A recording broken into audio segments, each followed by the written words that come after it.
Emilokon, Agbado, roll up, ladies and gentlemen. One man went to mow Emilokon. So it is that time of the day again. Gather, come join. The session commences your company required. Twice a day today. It hasn't been regularly twice a day, but today it is happening twice a day. Twice a day, twice as nice. One man went to mow. The eagle has landed.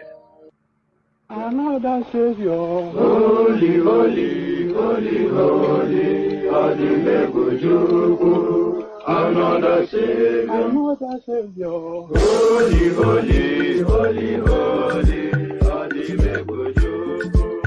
Another Savior. Well, this is Mobien. This is dedicated to the gallant heroes of the Nigerian Biafra War and IPO families all over the world. I remember the Nigerian Biafran War, in the thickness of the Biafra genocide. Hey, one man revived the vanishing hope to life. Let the great Biafran army to fight, and they were singing out, holy, holy, holy, holy, all the Megojuku is another Savior. They were singing out, holy, holy, holy, holy, all the Megojuku is another Savior. Holy, holy, holy, holy, all the Megojuku is another Savior.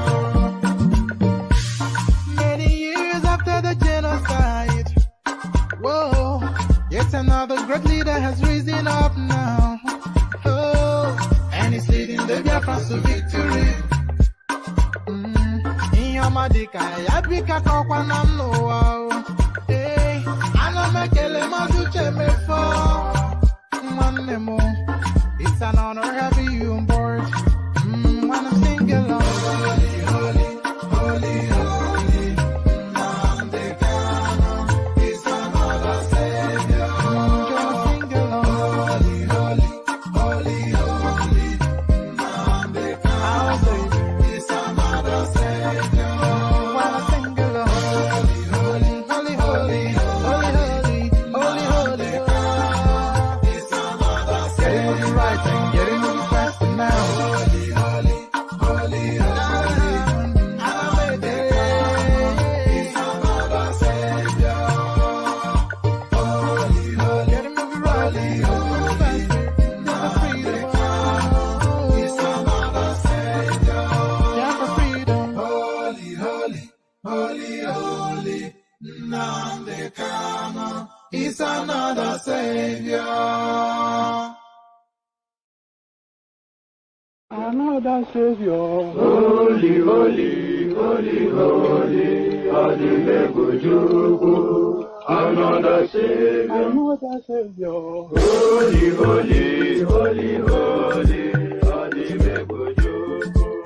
Another Savior. Well, this is Mobien. This is dedicated to the gallant heroes of the Nigerian Biafra War and IPO families all over the world. I remember the Nigerian Biafran War, in the thickness of the Biafra genocide. Hey, one man revived the vanishing hope to life. Let the great Biafran army to fight, and they were singing out, holy, holy, holy, holy, all the Megojuku is another Savior. They were singing out, holy, holy, holy, holy, all the Megojuku is another Savior. Holy, holy, holy, holy, all the Megojuku is another Savior. Many years after the genocide, whoa, yet another great leader has risen up now. Oh, and he's leading the Biafrans to victory. In your Madika, Yabika Kokwanam Noah. Hey, Anamekele Mazuche Mefo.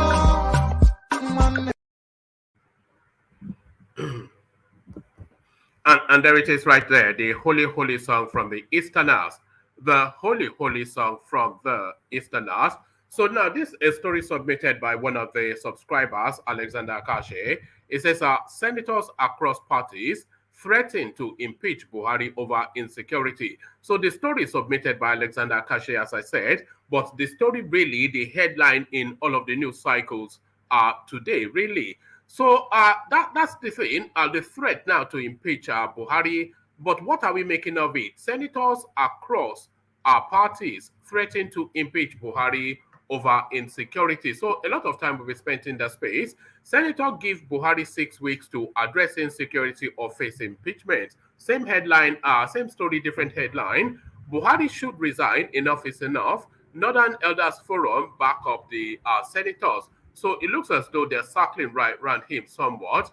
But he responds, Buhari's impeachment, you are wasting your time, presidency tells National Assembly. So I have all the guns, is what Buhari is telling these people that you must be absolutely insane to imagine even the thought of it. So catch me if you can. What's that guy? Oh, I've forgotten his name now. Catch me if you can seems to be the word from the Abuki from Daura. Buhari's impeachment, you're wasting your time, presidency tells National Assembly. So what emboldens him? We'll find out shortly. We'll, of course, know what emboldens him. He controls all the guns and he controls all the money. So you control those two things and then you call the shots. Attacks. Buhari to hold security meeting with service chiefs on Thursday. So now, this now seems to be now a weekly occurrence. So regular as clockwork, the same template will play out. So they will hold that meeting, and then hot of that meeting, Femi Adesina will rush to the press and tell us that Buhari has given the security chiefs their marching orders. So we know this because we have seen it copiously, endlessly, severally all the way through the administration of the Buhari regime. So that is just a template, isn't it? There's a spike in insecurity, which seems to be a regular occurrence. Buhari calls a meeting of the security chief. That's what follows that spike. And then off the back of that meeting, we are told that Buhari has given the security chiefs their marching order. And that is the cycle complete until the next incident happens. Buhari then calls another meeting with the security chiefs. And then hot off the back of that meeting, Femi Adesina, quick to press, Buhari has given them their marching orders. It's rinse and repeat. That's just how the cycle completes. Incident, meeting, marching order, finish. So there it is. So attacks, Buhari to hold security meetings with service chiefs on Thursday. So there it is right there.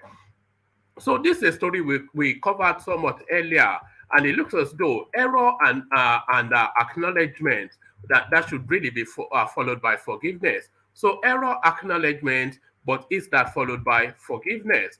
Bajabi Amila apologizes to Nigerians after Harvard post.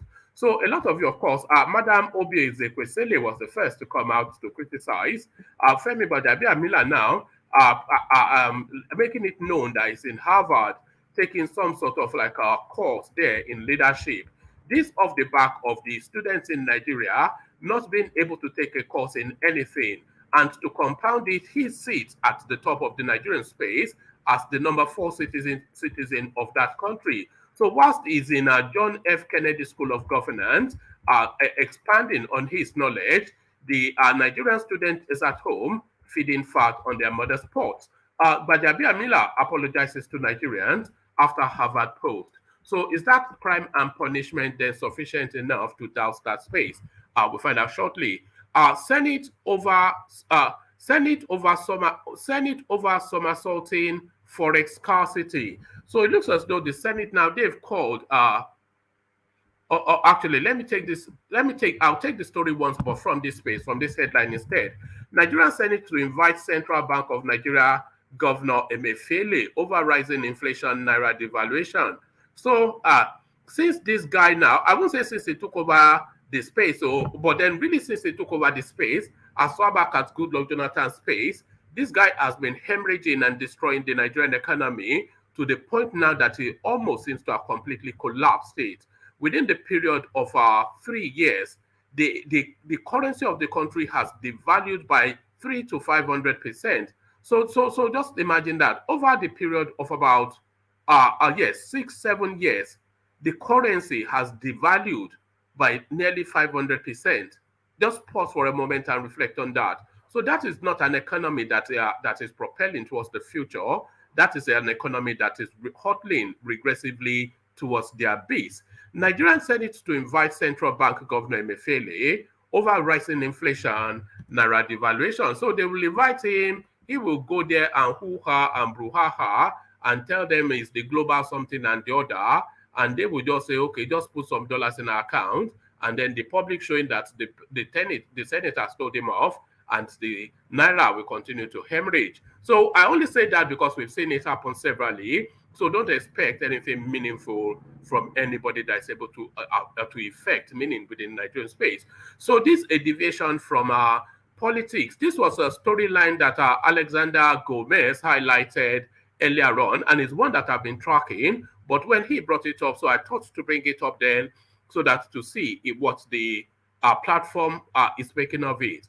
Popular hair vendor Smart Beyonce arrested with cocaine by anti-narcotics agency NDLEA. Let me take it again. Popular hair vendor Smart Beyonce arrested with cocaine by anti-narcotics agency. NDLEA paid disgraced Super Cop Abakari $35,000 monthly to bring drugs into Nigeria. So somehow some notable, if you are following the society pages of the Nigerian space, then you should be familiar with this girl. She's one of those popping and hopping sort of babes with ass that looks like it was carved, and a face that it looks like it was molded, skin that looks like it's made of cream, all of it enhanced artificially. So they spend the fast cars, the fast house, the fast apartments, the expensive holidays. So a life to envy, you would think. But this is what propels it. Popular hair vendor Smart Beyonce arrested with cocaine by narcotics agency, narcotics agency. I'm only pausing because they put their apostrophe in the wrong place. But then, of course, semi-literate, most of the journalists in Nigeria. Popular hair vendor Smart Beyonce arrested with cocaine by narcotics agency NDLEA paid disgraced Super Cop Abakari $35,000 monthly to bring drugs into Nigeria. So there it is right there. Abakari, that guy must be richer than Khashoggi by now. Nigerian government withdrew $35.6 million from excess crude account, leaving a balance of $376,000 in this in savings buffer. So they will loot. What I mean is they have looted. I should say not they will, but they have looted the country dry. As you can see in that particular account. Goodluck Jonathan left close to about $2.5 billion in there, and as they are coming out of their administration, they are leaving roughly $300,000 in there. So from $2 billion to $300,000, and that is what they have done. So that is what they have done. But Abiola apologizes, so we've done that. Senate threatening impeachment, so we've done that. So that's the menu. So lean back, kick back, take it easy, relax into it. The usual protocol. If you want to come join me on the screen, then if you want to come join me on the screen, then please click on this hyperlink that says StreamYard. So if you click on this hyperlink that says StreamYard, that brings you into a studio space. Soon as I've finished reading out the talking points, I'll let you onto the screen, engage you in a conversation around the talking points so you can share your views. So that is how it works. It's an open microphone session, and the open microphone is that hyperlink that says StreamYard. So if you want to come join me on the screen, especially if you're a new voice, click on it, and then I'll be gentle with you if you're new, but I might not promise to do that if you come for the second time. But for the first deeds, you get an easy landing. So click on the hyperlink if you want to come join me on the screen. Click on the subscribe button if you haven't done that already. So it is compulsory to click on the subscribe button, and click on the like button as well. That is compulsory too. But at your discretion, if you want to come join me, then click on the hyperlink that says StreamYard. So that is optional. That is if you want. So as you do those clickings, let me provide a little bit of a musical backdrop. Your calabash to the ready. We join the guides. Only water, where they see ma. Water, water, water, water, water, water, water, water, water, water, water. Only water, where they see ma. Hapa o naido. Hapa o naido. Hapa you don't come o.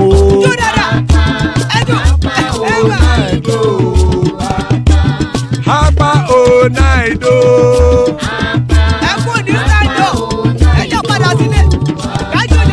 Oro kẹ̀kẹ́ kẹ̀kẹ́ ẹlẹ́mùrè o. Ilé sọ́díyà kẹ̀kẹ́ rẹ̀ ẹlẹ́mùrè o. Hobby master kẹ̀kẹ́ rẹ̀ ẹlẹ́mùrè o. Chief Wailati kẹ̀kẹ́ rẹ̀ ẹlẹ́mùrè o. Eruku lẹ̀lẹ̀ ẹlẹ́mùdé. Eruku lẹ̀lẹ̀ ẹgbẹ́ ẹlẹ́mùdódò jàre o. Eruku lẹ̀lẹ̀ Ghana ti dé ẹgbẹ́ bọ́dì o. Ọmọ ẹlẹ́yẹ ẹ̀yẹ ẹ̀yẹ o ó dilé o. Olúyẹ̀lá ẹ̀yẹ o ó dilé o. Petro Sodana ẹ̀yẹ o ó dilé o. Petro Sodunke ẹ̀yẹ rẹ̀ ó dilé o. Ẹlẹ́kọ̀ ọ̀run mú ìní o.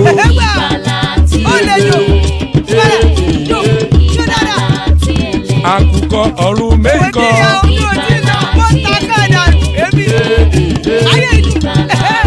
Ikú kò ní ríwà gbéṣe o.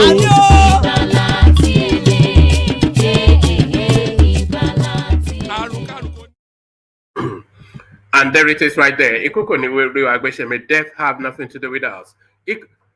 Pardon me. Ikuko ni riwa agbeshe. As guys, I bring you this. Senators across parties threaten to impeach Buhari over insecurity. So there it is, the opening salvo.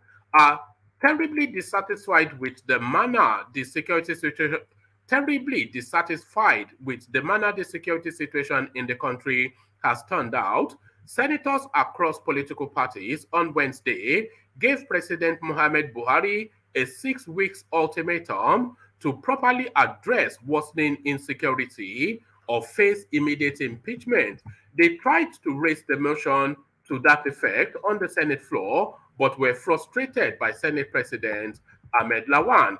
The Senate was unusually silent on Tuesday when it kept mum on the issue amidst glaring danger lurking in the Federal Capital Territory FCT and the recent threat by terrorists to arrest, and the recent threats by terrorists to abduct President Muhammad Buhari, Kaduna State Governor Nasir El-Rufai, and lawmakers in the country, led by Senate Minority Leader Philip Aduda. The senators staged a walkout from the chambers to address newsmen as they chanted, "All we are saying, Buhari must go." The Senate Minority Leader, whilst addressing newsmen, said they went into a closed-door session where they deliberated on various security issues. We also took into cognizance that the Senate at various fora, at various times and various meetings, within which we recommended to the government various steps let me reread that because it doesn't actually read properly.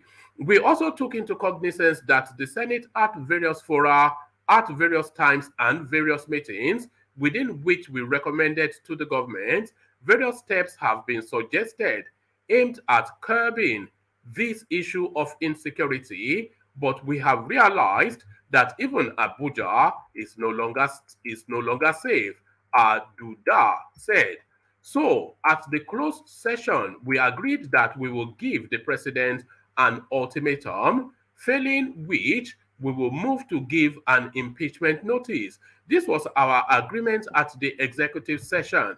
But when we came out, the Senate president refused to inform the public of our resolution. Since that did not happen, we have come here to protest, to let Nigerians know that we are with them, that we are worried, so we staged a walkout from the chambers to register that the security in Nigeria is out of hand and urgent steps need to be taken so that the issues are addressed immediately. We have come here to say that we have passed so many resolutions on security. We have given all the support and all the enabling appropriation that they need. Prominent senators who joined the protest include Senator Mohammed Bakachua, Senator Ibrahim Shekarau, Buhari's Senator Ahmad Baba Keita, yes, and it ends there. On whether the 6 weeks is too long, they said they have to start from somewhere.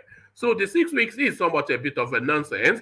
So they're giving this guy 2 months of the remaining 6 months that he has left to do something, otherwise they impeach him. So if he doesn't complete it by within the 2 months, are they then going to impeach him for the remaining 4 months of his administration? So a total nonsense, the totality of it, but really is to register that in the public space. That is more that than anything else. Senator give Buhari 6 weeks to address insecurity or face impeachment. So it might well be a repeat of that.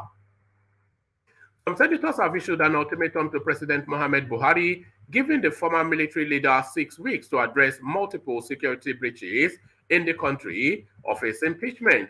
On Tuesday, the minority leader of the Senate, Philip Aduda, disclosed the ultimatum to press after a mass walkout by his colleagues. Mr. Aduda disclosed that the opposition senators had issued a 6 weeks ultimatum to Mr. Buhari to tackle the multiple security challenges in the country. They agreed to commence the impeachment proceedings against the president should he fail to address the insecurity within the period given by the lawmakers. During the plenary, Mr. Aduda had raised a point of order, asking the Senate President Ahmed Lawan to discuss the security situation in the country and the impeachment of Mr. Buhari. The motion was dismissed by Mr. Lawan, leading to a walkout of the legislators from all political parties outside the All Progressive Congress APC. This action at the Senate comes a day after Deputy Speaker of the House of Representatives, Idris Wase, revealed that the State Security Service shared 44 intelligence reports ahead of the attacks on Kuje Prison. The attack on the medium security custodial center saw the release of Khalid al-Barnawi, the Ansaru leader behind the bombing of the UN headquarters in Abuja in 2011, as well as 878 other prisoners. Out of the escapees, about 64 prisoners had terrorism-related charges leveled against them. Boko Haram/ISWAP has claimed responsibility for the attack. Insurgent groups like Boko Haram and itself have wreaked havoc across the nation, but with multiple attacks circling the country's capital. Mr. Buhari has not been spared from any action, as bandits attacked his convoy on his way to Katsina, his home state. On Sunday, terrorists responsible for the Abuja-Kaduna train attacks released a video threatening to kidnap Mr. Buhari and Kaduna State Governor Nasir El-Rufai. These attacks come amidst the outgoing Buhari-led administration's constant reassurances that security challenges and cost of living concerns will be addressed. So they will address it maybe in January, they will address it maybe in January. Buhari should resign. Enough is enough in Nigeria. So the Northern Elders Forum, so their bookies now turn against their own. The Northern Elders Forum has again advised President Muhammad Buhari to resign due to the alarming insecurity and socio-economic problems facing the country. The NEF spokesman, Hakim Baba Ahmed, and what concerns him, by the way, he's from Mauritania, but of course, the NEF spokesman, Hakim Baba Ahmed, stated this in a series of tweets. He added that 2023 might be the worst year so far for the country, considering the present state of the economy and security. He lamented the failure of Buhari as a president, despite the huge resources. Baba Ahmed said, when you have a president with huge powers like ours has, nobody leads anything. He is everything. He sets standards. He determines how those below him works. He determines how those below him works. Even VP, governors, legislators, ministers, etc. He can't pass the buck. Where you are a near total collapse. So that should be where you here have, not where you are. So when you have a near total collapse, he is responsible. This is my personal opinion. I am terrified by the state of Nigeria. I am more terrified by what it will be by May 2023. If there are people he listens to, they should ask him to consider resigning. Any lawful option is better than his continuing. Raise your voice, Nigeria. It's enough. So raise your voice, Nigeria. It is enough. But that voice has been raised. But Buhari, of course, ignores it. And the Senate toothless to remove him. And thus, I've always said that we are captives in that country. Nobody is a citizen of Nigeria. We are captives in that country. So captives in the country, and Buhari responds to all of that. Buhari's impeachment.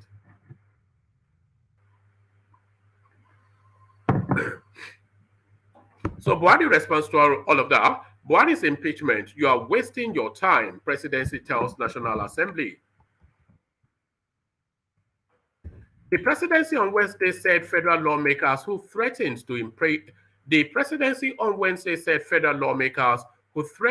impeach President Muhammad Buhari over the worsening security situation in the country are just wasting their time as they cannot carry out their threats.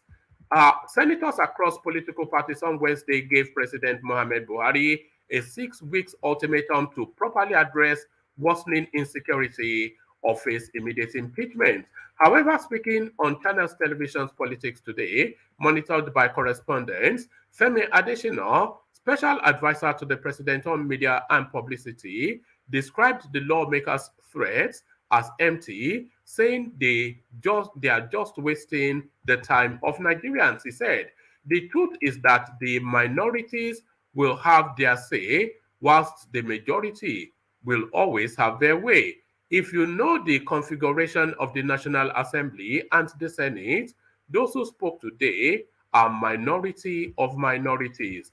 They will have their say as it is normal in a democracy, but it will not go beyond that. I think it was just bravado, and very sadly, security is not something you subject to bravado. You don't begin to issue flippant ultimatums. You don't begin to issue flippant ultimatums in something that is a matter of life or death. People always say life and death. So it's life or death. It's not life and death because the two of them are not the same options. So it's life or death. But people always write life and death. So it's an option of life or death because it's an option. You see, you don't begin to issue flippant ultimatums in something that is a matter of life and death, which is life or death. They know in their heart of hearts that they cannot achieve what they are saying. They are just wasting the country's time. They know they can't achieve it. So shut your mouth and be quiet. It's the response to the Buhari response to the country's outcry that they are being killed. So he tries to mimic somewhat like he's attending to matters. Attacks Buhari to hold security meeting with service chiefs on Thursday. So there it is again. Barely 48 hours after the presidential brigade guards came under attack by terrorists, President Muhammad Buhari has summoned the service chiefs to an emergency security meeting, which will hold on Thursday. The senior special assistant to the president on media and publicity, Femi Adesina, disclosed this on Wednesday during an interview with Channels Television's program Politics Today. Tomorrow, the president has summoned another security meeting with the heads of the security agencies. Adesina said, troops of the 7th Guard Brigade, which provides security for the presidential villa and the Federal Capital Territory FCT, were ambushed in the late hours of Monday whilst on patrol along Kubwa Buhari Road in the nation's capital. The situation, which led to the death of 3 soldiers, forced the authorities to close down academic institutions in the FCT.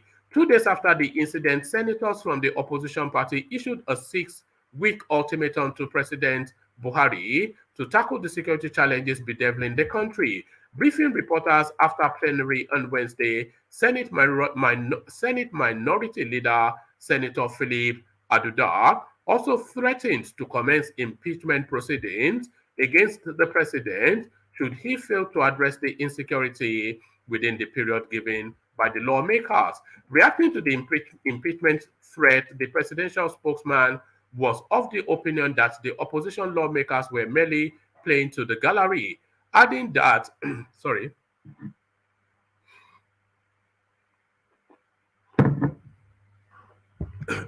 reacting to the impeachment, the presidential spokesman was of the opinion that the opposition lawmakers were merely playing to the gallery, adding that there is not much they will do after the drama which played out in the upper chambers. Downplaying the impeachment threat, he said, I think it's just bravado, and sadly, security is not something you subject to bravado.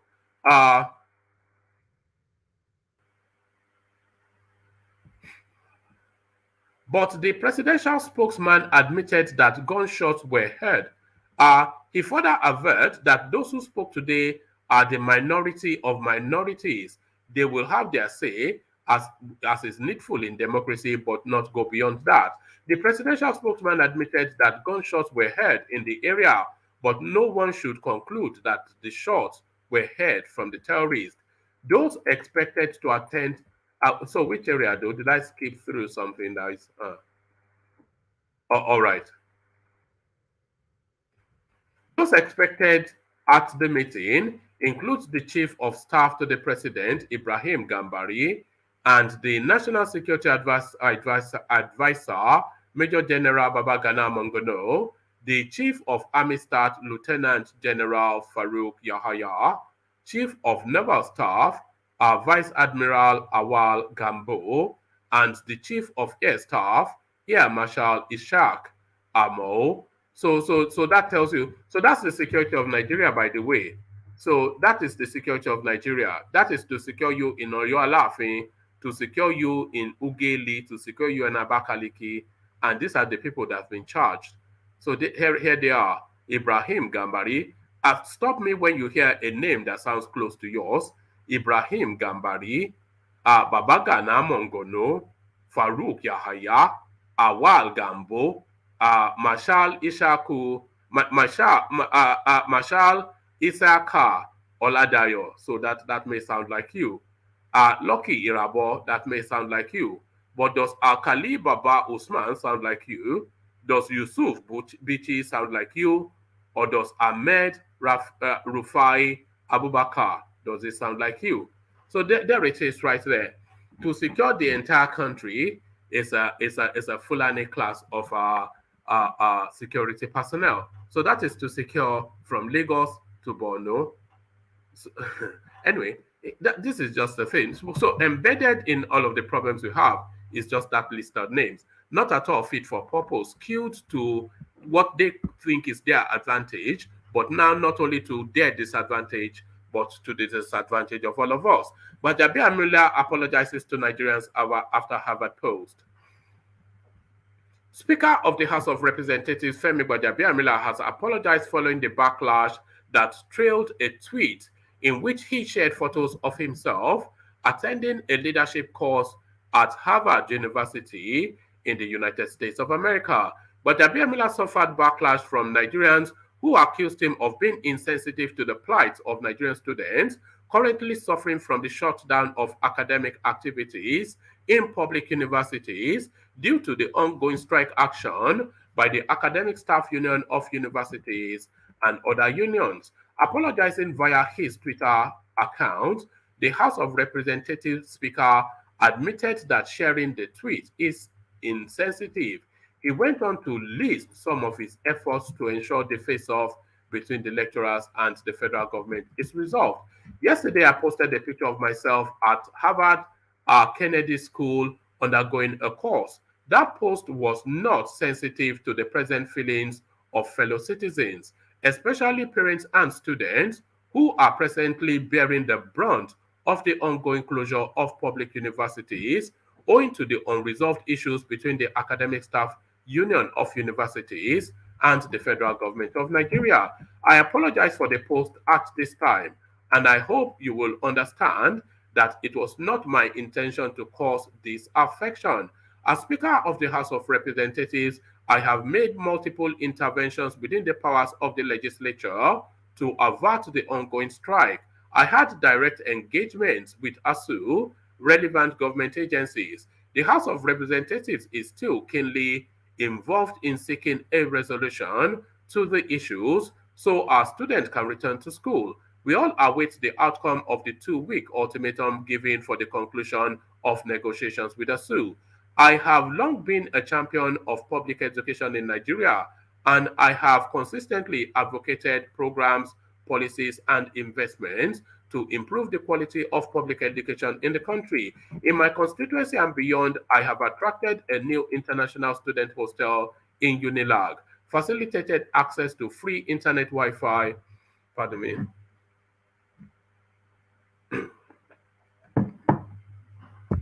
in my constituency and beyond, I have attracted international students hostel in Unilag, facilitated access to free internet Wi-Fi in all public tertiary institutions in Lagos State, provision of modern ICT centers in 24 secondary schools across the state, provisions of scholarship and grants to indigent students in selected tertiary institutions, provision. So it goes on to list all his good doings, but essentially saying sorry for the photo that is just out of skew with the public mood.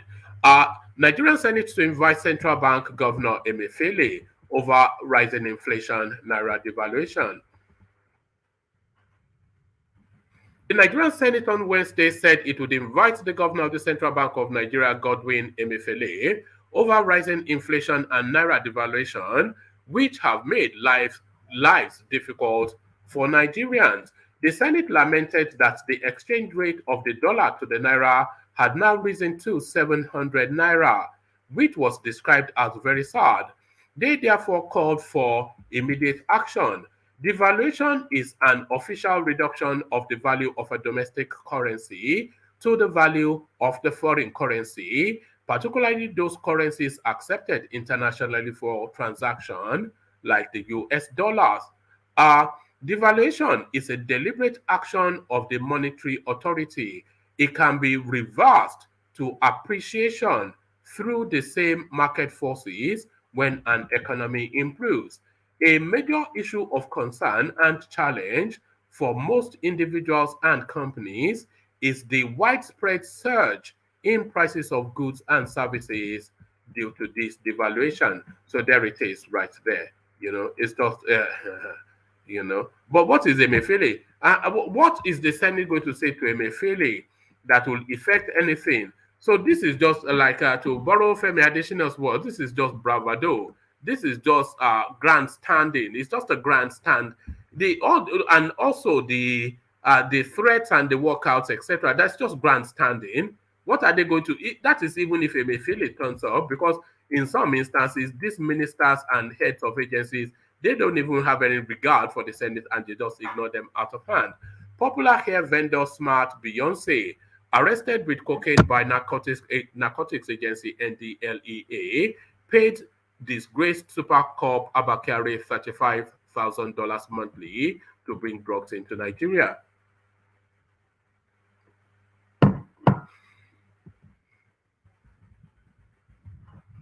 The National Drug Law Enforcement Agency has arrested a 21-year-old socialite, Miss Onuara Karistas Onyinye, for alleged drug trafficking. Onyinye, who was popularly known as Smart Beyonce and notorious for going braless, was arrested at the Akunu Ibiam International Airport, Enugu, on arriving on an Ethiopian airline flight from Addis Ababa. Correspondents reliably gathered that the suspect was involved in in drug trafficking with the suspended Deputy Commissioner of Police Abakari, who is standing trial for alleged dealing in drugs. A source told correspondents on Tuesday that Onyinye used to give Abakari $35,000 monthly to get drugs into Nigeria through Enugu State. She used to give Abakari 35K every month to get drugs into Nigeria through Enugu, the source said. It was gathered that the NDLEA operatives who had been trailing the suspect upon her arrival thoroughly searched her luggage, which led to the discovery of 2.192 kilograms of cocaine concealed in designers' women handbags with false linings.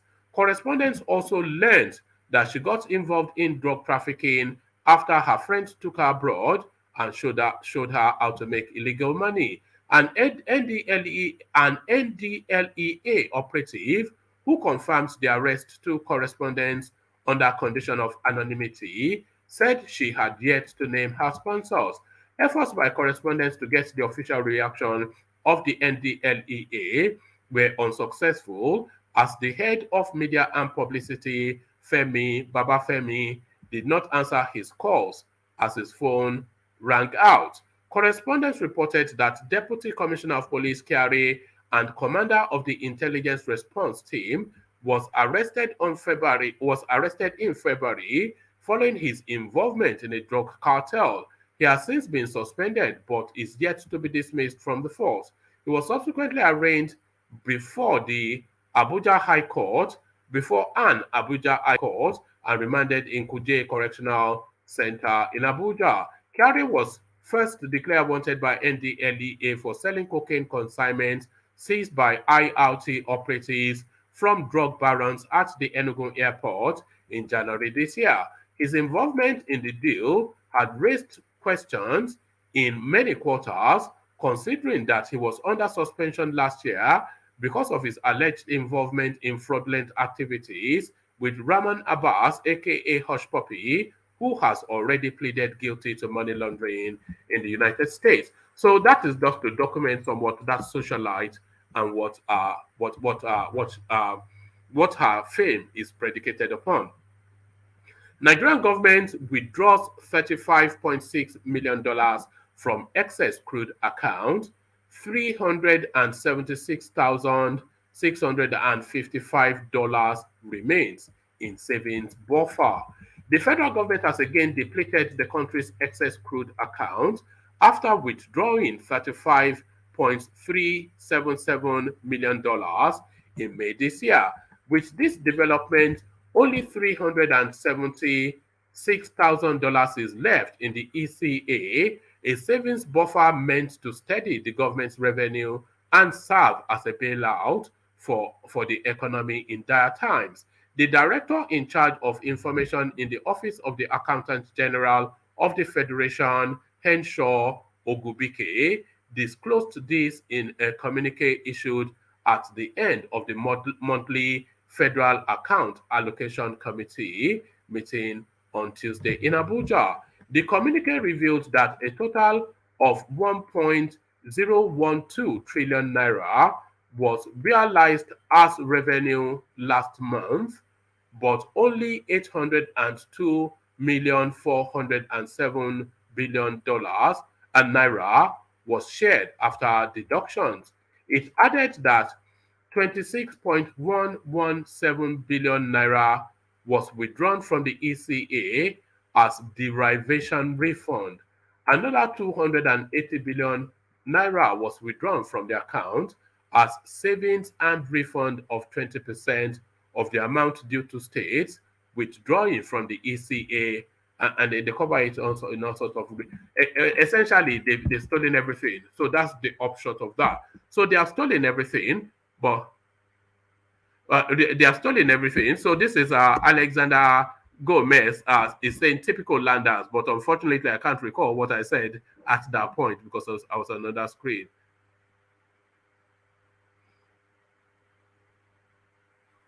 and I was on another screen. So there it is. So there it is. So it says one man, typical lander, smiling. So thank you for the super chat. Alexander, of course, oftentimes communicates via super chat. So Saki Father, I see you. Ajan Lekoko, of course, I see you, the great one. Ovie Whiskey, he joins us. But which Ovie are we getting this time around? It's in the lap of the god. So is it Ovie or is it Ovie? You know, there's two Ovies I don't know, but there's only, of course, one. Baba Kure. Which one do you want? Which one do you want? We want the one that will the full sense of it, the full flavor. If we want the full flavor of it, not we don't want diluted of it. We want full blend. No, once I have one of our chief from Omadua land here, I'll behave. All right. I was only joking, of course, but I think I know. But what man, you were trying to explain life and death or life or death. Yeah. I think life and death is the right one, the right phrase. So am I wrong? Yes, according to the queen. According to the queen. It's a life and death situation. It can't be life and death though. It's a life and death because if you don't, because the matter is so serious, if you don't have swiftly, somebody could die or could have a serious harm. That's why they bring out that phrase, life or death. You better act now or life will be gone or life will be hard. All right. Even if the queen says so, I'm still insisting I'm right. I'm always right. So there it is. So grammar lesson from Ovie. What can you imagine it? From Ososo village. I'm not proud of that anyway. It's not something to be proud of. That no, it's language. Now, if you know the language, then you might as well speak it well. So I mean, but you know, without English, you and I cannot communicate. No, well, we could have developed a language that will make us get to this level at this point if we have allowed us to keep going. But my own problem with this English of a thing is that I think it's only in Nigeria that no matter how brilliant you are in other subjects, if you know pass English, you know if you go to university. That's insane. I still can't comprehend that. You might have 7 distinctions, maths, physics, chemistry, biology, and all that. Because you fail English. That would just end up your life. There's a real snobbery around language in Nigeria. I say language, but around English. You know, if you speak English well, they think you are clever, but it doesn't mean you are clever. Exactly. It just means you know. You're not obliged. You know, the only obligation that I have is to speak Yoruba well. That's but I'm not obliged to even speak English at all. And it doesn't make me clever or dumb, you know. But I am obliged to speak Yoruba as a Yoruba person, but I'm not obliged to speak English, and it shouldn't affect me in any way. Yes, but so weaponizing it to hinder a lot of inner school students who are very brilliant, very talented, one way or the other, just to deny them that their life dream because if you make a good sentence in another person's language. Just it doesn't make sense to me. It doesn't make sense at all. There should be a review of that aspect. You see, yes, it's a national language, but it should not be at our own detriment.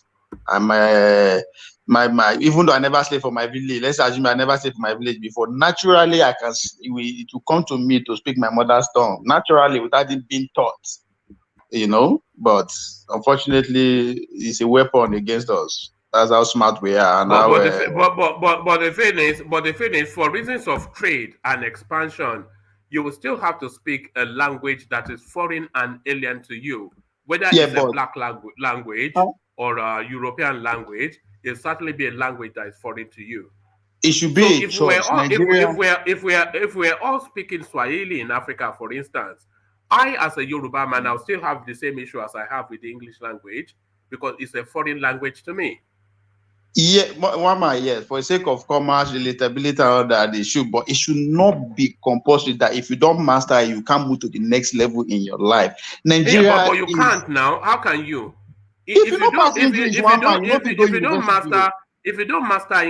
how would you be able to live us also? You don't have to master. You don't have to master it. You don't. Now, why I'm like Nigeria as a nation, we as a species, we are very special. We are the most populous black nation. There's something that should able to the world should be able to craft from. Come and learn our language. Whatever language we develop, We should be, I mean, English language, when they bring and commerce, nobody is speaker now. But today, almost everybody is the master of it. So yeah, but we it is can't necessary. give But look, everybody speaks English. The Chinese, the French grudgingly, the Germans as a matter of necessity, and the Indians and everybody in between.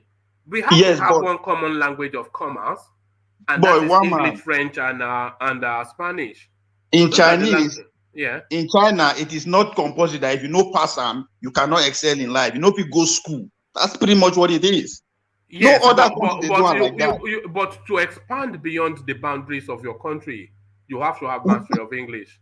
Yeah, but if you know, okay, just like here now, that the British people, if you go meet kids of 2-3 years, they speak profound English, but they don't feel write them. Who? They don't feel write them. Who don't feel write anything? English people, like the kids. I'm talking about the kids. Even here in America, when if you meet 3 years, but then they're in the lower rungs of society. Their chances in life are limited by their capacity of not being able. Even it's still the same thing now. What's the argument? One man, well, the argument is that we should not be that if I have 7 or 8 distinction, math, physics, chemistry, biology, geography, and all that, just because I failed English. I know feel writer, I can speak, I just fail them, and that is the end. That might be the end of my life. But what is the purpose of anything if you can't write in English? No, it's because we make it like that. I know a lot of Chinese, a lot of Bulgarians, a lot of German who don't know how to speak English. They excel in life, in engineering and all that. Why did they mean? Why did they, if you have a master of Yoruba, you know if you do engineering, you know if you do anything? That's our own fault now. We should be able to deny engineering a way of teaching maths in Yoruba. How do you learn engineering, advanced engineering in Yoruba? How people learn Chinese in engineering, how they like German in engineering? We can. Why would they limit our ability? We can. At least we have Bible in Yoruba, we have Bible in Quran in Yoruba. Why can't we have physics in Yoruba, physics in Igbo, physics in Hausa? We can. All right. Let's get back to the politics of it, and let me kick it off with Baba. It's even been done. It's been experimented by the Professor Fafunwa in Ibadan. He had a secondary school where all these subjects, biology, chemistry, everything, they interpreted everything in Yoruba language.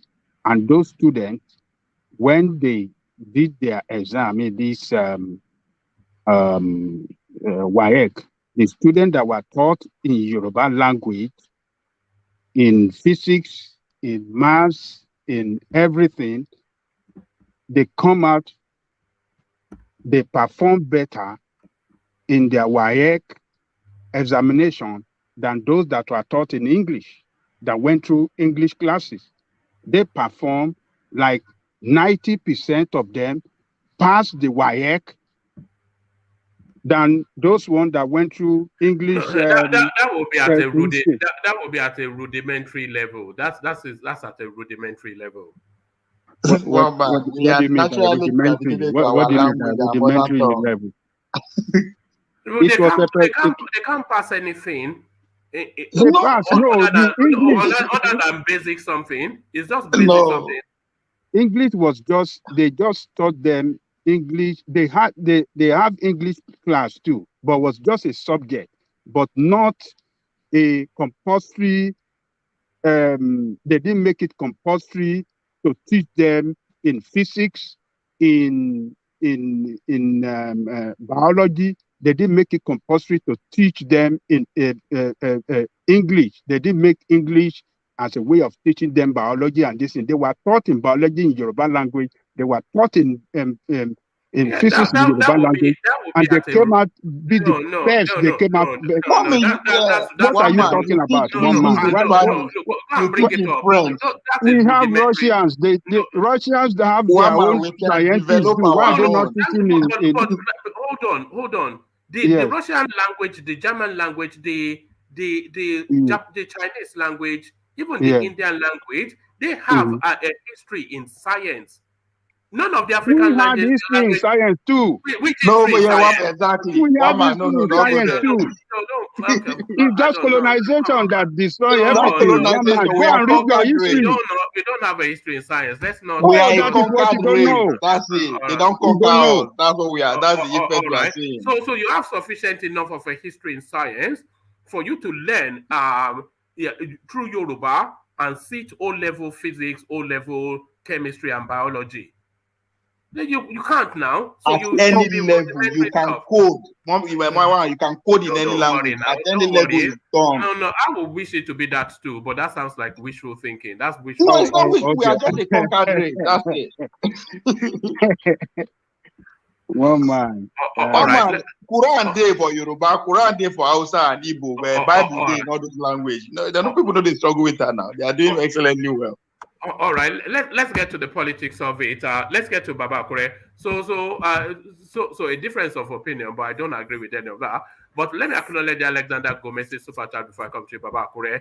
Never met anyone with 7 A's without a credit in English. So neither have I. How do you even make your way to that 7 A's without some Ciao, one master? man, them plenty. I see them. Oh, I'm the village boy. You know, I'm as the my village boy. those are written for exams. But let's go to Babakure and kick him off. Then it looks as though in 6 weeks' time, Buhari will be out of office. Reasons to be cheerful, Babakure. Good afternoon, good morning, good evening, good night, wherever you are. Click on like button if you are at us. Click on like button. Anyway, that is not going to happen. It's a wishful thinking. It is not going to happen. So I just watch Arise TV now, and they were interviewing Baribi and some other PDP members, showing their interest in submitting the impeachment request or whatever they call it.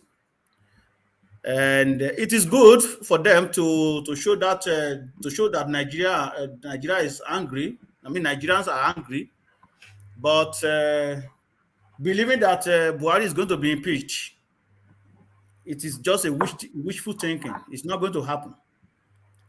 I strongly believe that he's going to finish his tenure. There is nothing wrong in removing him anyway, but it usually come to the issue of North and South. There is no time we will not mention this.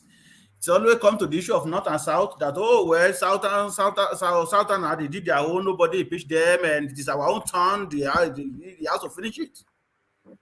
Even though if Nigeria is going down the drain nearly every hour, not even every single day, every hour. You just read something here now that they took. We only have over $300,000 in Nigeria account. You are talking of Nigeria account. $300,000, right? which I think it's quite shocking, isn't it? Good luck Jonathan shocking? left over $2 billion in that account. It is more than shocking. It is more than shocking. So with all this, even the military personnel that is guarding Buhari presidency, let me put that way, they kill them. Boko Haram almost ransack Abuja right now. It is still come to the issue of North and South, because now they will put. I know that there are some PDP member who happens to be from the northern part of Nigeria, but remember, APC member dominates House of Rep and House of Senate, so it's not going to go through. It is not going to happen. That is the fact of it. So I'm not going to waste your time about that. It is not going to happen. Let's just forget about it. We are angry about what is going on in Nigeria. We are angry about the performance of Buhari and his cabinet. But impeachment just puts it at the back burner. Let's face what is going to happen in 2023. That is yes. Nobody is breaking out the champagnes that Buhari is going to be impeached. Because for all the reasons that you've just said, and also for the simple reason of numbers, they would need the APC in order to impeach Buhari. They constitute the majority in the House, and they are not going to impeach him. So it's just blustering. But really, the optics of it to really flash up that insecurity space And to say that, if we're saying, what are these people doing? So here they are doing something now. It's sufficient enough. They are doing something, and they are highlighting it. They are informing us that every appropriation security related that comes through that house, it is passed in record time. So they have not starved the security apparatus of anything to resolve this matter, but rather than resolve or settle it, is actually escalating. So this is their concern, and they are calling Buhari to account. So because the presidency has to respond now, and of course that it keeps that insecurity narrative now as a pressure point on Buhari. Well, you are very right, but in a normal country, it doesn't really matter. It is just that you see these politicians, they are just doing their own bid, not for the betterment of citizens, particularly in Africa. I'm not going to put Nigeria alone into this contest, particularly in Africa. So, but in some Western world, we see that, okay, take for instance, like what happened in the United States when they want to impeach what's the name of it? Trump. House of Representatives did impeach him. But what happened when they got to House of Senate, where they have majority of Republican?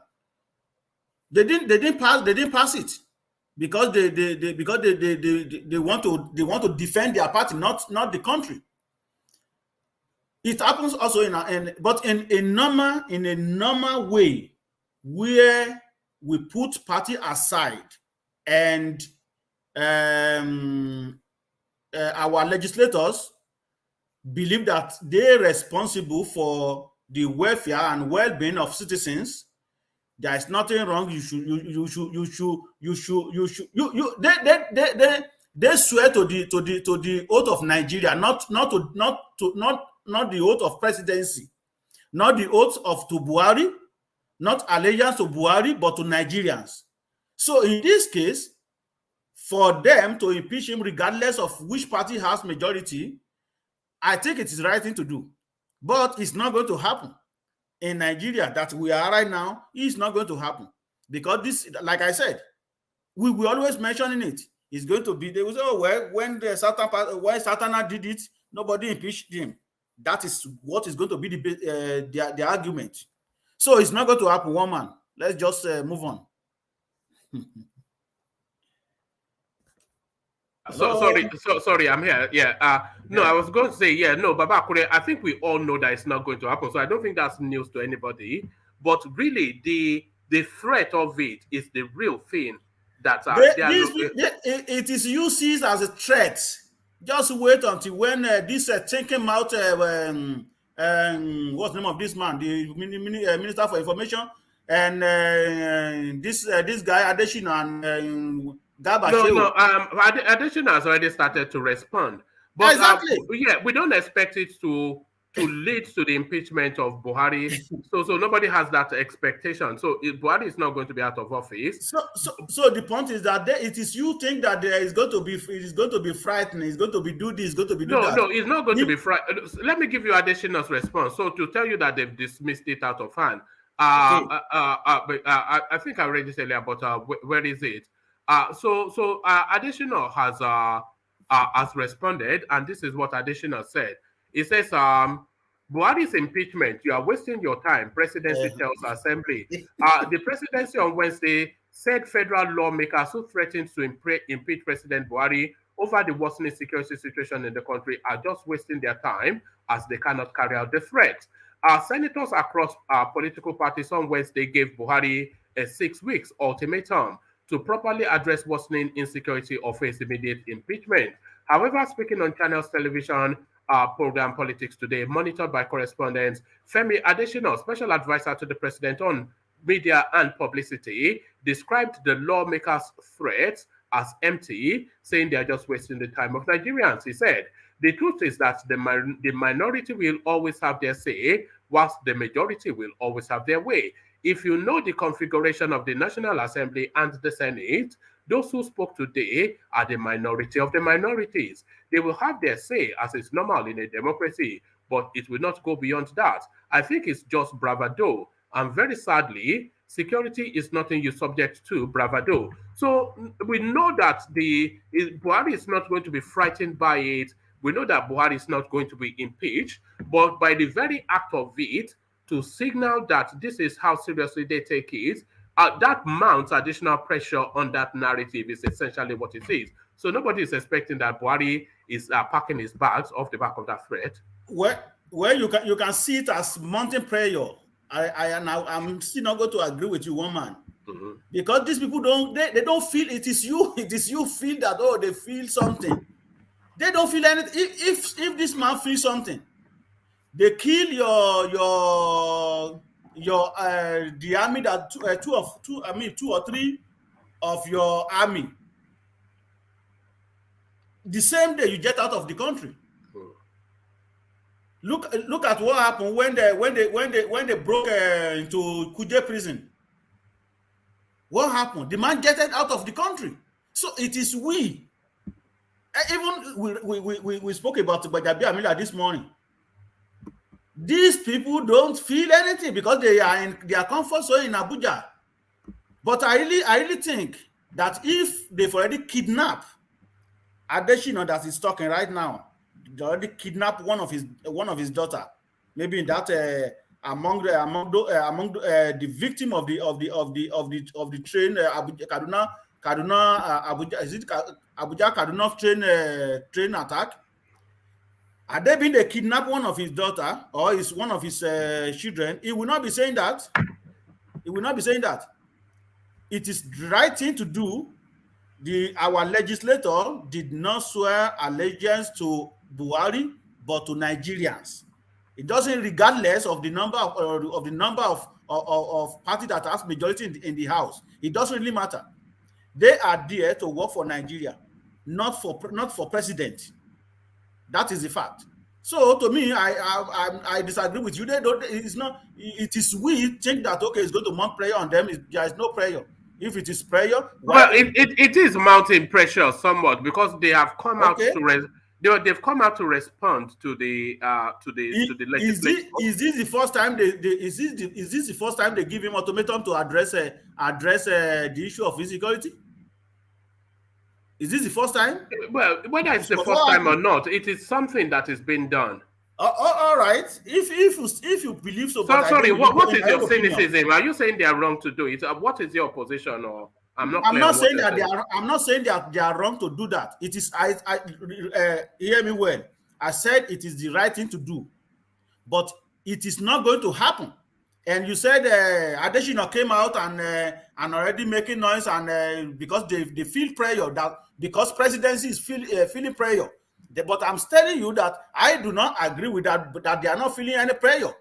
Then I gave you some instances where things is happening and the man get out of the country. If he's feeling prayer, he should stay back home. All right, but that seems to be a technique that they deploy. Because I'm noting increasingly that anytime that there's an incident, Buhari quickly, he will say they are opening a supermarket in Dubai and they have to go and attend because of the trade relations with Nigeria and all of, they're having Independence Day in Sierra Leone or Liberia. And it doesn't matter that security. Anyway, with what you just said, let me just. I think you are right. I will agree with you. Have you noticed that as a trend? That as soon as some major incident happens, it was off to Spain, it's off to Portugal, it's off to Dubai, it's off to just almost who goes to Liberia. Even the Liberians don't want to be in Liberia. It's going for their Independence Day in Liberia. Anyway, you are right. Just to freshen himself, just to remove a Nigeria problem. Do you think this is what his handlers are doing to shield him from what is going on in the country? I think so. Even immediately you said this, I just said to myself, okay, that could be maybe the best option they can deploy. Oh well, hey man, just get out of the country and go and relax yourself. We'll deal with it. We will deal with the rest. I think I will agree with you somewhat. The way you just explained that. Anyway, I think I will agree with you somewhat. Anyway. All right, but but impeachment, let's just forget about it. Let's just focus on 2023. And yes, I mean, what will be they give him a 2 months ultimatum. He has 6 months left. So are they going to impeach him with 4 months left? So it's just it's a nonsense, isn't it? Really? Even for them to present the paper, you get what I'm saying? to present the paper of impeachment before they debate on it, before they impeach it in their, let's say they impeach it in the House of Rep, then they will bring it back to House of Senate. It is just wasting of time. Yes. It is let's just go to mountain top and pray and fast and pray. Yes. That God save us. That's our weapon. All right. Onfadura. So certainly prayers needed. Buhari to hold security meeting with service chiefs on Thursday.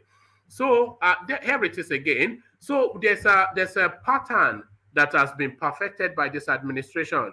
So the incident happens, they get Buhari out of the country. So that's him going out of the country competes with that incident for the headlines. And then off the back of him coming back, he will have a security meeting with the security chiefs. And do you know what they say after that meeting, Baba Akure? They say he has given them their marching orders. So it looks as though another marching order coming. Marching order. Yes, they are marching orders. He's so angry and he give them ultimatum again to find solution to it. That is what we'll be hearing for over a year. Has given them their more than a year. We'll be hearing this. So it is still the same thing. It's going to be business as usual. So we make a lot of noise, and you have to you know how long it took him to even change to even retire Buratai. What of the police IG? You know how long it took him. So it is business as usual. And do you think it's a case that they don't care, or they just don't know what to do? I will say that they don't know what to do. They are so confused. Remember, I think you read in one of these papers that I think you mentioned names. You mentioned names. Yes, the service chiefs. Exactly. It happens that we only have I think 2 out of the southern part of Nigeria. Yes, and they're in some minor portfolio like supervisor. Exactly. So this is what you get when you think you want to give a position to your kingsmen, because your mentality and your exposure will limit to that your vicinity, to that your environment, to that your bubble. But when you spread the position, then you will see that everybody will bring one or two ideas together to do what is needful. And woman, I can tell you, you see this issue of S-men, this issue of Boko Haram, this issue of bandits. I strongly believe if Nigeria work together, if East, North, South, West work together, they will achieve common goal and defeat all these miscreants. But when you give all the sensitive position, when you're talking about IG, you're talking about immigration, you're talking anything related to security architect of Nigeria, you give it to northern part of Nigeria. How do you think you are going to defeat Boko Haram? How do you think you are going to defeat bandits? How do you think you are going to defeat herdsmen? How do you think you are going to defeat kidnapper? It's not going to happen, because everybody needs to bring their idea on the table. That is when we can achieve common goal. So that is my take on that, one man. All right, brilliant. So Baba Akure, earlier on we're discussing the story of Gbajabiamila.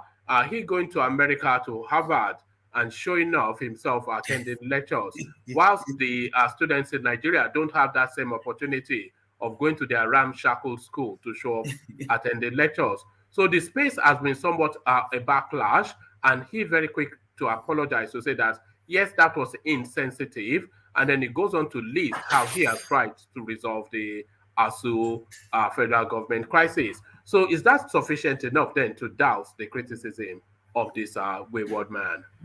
Well, there is nothing we can do, because the deed already done. But to me, it is just that our leaders, they never truly apologize or maybe remorse about what they've done. Because let me tell you something, woman, He apologized now. Let's just wait for another few months. If another thing will not surface, let's just wait for another few months. So they are just like kids that you talk to, and they apologize. They say, "Oh, I'm not going to do that again." But just wait another few hours. They will go back to the same thing that you just correct them not to do. They will just go back to that. So do they really do? Does he really show remorse? To me, I would say no. It's just to tell us that he's sorry and life move on, so that we can forget it. I don't think he's truly sorry. But it's a rarity though for a Nigerian politician at that level to even bother. They will just ignore you normally. Is that not what they do? Well, I know, but not all of them. But yet, those who apologize, do they really show that remorsefulness? To me, I don't really believe. I know he said that, but it's not. I don't think he really truly apologize. It's just mouth talk. Like, okay, let me just show like, okay, I care. So to me, I don't really. Well, he said that, he just say it for fun. That is it. All right. Baba, so let me bring you the narrative of Miss Onora Caristas Onyenye. So she's popularly known as Smart Beyonce. So I'm sure as you like everybody else stroll around on Instagram, you see all these Instagram babes, half naked, body popping, cream and everything. So one of those types, and people the younger, more gullible, they envy at their lives. So they envy at their lives, but then of course some of us that are a bit more senior, we know that life is either fake or is backed up by something else. So this girl now, a notorious drug trafficker, wrapped up in the Abakari narrative to the point that she was actually paying Abakari $35,000 monthly to take drugs in. So she's at that level of drug trafficking. But there she is, popping on Instagram, claiming that she sells hair. So that lifestyle then, that people wonder at Babakure, so the Instagram babe, and what sustains them. So then, if that happened, I think the lady should be arrested. And she has been arrested. Yeah. She has been arrested. Okay. Yeah. So it is showing that anyway. That is an allegation anyway. So which means that what what they arrested him for, it is true, right? But $35,000 every single month, yes, that is crazy. That's a lot of money. I can tell that is a lot of money. Baba, I suspect that you may not be following too much the society pages, but this girl, she calls herself Smart Beyonce in the Instagram, on the social media spaces, and even if you don't know her, you know her type. So anytime you go on Instagram, you see some pretty young girl, round about the age of 24 to about 32.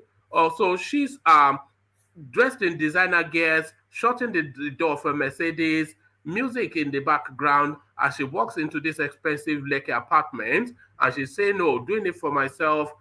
Stay motivated, earn your own money." All this sort of motivation. But what underpins them is this narrative: drug dealers, prostitution, etc. Exactly. So, well, we also have a lot of people like that, and that is why people are emulating this guy that Hush Puppy, because they believe that, oh well, they made their money. They believe it. They made the money. They made money, but do they make it in a legitimate way? Absolutely not. Meanwhile, a lot of youth will be following that, believing that, okay, well, I want to be like this. So, but $35,000 every month for Abakari, that is a lot of money. Though I know it's not him alone go to spend that money. By the time he spend to some junior officer and to bribe his way through the airport and custom, he will at least have like 15 grand. every single month. And you know what? Something, one man. There's a lot. I want to believe there's a lot of senior officers that will wrap up in this scandal because they can't tell us that they don't know that Abba Kyari is doing this. They cannot. There are some senior officer to him, to Abba Kyari, that know about what is going on because they get their own courts. So that is what we find ourselves anyway. It is very barbaric. All right, brilliant. Thank you. So, Baba Kure, we're back with the Senate, and they are inviting the governor of the central bank to come and explain how the dollar started at 120 and now is 700 and whatever. So, Emefiele invited by the Senate. So, is this just still bravado? Because what are they expecting to hear from him, Baba Kure? Well, we be hearing a lot from House of Rep, House of Senate, inviting ministers, inviting people, and they didn't even show up. And if they even show up, what happened? Absolutely nothing. Nothing happened after that. And I'm not going to be surprised when they ask Emefiele, and at that time, that is when we have medical attention in abroad. That is it. That is it. It might be that the time that we need medical attention. So for them to invite him, well, I wish them good luck. But the economy, that is what the economy is saying right now. When you eat what you don't produce, let me join obedient wagon. When you produce when you consume what you don't produce and you produce what you do not consume, so that is when you get your currency going up, and it's not coming back. And one of the things is that when you get money from IMF, I always say this: there is always problem with your currency. And you have a lot of loan there, which is just going up. So then your interest rate will be going up as well.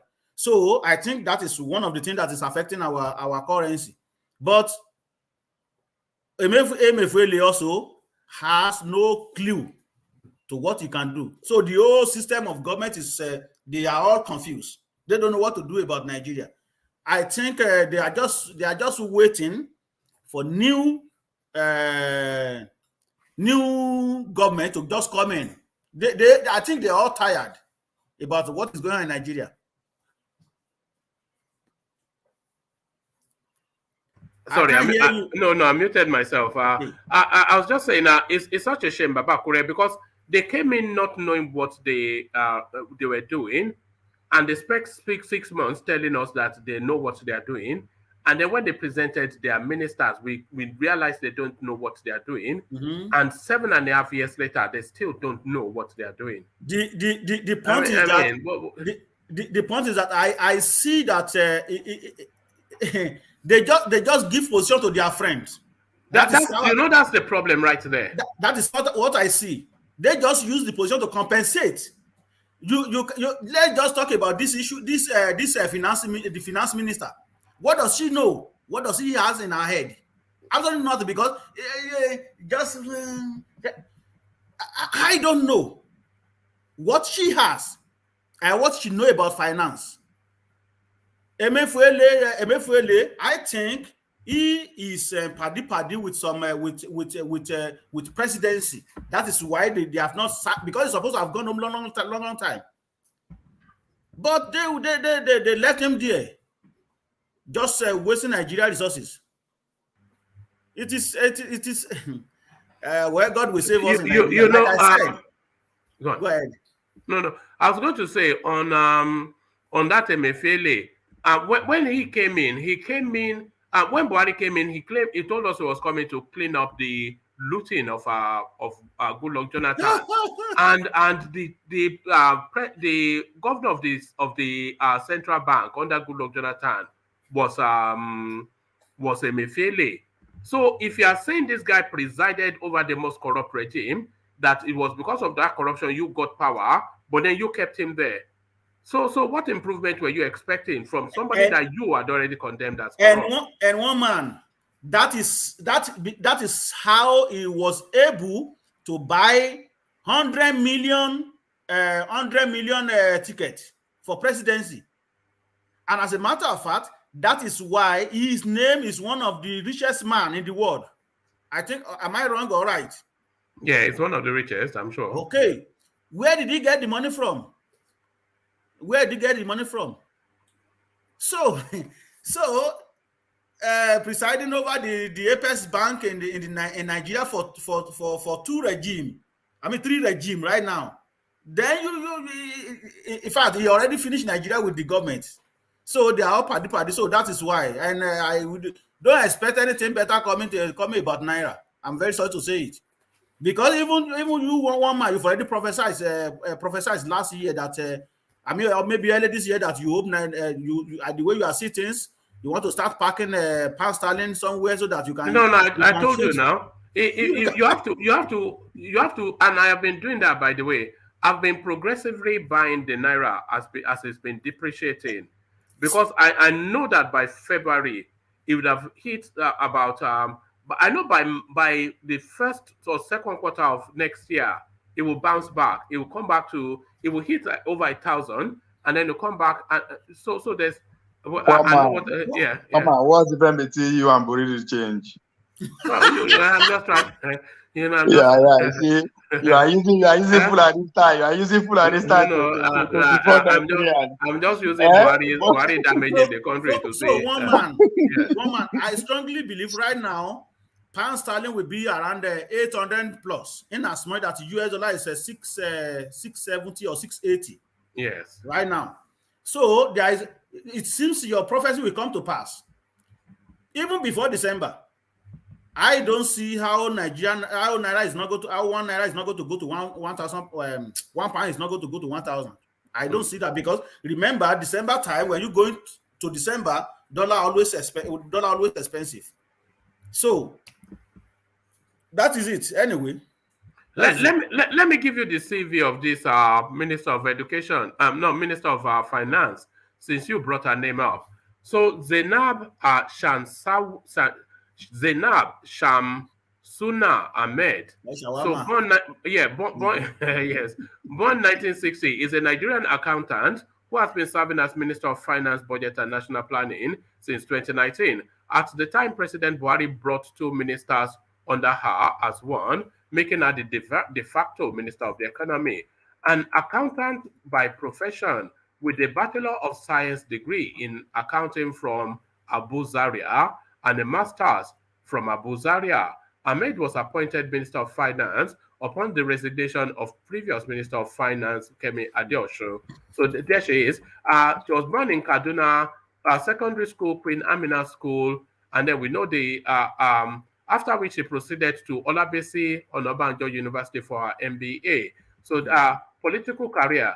Ahmed is the current Minister of Finance, Budget and National Planning of the Federal Republic of Nigeria, a portfolio which makes her one of the country's most influential ministers. In the capacity, she's seeking to boost the government's revenue with plans underway to raise value-added tax whilst taming public debt that is now estimated at more than $80 billion.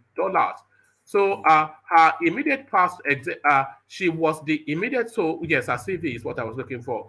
She was the immediate past executive secretary and national coordinator of the Nigeria Extractive Industry Transparency Initiative.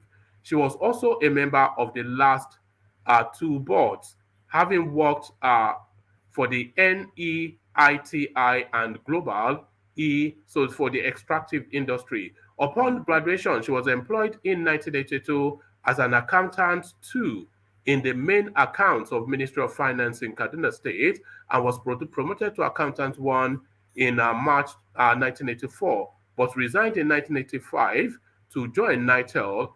Earlier, she had done her National Youth Service, where she was posted to primary assignment, etc., etc.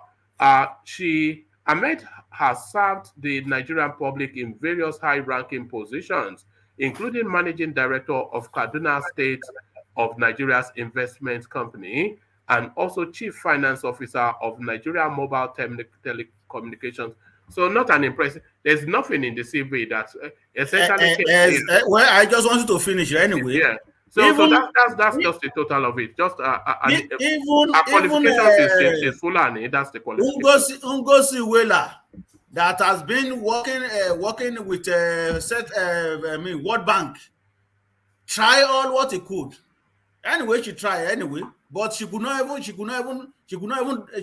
do much for Nigeria. Let alone somebody who didn't even pass through through a bubble. It's within the same circle that didn't even expose enough. Then running Nigeria. So what do you expect? And it's the same story for the Minister of Justice, Abubakar Malami, who went to Uthman Danfodio University, and he served he set up office as a charge and bail lawyer in Kebbi State, and from there became the Attorney General of the Federation. One man. Let me tell you something. What grounded Nigeria? I don't care about it. Some people can get annoyed. I don't care. What grounded Nigeria? It is Buhari nepotism. That you think you want to put your kinsmen in sensitive position. That is what grounded Nigeria. Emefiele is just one out of thousands of positions that Buhari earmarked to northern part of Nigeria. That is why Nigeria grounded. Are they being push the position into different part of Nigeria? Nigeria, we might not be like that of Western world, but at least not this hardship world that we find ourselves. Not this way that bandits take over the whole country. What happened is what I just said. What I just said right now. Because Buhari believed that, okay, well, I want to put my kingsmen in positions. That's what grounded Nigeria. Then we have a couple thousands of dollars now in account. He's a very funny boy. Hey, Nigeria is gone for dog, man.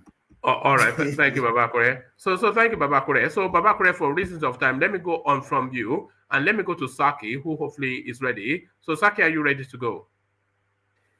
Yes, well. All right, brilliant. Good to have you, Saki. So Saki, you're a society man, so I'm sure you would know who Smart Beyonce is. Do you know Smart Beyonce? Yes. Okay, talk us through that storyline. I'm sure you heard she's been arrested for drug trafficking in Ethiopia. Yeah.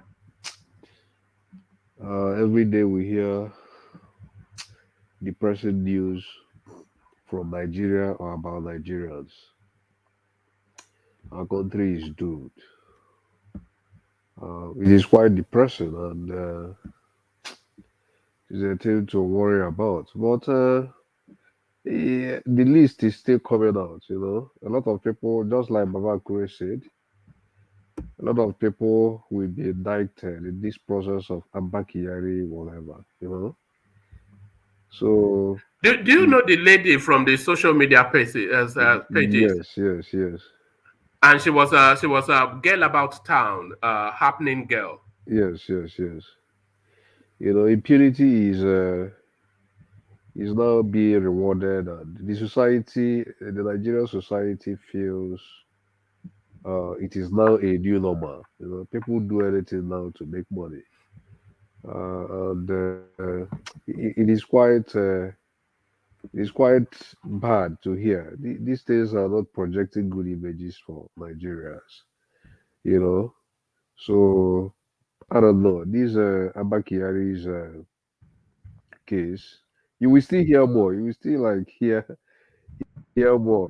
You're going to still have a list of more people that will be cut off in this process. People we don't even know.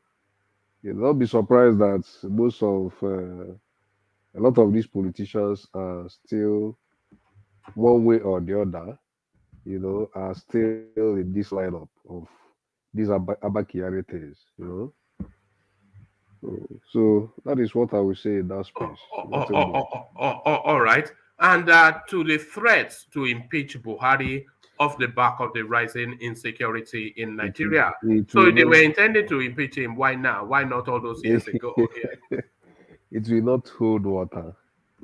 I listened to the interview by Arise, the interview granted to this guy Abaribe on Arise and also on channels.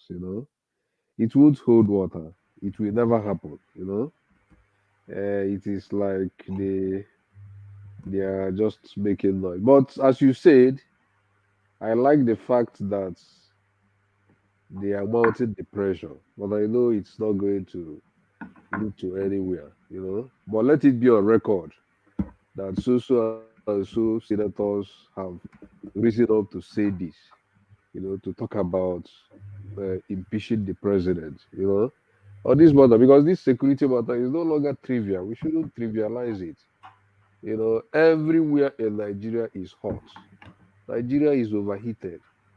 I was sleeping yesterday and I had like a dream of a country that is like Somalia. So Nigeria is overheated.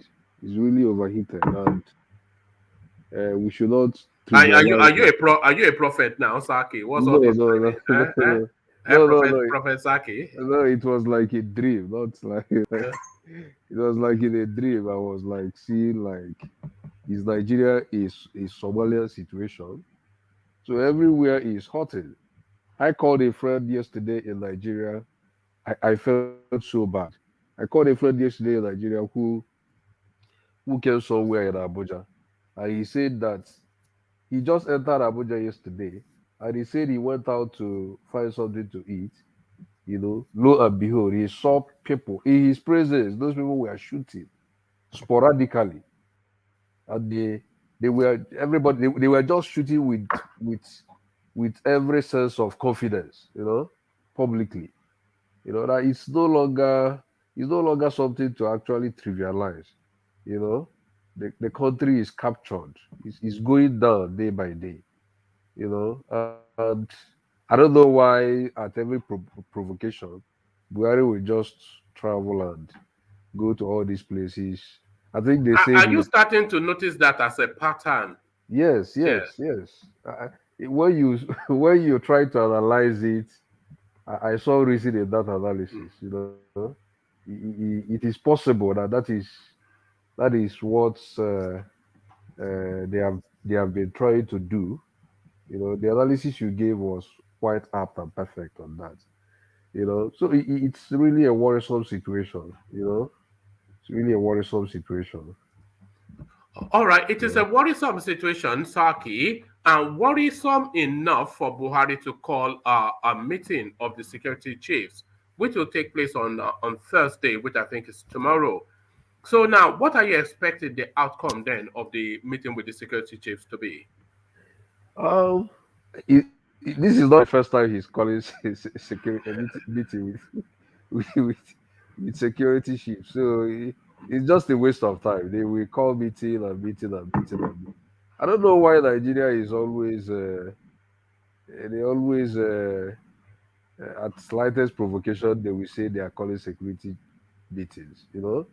He should.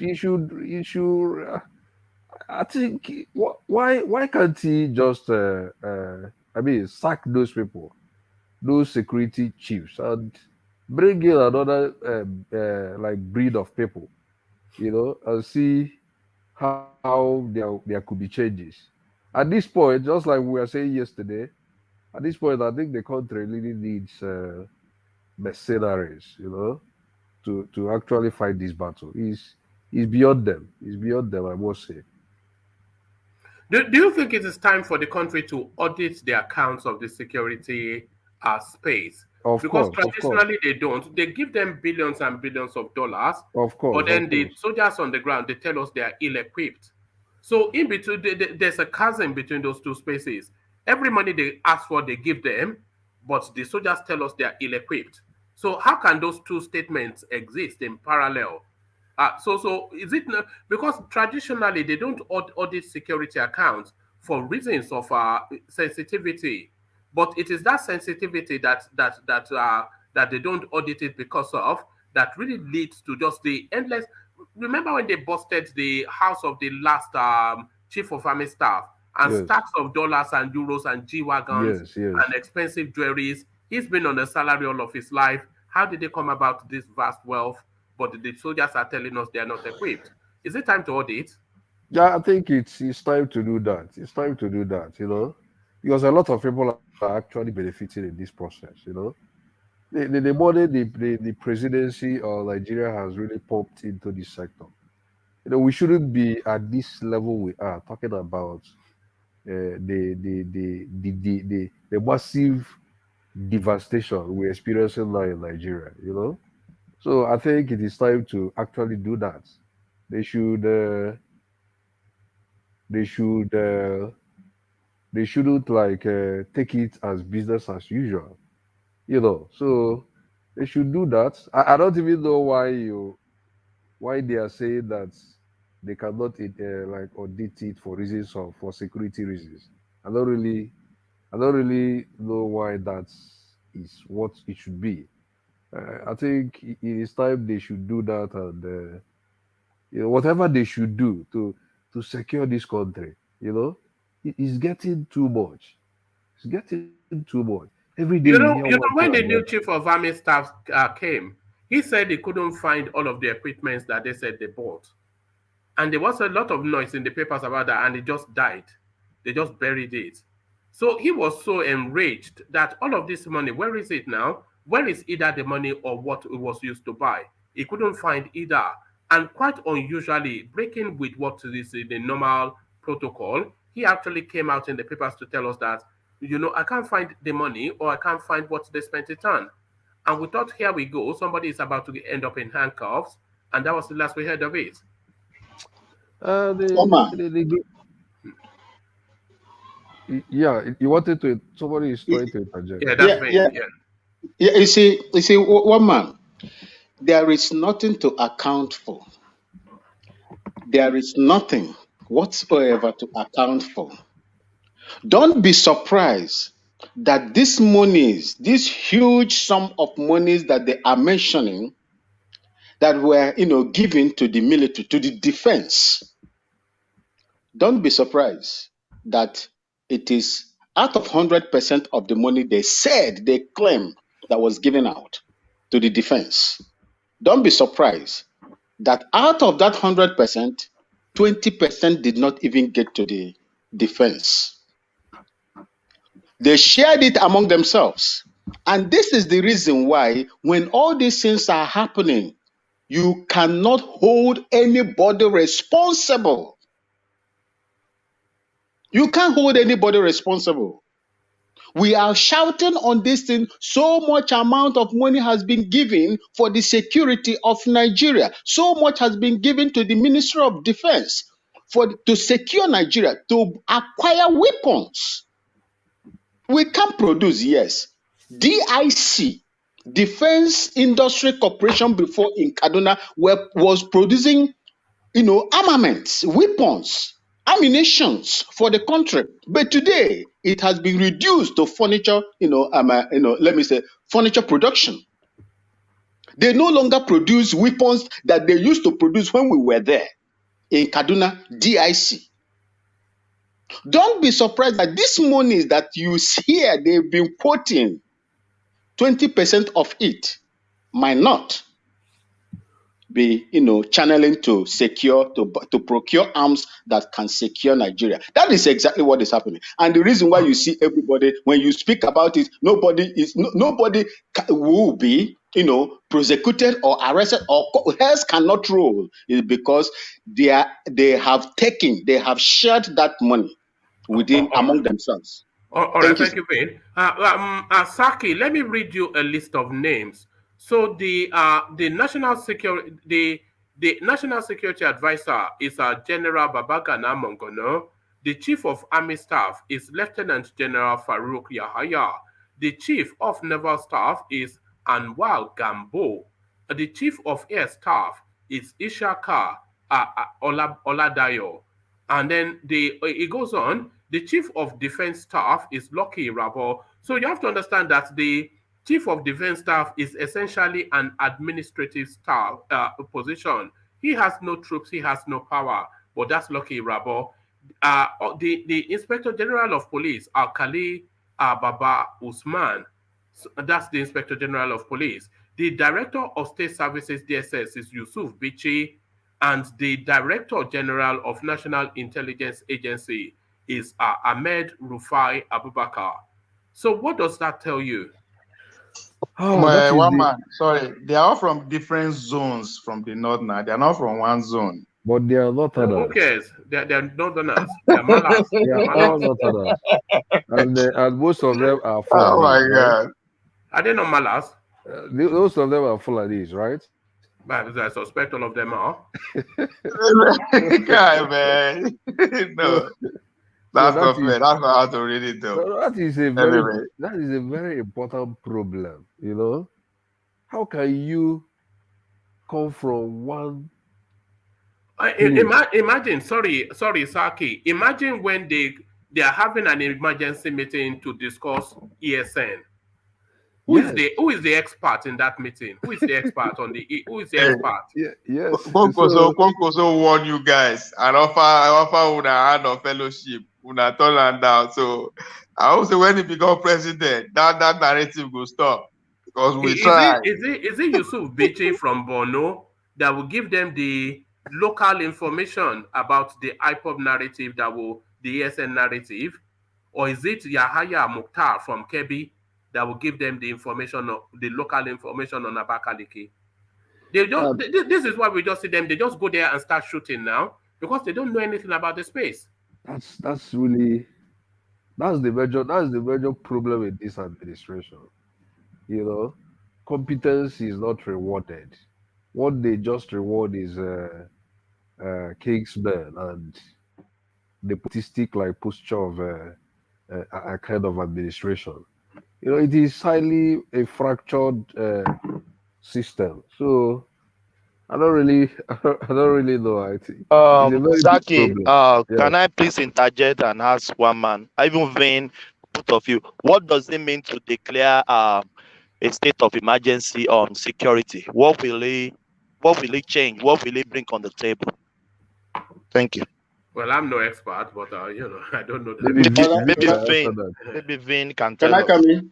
Yeah, come in. Yes, Condense it, though, Vin, but let's hear it. You see, my brother, it is eminent. It is eminent with the situation that is going on in Nigeria right now. It is a very vital call, to make. The president that has the power, all the political powers is vested in the hands of the president.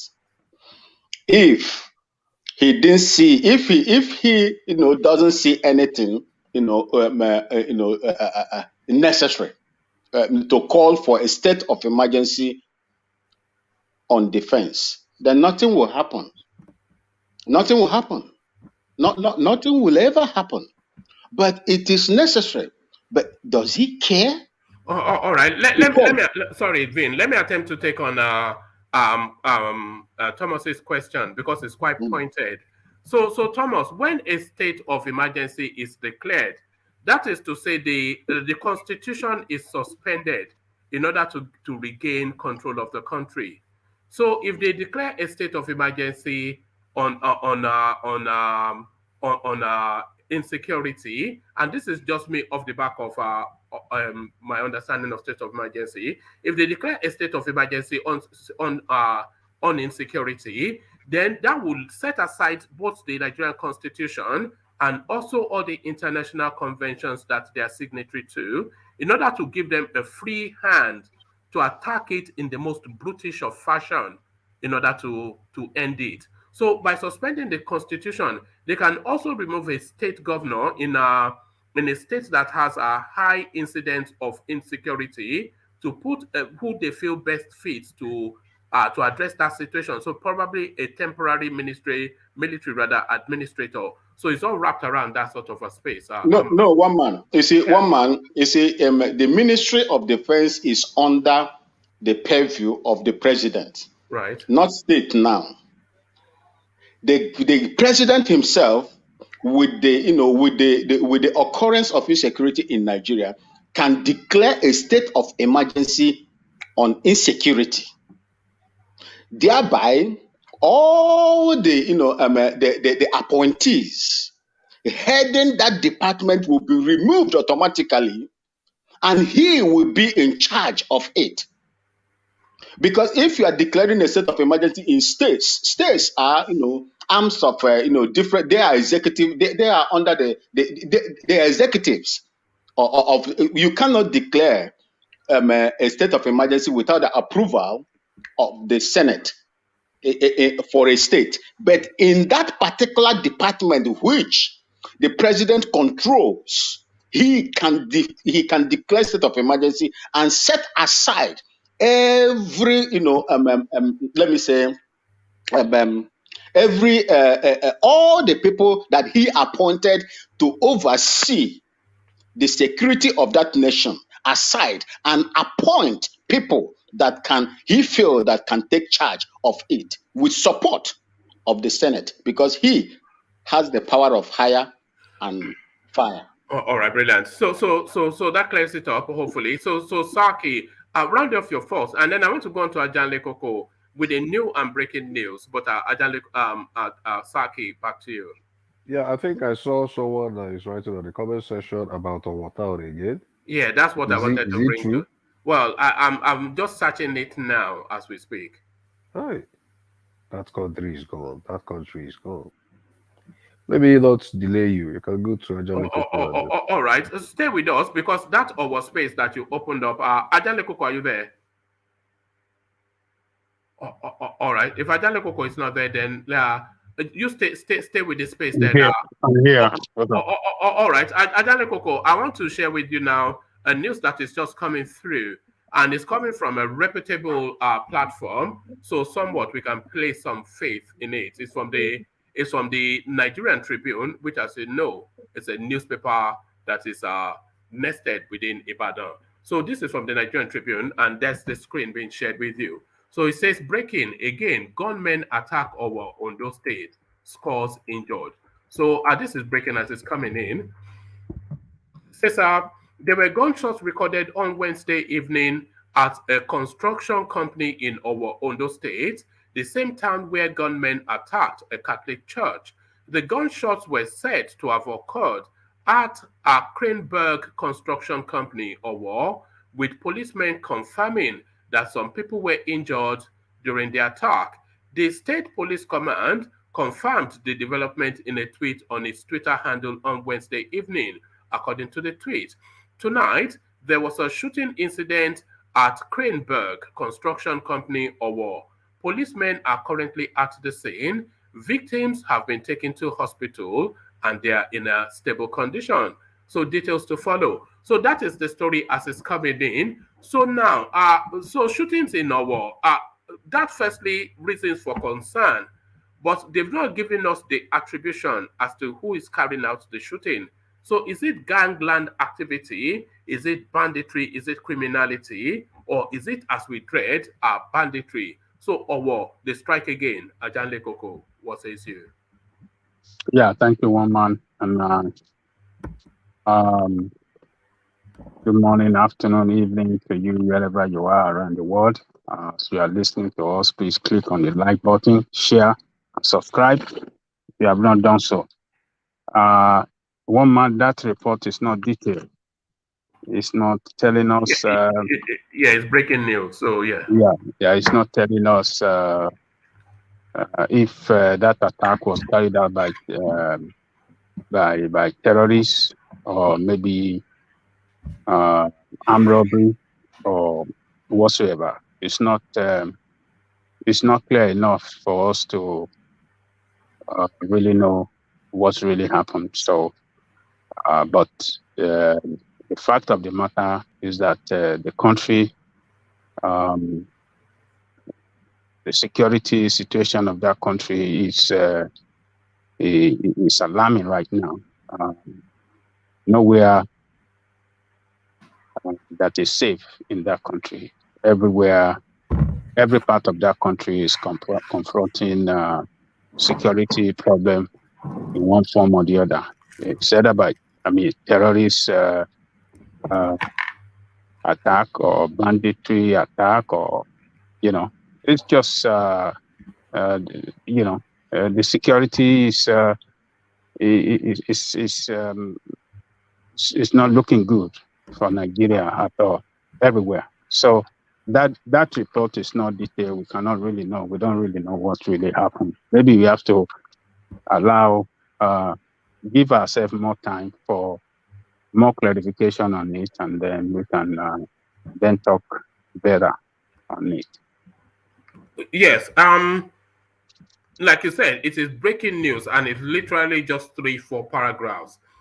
But the one thing that we know is there's been shooting, and we know that there's been victims. We don't know if the shootings were fatal. That's one. And then we don't know who's responsible for it. That's two. But the news is that it's taking place in a war, which was just in the news a couple of weeks ago. And the news also is that it's been announced in this manner. So if it's wrapped around criminality, I'm not sure it will be making national headline.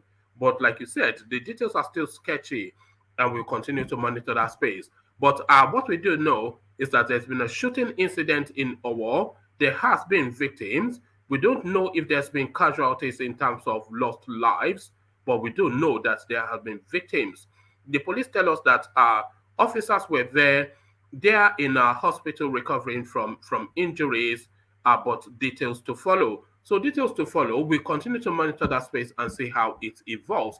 So as we have you then on the as we have you then in play, Ajanle Koko, the threats by the senators to impeach Buhari. So is all bluster, no bang? Would you say all bluster, no bang?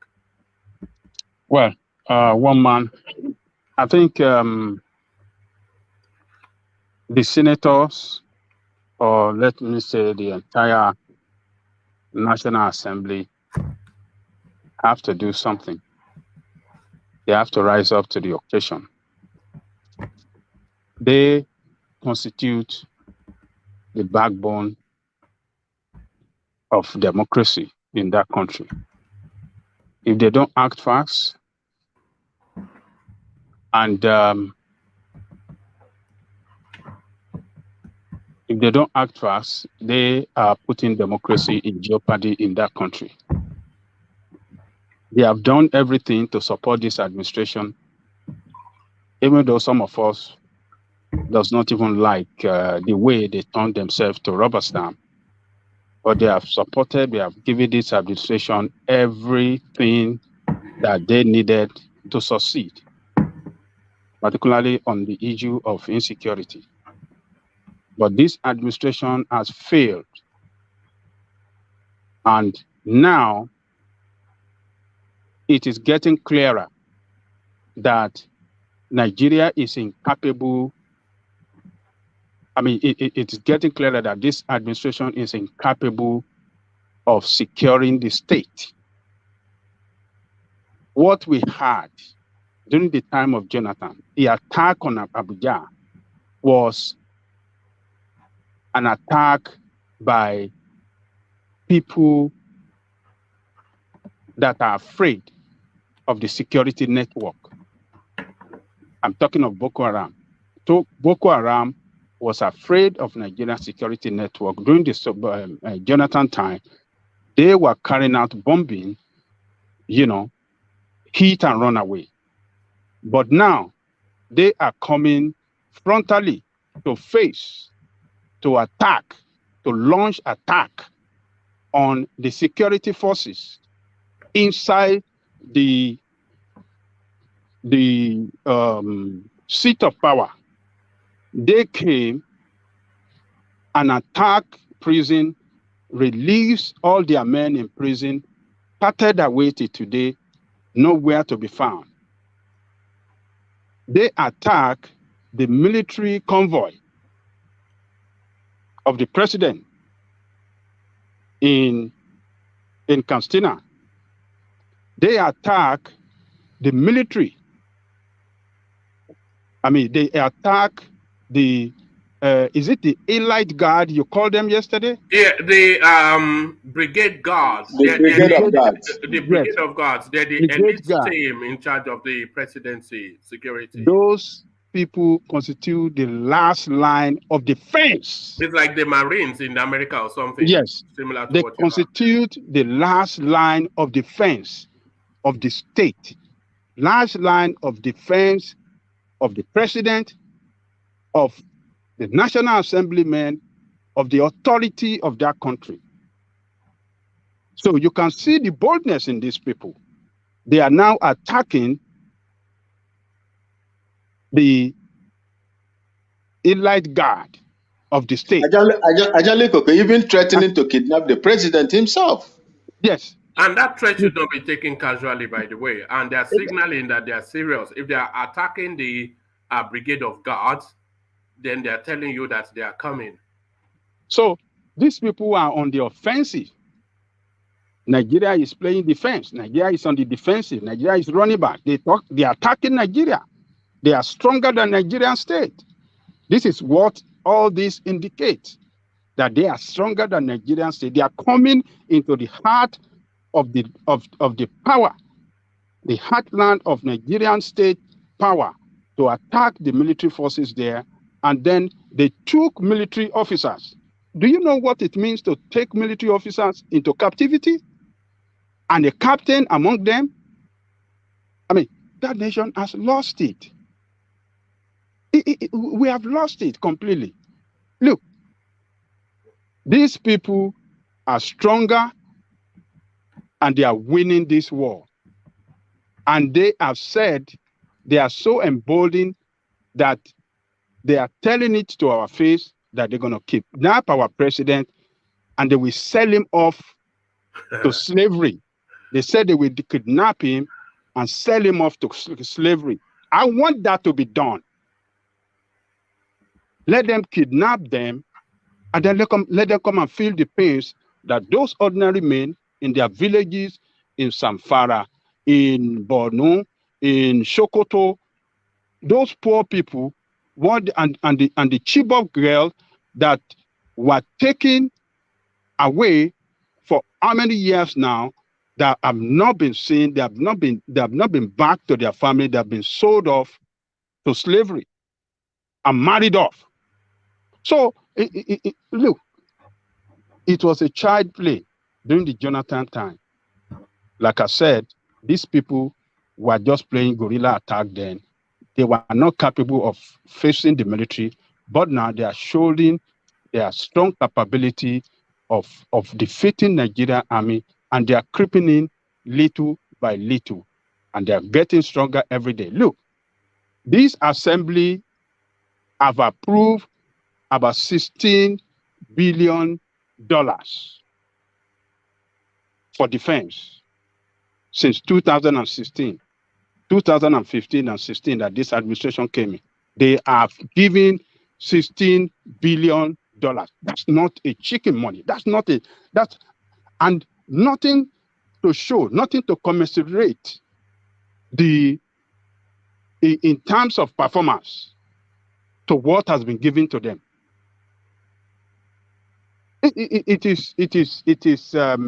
This is alarming, one man. And I told you, if you remember, one man, I have said it here on this platform some months back, that if Nigerian people, if we fail to have the right leadership in position of power,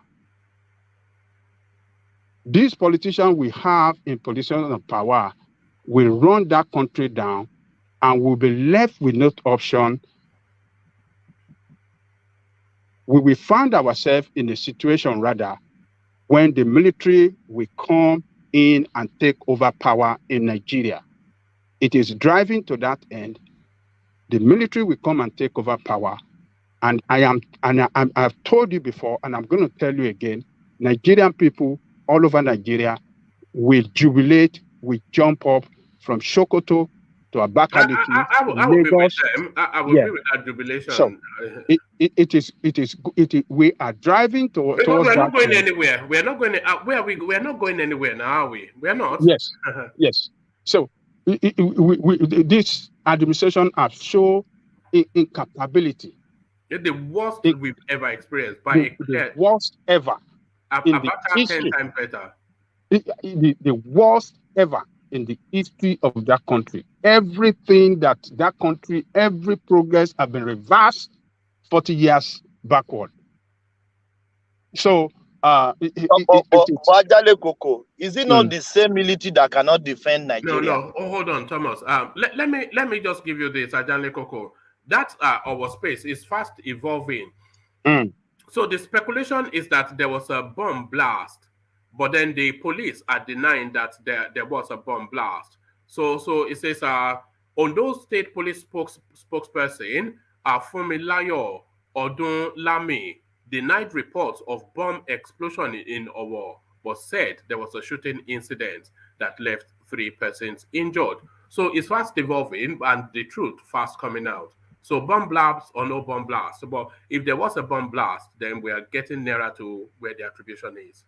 Yeah, one man, if it's a bomb blast, we know those people in Nigeria that carry out a bomb attack. That's the job of terrorists. So it's either the what do you call it, Boko Haram or ISWAP or some of these other groups. Do you think they're after Akeredolu? Not him personally, but they want to get at him somewhat. They are not after Akeredolu. They are after us. These people have sleeper cells around the country, and they have stationed. Intelligence report says these people have creeping into Kogi. And when you are talking of Kogi, Kogi is the only state in Nigeria that is connected to all parts of Nigeria. It's connected to the east. You can get into the east from Kogi to Ebonyi State. You can get into Kwara, and that onwards to the west. And you can go to the to the north from Kogi. So when they are in Kogi now, it tells you that they are closer to Yoruba land. And I'm not surprised that they are carrying out attack in Owo. And what happened in Owo can equally happen in Ondo and can as well happen in Oyo. After all, we have seen that one of Oyo. They have attacked Ibarapa several times. They even attacked the prison in Oyo and took away the prisoners, some terrorist prisoners that were kept there. They took them away. So what are we talking about? These people are winning. They are winning Nigeria state. They are all over the land. They are in the east. They are everywhere in the bushes around the country. So this administration has failed the country. And I am looking at APC in totality that failed that country. They have driven that country into a state of disaster now. It was a problem during the time of Jonathan. They graduated it into crisis, but now it is looking like a disaster. So the assembly are doing the right thing, particularly the opposition. They are doing the right thing to signal to Nigerian people that enough is enough. We cannot allow this country to go down while we are representing you Nigerians. So they are signaling to us that if this administration and the party and their member in National Assembly doesn't want to do anything, we want to do anything. Even though they are minority have a say, even if they cannot have their way. They are representing people, they're representing the interests of Nigerians, and so they must act, they must show to their different state and district that they are representing across the country that yes, we are speaking and we are acting. But it's just unfortunate that while they are taking up this action now, they'll be embarking on vacation, or what do they call it? Is it recess for Recess. recess for 2 months, isn't it? 2 Yes, months. yeah, Yes, thereabout. Yeah. yes, but that doesn't matter. Even they can still be recalled for an emergency matter while on recess. So the Senate president can still recall them if need be to attend to an issue of national importance. So they have done their own. They have signaled to Nigerian people, we are not Dundee. We are opposition. We are not in majority. If we are in majority, we will have acted fast and impeached this guy, but we are not in majority. This is what we are putting forward as a way out of this problem. And now, what they have done smartly is that they are putting pressure on APC and the leadership of APC in National Assembly. So Nigerian people are now looking the action, because it never come to our thought before that let us impeach this man. But what the opposition have done now, they have signaled to us that, look, we have an option. Femi Adesina, Ajale Koko, Femi Adesina described it as bravado. And he's saying it's bravado for one main reason, but you can add an additional reason to that. He's saying to remove Buhari, to impeach him, you have to have the majority to do that. APC has the majority in the houses. So it's just really, it's bravado, isn't it? It's just for the optics. It's just for them to mark that space that we are trying to do something. So no chances of impeaching Buhari, of course. And also Buhari only has 6 months thereabout left. So even the process of landing at impeachment is not a 2-week journey. They have to take it through all of the houses and get it as the whole process itself is what? It's a 5-7 months process. So it's just bravado, empty talk. Your Femi Adesina, maybe it will not come to you to come and knock on your door. That Baba, come and let me stay with you. Don't worry. You know, the Femi Adesina is the Joe. Oh no! If we go to of Yoruba land. No, if we go to Kulata, he's from Osun State, like Kulata. You will go and knock on Kulata's door for safety. By the time that Nigerian people go after him to teach him a lesson. So you know what will happen to him? Sorry, Ajale Koko. He will probably end up on some television space like Ruben Abati, talking nonsense and annoying. Yeah, that's it. That's what they're gonna do at last. So, but you know, you can call it. You can call them minority of minority. I can call them anyway. But I mean, any way you like. But the issue at stake now is that the opposition have put them in the public space. They have, you know, what do they call this? Olympic torch, or what do they call it? This they have smartly ignite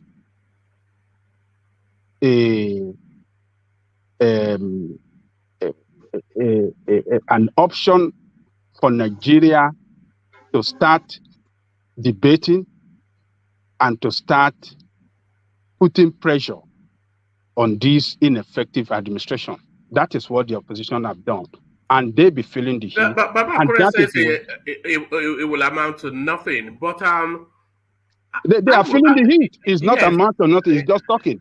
And that is why they are feeling the heat now. And that is why the president hurriedly called for emergency. That's why he hurriedly called for emergency security meeting. So they're feeling the heat. And I believe, and I'm going to tell you one man, they be feeling the heat from international community that have a vested interest in Nigeria. They be feeling the heat from investors, diplomatic communities, because we have diplomats stationed in Abuja. So how dare you have a the seat of power not safe again? The diplomat cannot move around. Imagine one diplomat traveling within the city of Abuja, and these people carry that and carry him and kidnap him. That's only a matter of time. Oh, that's only a matter of that time. is what it's going to. Yeah. So they're feeling the heat.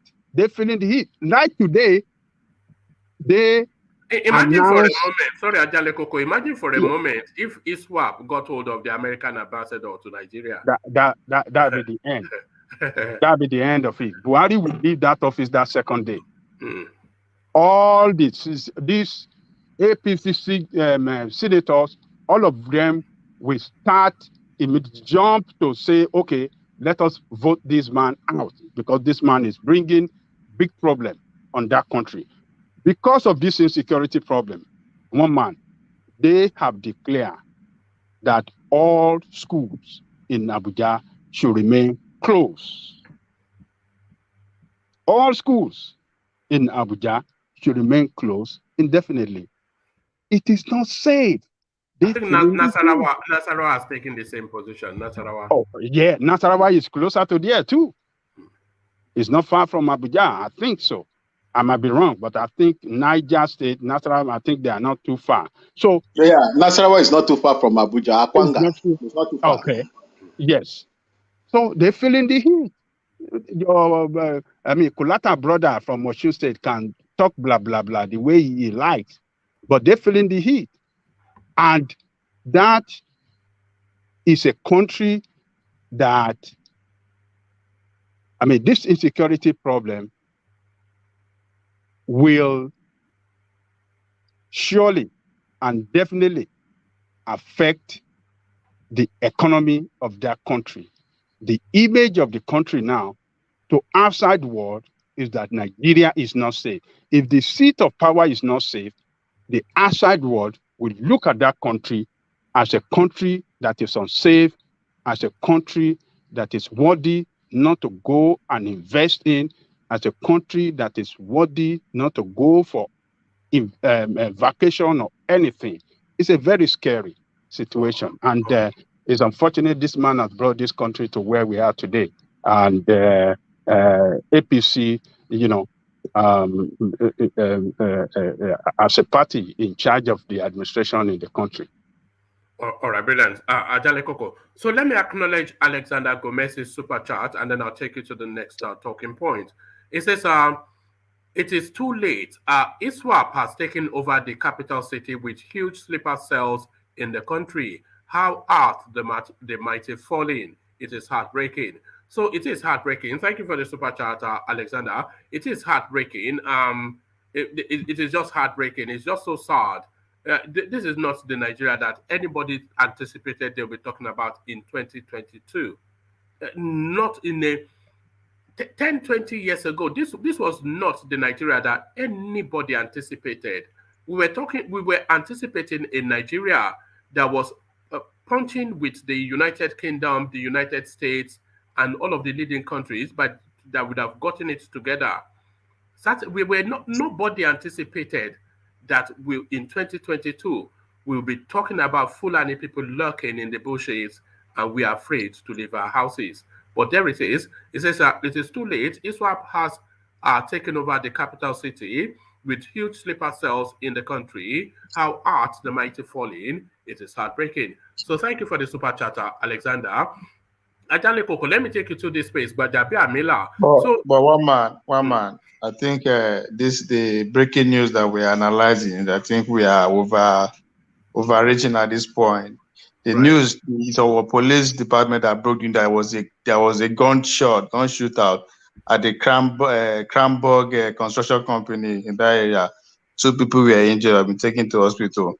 It's not clear where it's an attack or anything. You just said they had a gun exchange between at the construction site. So Mokude came to say, okay, now this is so even we've not made any attribution, but it's happening in the war and it's making the news off the back of what happened last in the war. So we're continuing to monitor it. Sorry, I don't get what you mean. You said the attack that happened was a shootout in the construction site. Yes, Cranborg Construction Company. I would love to send you the soldiers that died, but I can't. Sorry? I said I would love to send you the videos of the soldiers, the brigade of guard that died, but I can't. Every other news No, is taking in this from Abuja, I'm talking No, about. that's not what we're talking about. That's There's not an what we're talking incident about. happening in Owo right now. The source of the news is our police station, our police department. That's the source of the news. That's how far they're able to put that. Although some people are accusing them that they had like a explosion. Could it be the dynamite of the company, or could it be an invasion? So those are the questions that are being asked now. There was no further explanation from the source yet. So that's why I said, No, it's still an very evolving much story. developing. If I share my screen with you now, I'm on the Tribune, watching it as the story continues to evolve. So as they update it, we are updating. So first we heard that there was a shooting incident.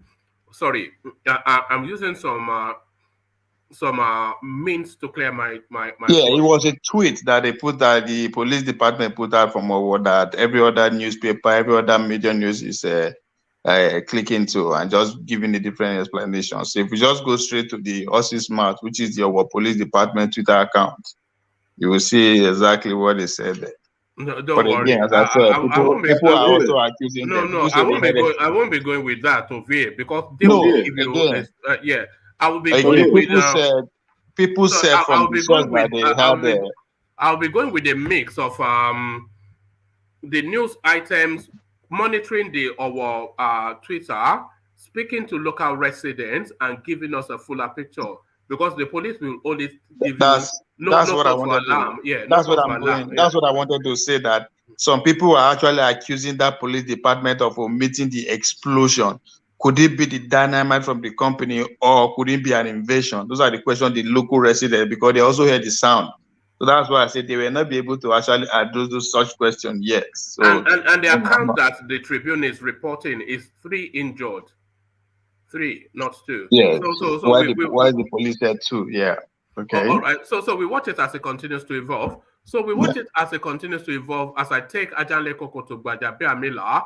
So Ajanle Koko, you were here in the earlier session when we were discussing Gbajabiamila, who put out this tweet of him attending classes at Harvard. But then, of course, the backlash, and he now apologizes. So is that fair enough for him to acknowledge that wrong was done? Oh, yes. It is good that he has showed a sign of remorse. It showed that is sensitive to criticism. It shows that he is a leader that we ask for apology, or rather apologize to people when it's done wrong. And this is what he did. There's nothing wrong for him to go to leadership, go for leadership course anywhere in the world, because there's provision for that in to people in the position of leadership around the world. So, but for him to have posted that picture that Okwesili criticized in the morning, I think he did wrong. And he realized that too, that, okay, I am wrong, and I'm sorry, and I apologize. That is good. That is a way that any matured person in the position of power has to do whenever they're wrong. Apologize and then move on.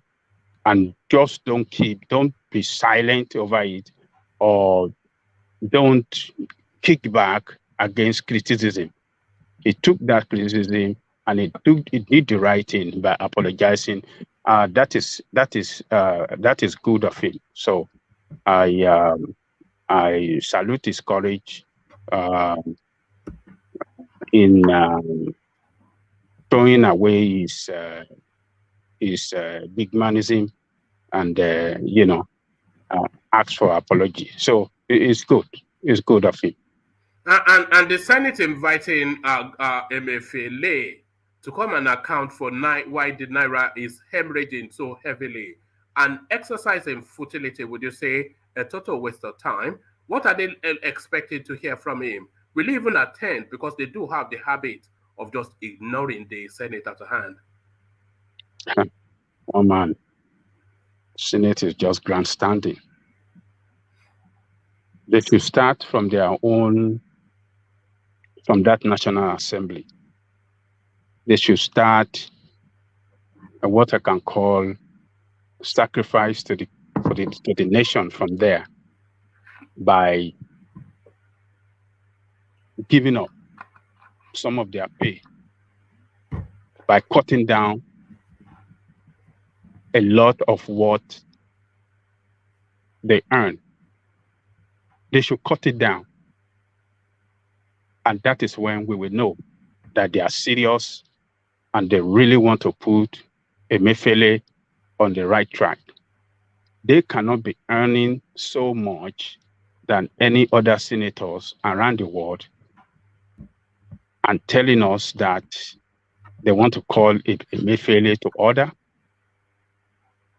Is it the force? Are we just seeing the Naira value declining? Does it just started? Hasn't been started since first year that Buhari assumes office? What have they done to check on Emefiele to defend it? Look, Nigeria as a country has failed in all respect. It has economically, it's economically weak, financially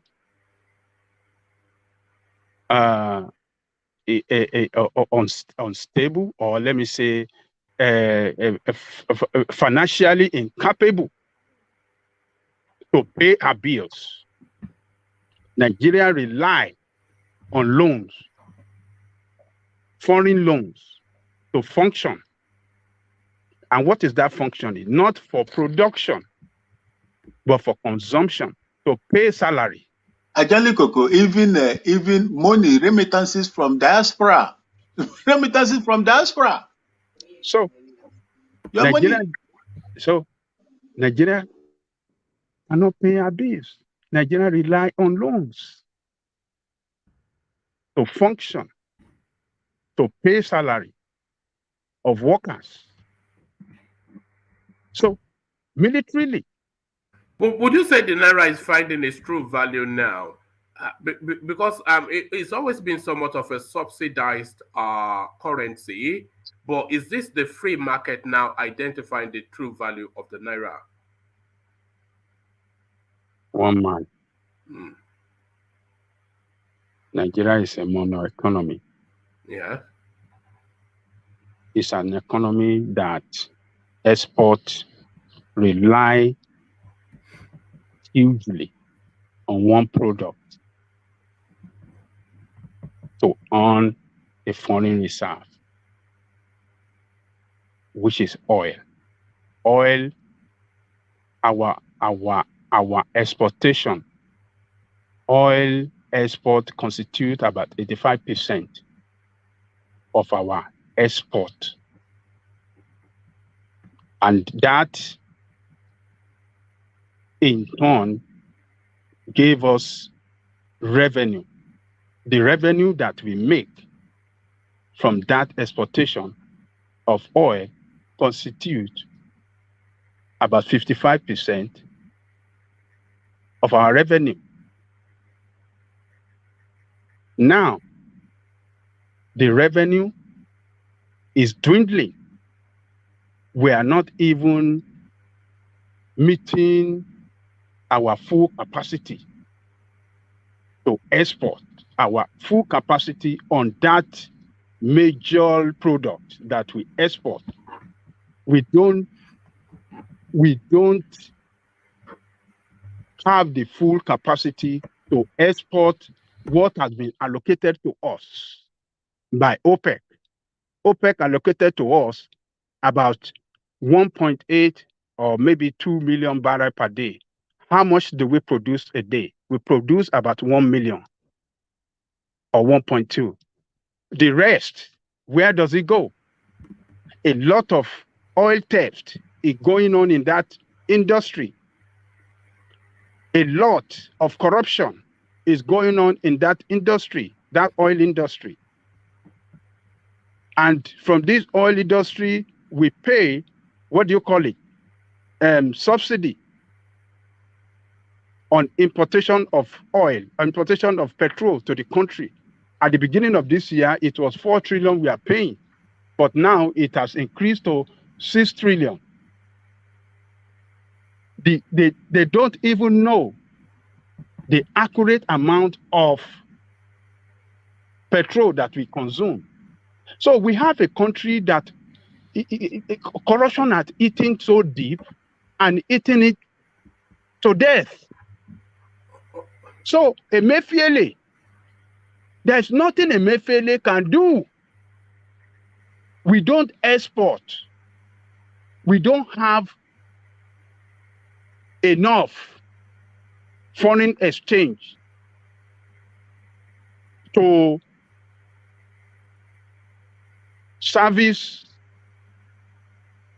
to pay our importation. We are a country that heavily rely on importation of everything.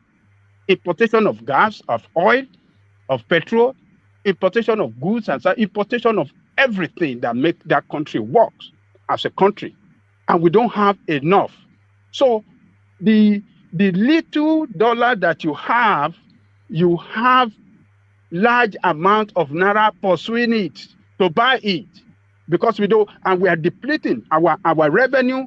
Our revenue is not is going down every day because we have a lot of industries collapsing in Nigeria. You see businesses are collapsing every time. Look at, what do you call this country? This airline. This which one? Aero Contractor. Yeah. And Dana. Those are the largest airline in Nigeria. They close out operation. This Igbo man, every time I just think about him, what is the name of this Igbo man that owned the airline in Nigeria? I just think of that man. That country, that guy, country, airline might close down any soon. That guy, by the way, is heavily leveraged too. Because you think that a lot of what you are saying as a success, a lot of it is debt. So he needs an ongoing concern in order to meet his obligations and then to keep his business going. It's heavily leveraged. All those planes, they are leased, they are not bought. Yes. And all of this is wrapped around him being able to traffic, find new routes, and keep the keep the planes in the air. But then they say they don't have petrol in the 7th largest exporting. So there it is. It's a total nonsense. So we are a nation that is not productive, and when you don't produce nothing, you can't get nothing to function. The little that you have so much of your money pursuing it. What are they going to do? How much policy have they put on ground? What kind of policy have they done to rescue the country out of the economic problem that we are going through? The administration that they serve with, the Senate are serving with, what is the economic policy of Buhari? What is the economic policy? We don't know it. It's a sham. So they are just grandstanding one man. So Nigeria, when Buhari came in 7 years ago, and immediately that, I think it was 6 months or before his year in office, and we had this, no cabinet. Yeah. We had our currency, lost value so fast. There was a time under that space. There was a time that the Nigerian currency, the Naira, was trading at about 3 or 4 parallel levels. So you had the official rate, which was heavily, almost by a good in excess of 50%, the parallel markets, and then certain parallel markets were about 40%, and the value of the naira was it was just wild. And they were saying that he had to devalue that currency. And he said that, no, I'm not going to kill the naira under my watch. And under that window, let's say the naira was trading at the windows in CBN for about 120, and they're selling it in the market for 360. So the cabals and the influence, they were just going to the central bank, packing up dollars, giving it to their bureau de change, getting the double whammy, and going back to recycle again. So it was just, it was wild. It still is wild, but it was wild then. Wow. Yeah. So wow. At the black market then, it was around 500 and 600, and before it came down to like 300 and went up by 400, and since then it was 520. 520. So thank you. So I told one of my friends back then that this currency would go to 1,000 to $1.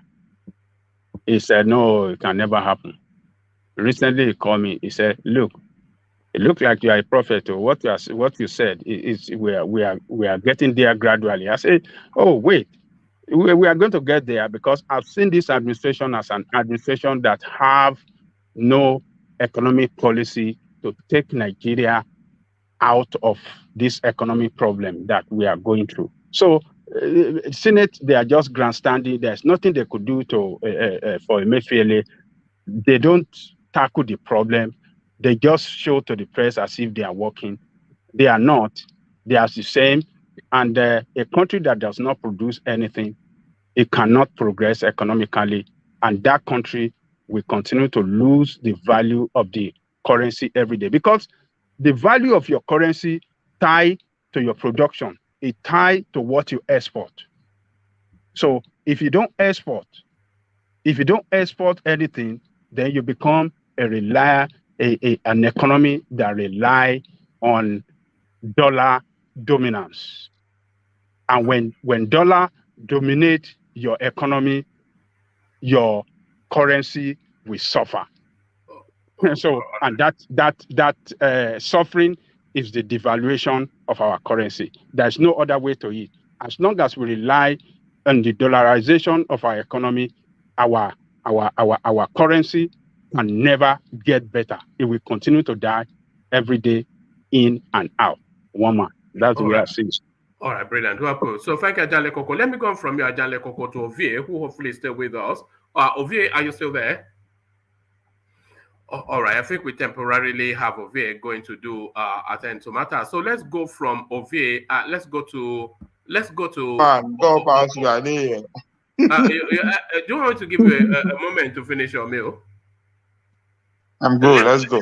No, you can't talk with a mouthful now. Look at this guy. You are not in us for anyone now. Look at this man. Let me give you a moment. Let me put. Good job. Yeah, let me put one question to Thomas, and then I'll come back to you. So let me go to Thomas. Thomas is driving though. I'm here. I can hear you. All right, brilliant. So let me come to you then. The Senate threat to impeach Buhari. So too little, too late, and really all bluster, no bang. Bravado, as Femi Adesina, you will say aptly put it. 6-7 months to the end of his tenure, they are not looking to initiate impeachment. So is this just for the camera, for the optics? Is this just flapping and peacocking? Are they just peacocking Abaribe and his posse? Thank you, one man. Good evening, everyone.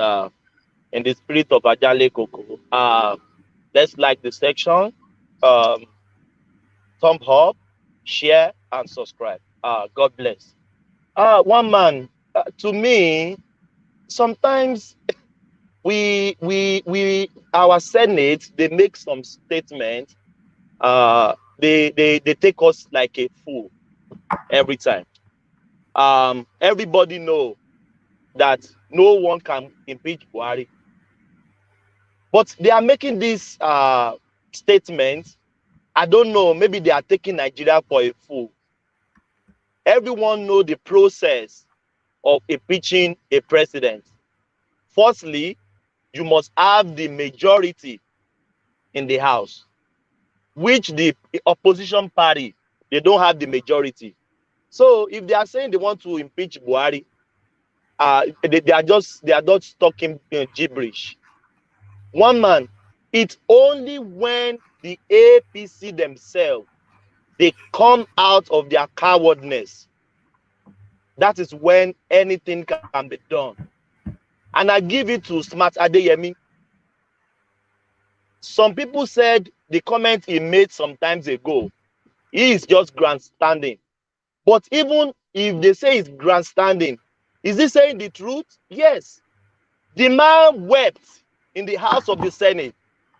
He even told all them, he said, if we can't solve the security of this nation, what are we doing here? Let us close Senate House and let everybody go to their house. The man said it, even though he's an APC man. I can still respect him till tomorrow, one man. He said it. He said, if we can't secure this country, let's close down the House of Senate. Or what did they call them? So if APC people cannot criticize Buhari, they are the one that can really impeach Buhari. No one else, one man. No one. PDP, they can make their assertion, they can make their argument, but to me, no. They can't do anything. It's just like a dog. All right. Oh, I think we lost Thomas there. So we lost Thomas there. So let's see if we have Ovie back. So Ovie, do we have you now? Yes, sir. I'm here. What were you eating? It was actually agege bread. You know that's what I had for lunch as well. Agege bread and beans and Nigerian beans. Yeah, I was eating agege bread. So yeah, eating agege bread in America. What's the point of you going to America then? Is it not burger you are meant to be? Are you not meant to be eating preservatives? Is that not what you eat in America? Preservatives. I'm a village man. I will always find a way. All right, village man, yeah. All right, let me acknowledge Alexander Gomez's super chat, and then I'll come to you. It's the opening question to everyone, Ovie. The threat to impeach, of course, of 6 months to the end of the tenure. But Ajanle Koko, Alexander rather super chats as ever to praise Ajanle Koko's analysis, which everybody on the platform always impressed by. Not least Alexander Gomez and his super chats to say. He says, Chai Ajanle Koko, your analysis tonight was masterful. So Ajanle Koko, of course, always been applauded by Alexander Gomez, as indeed he is by all of us. So thank you for the super chat, Alexander. As we go to Ovie then, so it looks as though we may well get an early present. One man, as peace speaking, what happened? No, you dropped out. Ovie was on, so we only.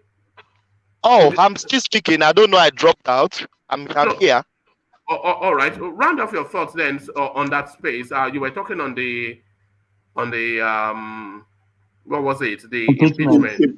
The impeachment. Yeah.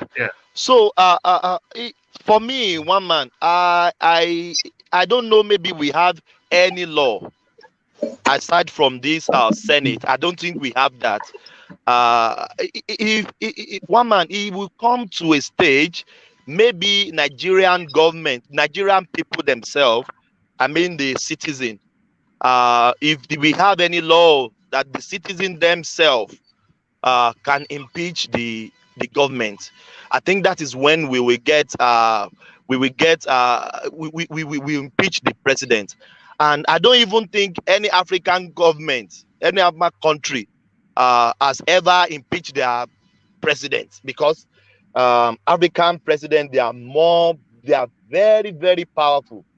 To me, Abarebe and the rest of them saying they will impeach him is a good direction, one man. But to me, they can't do anything. Even they're supposed to have done this earlier on. Buhari had maybe 6 or 7 months thereabout to go. So what are they going to do? What are they going to do? What's different they want to do? Now they want to impeach him despite all the woes, all the killings, everything we've passed through in that country. So they said now they want to impeach him. One man, it's very unfortunate. I wish the APC themselves they come to their realization, and I'm even praying maybe they will be if they kidnap one of US or UK ambassador or this now maybe we can go to them. The APC will say now we can impeach him, but if that doesn't happen, I'm not seeing anyone impeaching Buhari come before his tenure expired. Is it cold where you are, Thomas? I always wonder at it. You are in Australia and you wear all this thick clothing. Does it get cold to the point that you need winter clothing in Australia? Woman, is winter here. Yeah, but winter for you is summer here, isn't it? What degree is winter? What do you consider winter? One man, -2 sometimes, even 0 sometimes, -3 sometimes. In Australia? I live, yes. One man, what are you saying?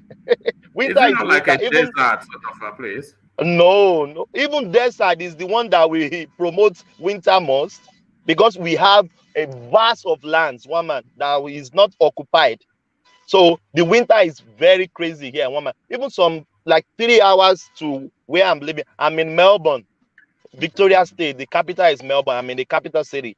It's some place even 3 hours here. You can't even drive. Snow everywhere. You get snow? You get snow in Australia? Yes, of course. What are you saying? What do you mean? Of course, we don't get it in Nigeria now. It's not of course now. One man, we have snow. It's winter here, one man. Even this morning it was 2 degrees. Una no get snow. You are from Modakeke. We have snow. We have snow. We have snow now. I can't be lying. What are you saying, Ovie? We have snow. It's cold.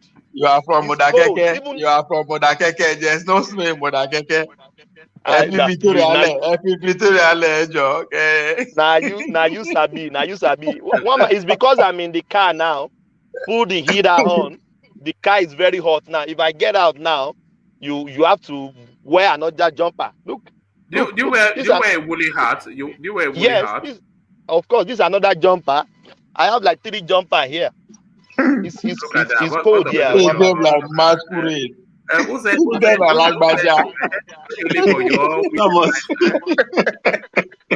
Thomas. Yes. Black man they suffer.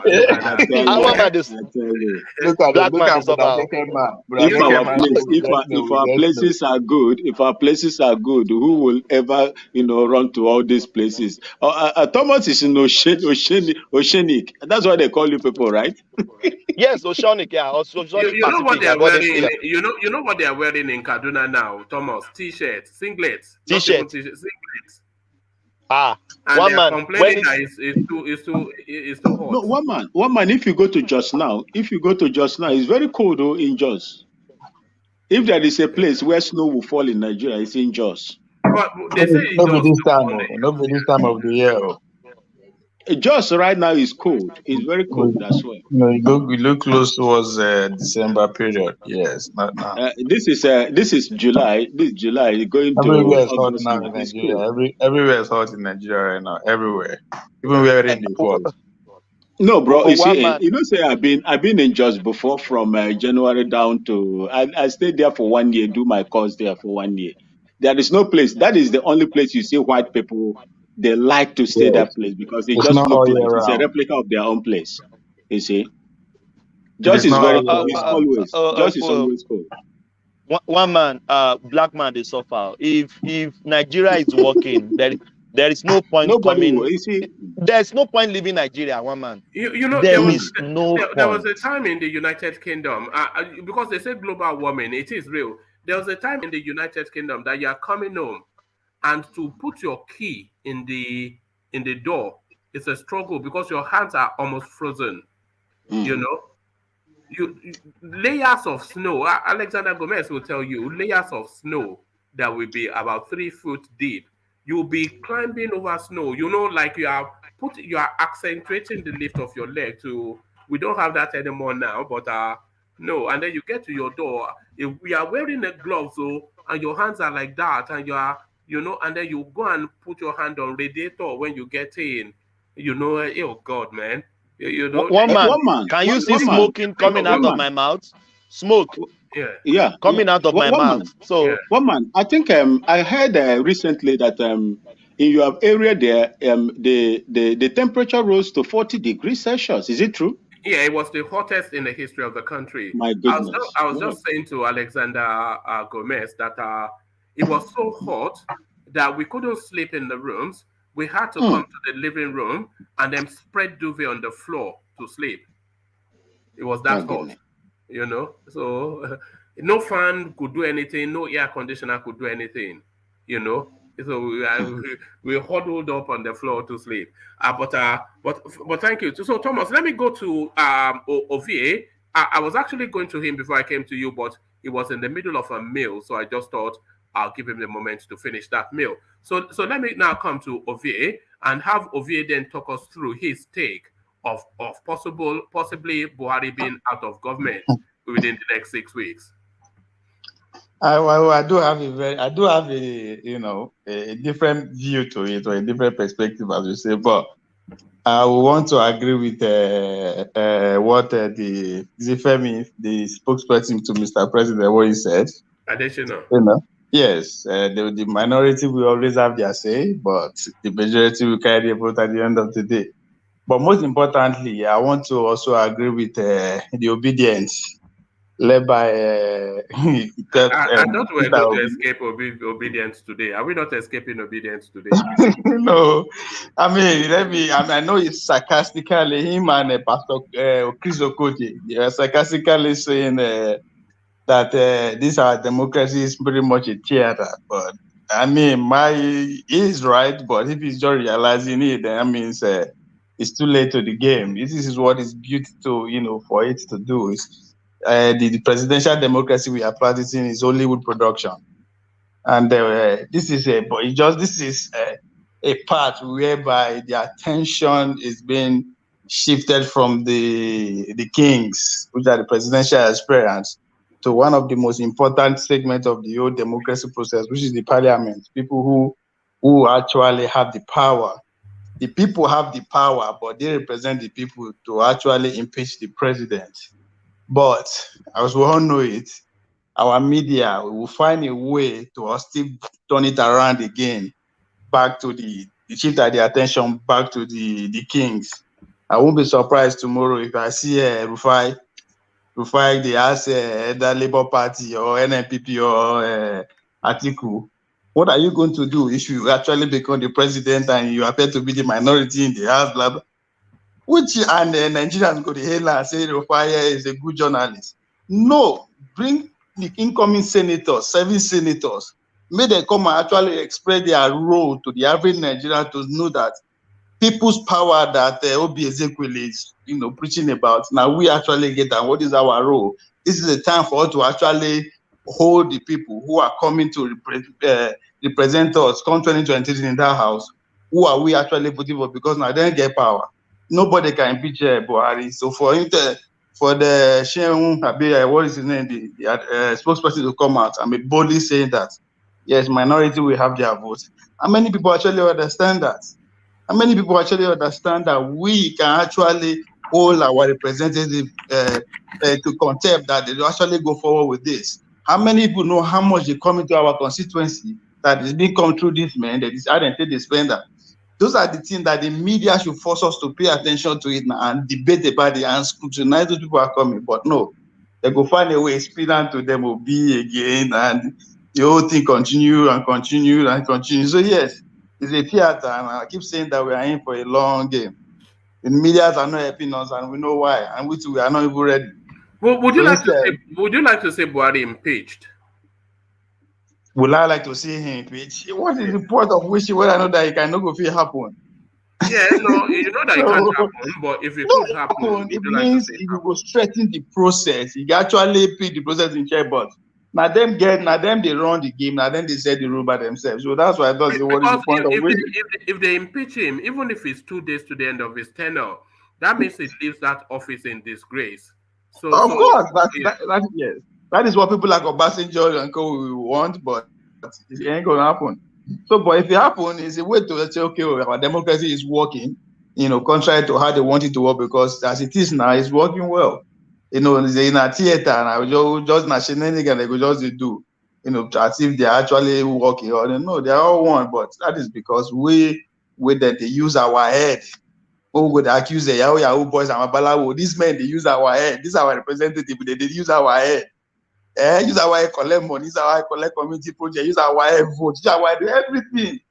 But still, if anything happen for my village, now Buhari will go they shout. Anything happen for Nkolomiba village for Okai Titi, after Indobi, now Buhari will go they call. If you have for Potiskum, now Buhari will go they call. If you have for Inewi, now I mean. Who should they be calling? Who runs the country? Our representative. Before you get to the representative. Forget your representative. Exactly. No, hold on.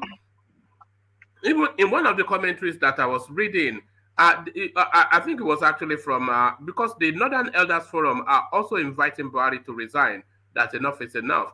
And what Hakim Baba Ahmed was saying is that the Nigerian president is so powerful that nothing moves. So all of those representatives that you're talking about, they are only relevant at the largesse of Buhari. If he wants to shut them down, he shuts them down. If he wants to empower them, he empowers them. So everything still wraps around him and still goes to him. So the state of the country now, it's not that name, but Buhari. Yes, I agree with your point. That is what is happening. And that is happening because, again, now them that they steal money to re-elect themselves. They are in charge now. When we get to a point whereby the average Nigerian city understand how to play this game, and it's okay, I will contribute to make sure this my candidate win, this man from our community win, then they will begin to hold, actually want to speak for us or actually want to listen to us. But at this point, we contribute close to nothing. Now only vote. Vote is not important. Money buys everything, including the vote. So they are recycling themselves. By the time that transaction form shift to the people or shift to corporation, just as it is in America, where corporation and they in charge of electing who represent pretty much everybody based on their what is it called? We call them bribery, but the word escaped me. I don't think could help me out there. Those lobbyists, they do their own in form of lobbyists. Few corporation, we have people representing there, paying the million. At the end of the day, even people who are serving, by the time they retire, during Obama period, 40% of people that serve in Obama end up working for a lobbyist company or anything affiliated to a lobby company. So it's still the same way that they do for here. We never know our role, so that they use our way to the thief money to elect themselves back. That is the whole point. But by the time we go, they're wise enough, understand the process, begin invest in our own candidates, in our own people's president, then we can have hope that such a thing can work. But as it is now, them. So the presidency have the say. Once the president. Do you think even the headlines that the Senate are moving to impeach the impeach Buhari? Do you think if that nothing else, it highlights yet again his inadequacy, his incompetence? If nothing else, he achieves that. Well, of course, maybe in case of history, I mean, by 40, 50, 60 years from now, the people look down, people, look to this era, and those are the things they will pretty much click to see what is going on. The more they see so kind of like they go say, yeah, the man is, yes, in a way, it plays into but does that, I mean, what we want, how does that affect us? What does that, it doesn't mean anything even to them, because now we go make a failure of a president or a success of a president worth it with the people. It doesn't really mean all these sensational headlines. We understand where all those kind of headlines are going. Most of them are biased and selfish for their own sake. I understand. That's what they are there for, to service the whole process. All right. So it's the people are losing, regardless of how it plays out. But not theater, as will be put down. All right, brilliant. So, Ovie, there's been a development. There's been developments in one of the stories we were covering in the earlier session. So, Femi Gbajabiamila, of course, we were with everybody else throwing sticks at him. So, he has come out now to apologize. It's around the story of the pictures he put out on Twitter of him attending lectures at the J.F. Kennedy School of Leadership in Harvard, and acknowledging then that with the students out of school for 5-6 months, it is insensitive for him to have put that out. He added on what he has been doing to try to get the strikes to stop. So has he done sufficient then to cut him some slack. Are you cutting him some slack, Ovie? I mean, but I won't say I won't say Bajemi doesn't know what he's doing. I mean, according to our standards, he's civilized, he's well traveled, he's read. I mean, he's doing advert and all that now. That this putting out that kind of image is out of mistake or is not well thought of. Those are premeditated. How do we take a little bit of attention from our masters because it's not actually going well now? Let's take a little bit of attention from there. I mean, whether we like it or not, this strike that is going on, what is their role? You know, how do we take attention? So he knows what he's doing. They are masters of the games at this point. Just put into they understand the audience, people where they follow now. We like all those kind of thing. And now he has come to apologize. Are we going to let him go? No, we are still going to be talking about it's a good thing. That's a people's person. He's sensitive enough. But the question still remains is that a point has been made. Why will you be fraternized in the urban of all places that it costs thousands of dollars? Either you are the one paying for it, either the institution that we are representing, which is the House of Reps that is paying for it, either our constituency is paying for it. It's still very mockery. Why the school that supposed to produce your next people that will take over the role of next are granted. So that point is as what do you mean your apology. Next? You know, after this round of politics, after 2023, nobody from a Nigerian educational system will govern Nigeria again. It's going to be internationally trained people. I see where you are coming from, but I don't know. Well, if this same system, yes, we will still continue to practice them, yeah, likely yes. With that, after all, they glorify them now. He goes school for America, they assume he knows better and all that kind of stuff. That is because everything is modeled to switch that process. And everything, the democracy is modeled that way anyway. Well, let's hear from you. You said after 2023, people that will be in that position will be international trained people, right? Yeah. Okay, can you please tell me the people that bought from that is contesting for the house now? How many of them international standard? No, I'm talking about after the 2023 cycle. So in about 4 to 8 years time. Okay, I got you now. The people coming into the Nigerian space now, they are diasporians making their way home. They are even now, Yeah, that's what I'm saying. Now, but the Abiyamila is America trained. Even Atiku is British trained. Yes, even now, even now, he is trying to claim that he went to Harvard, even though that's a lie. Yes, that's my point exactly. All the presidential aspirants now, who are the figureheads? They are just being proud of how Tinubu trained in Chicago, You understand? So deliberately they are rubbing in their face. While school know what I say, but still, I think we will come brag on the certificates we go get for Dubai. Tinubu they brag for waiting get for Chicago. Obi they say yes in the Harvard fellowship. Konkozo to go tell you saying get the PhD. I mean, this is mockery of the whole system. That's with so our problem. We are a bunch of confused people. Have you noticed something, Ovie, that in the last 3 to 4 years, we've been seeing streams and streams and streams of the elite politicians graduating their children.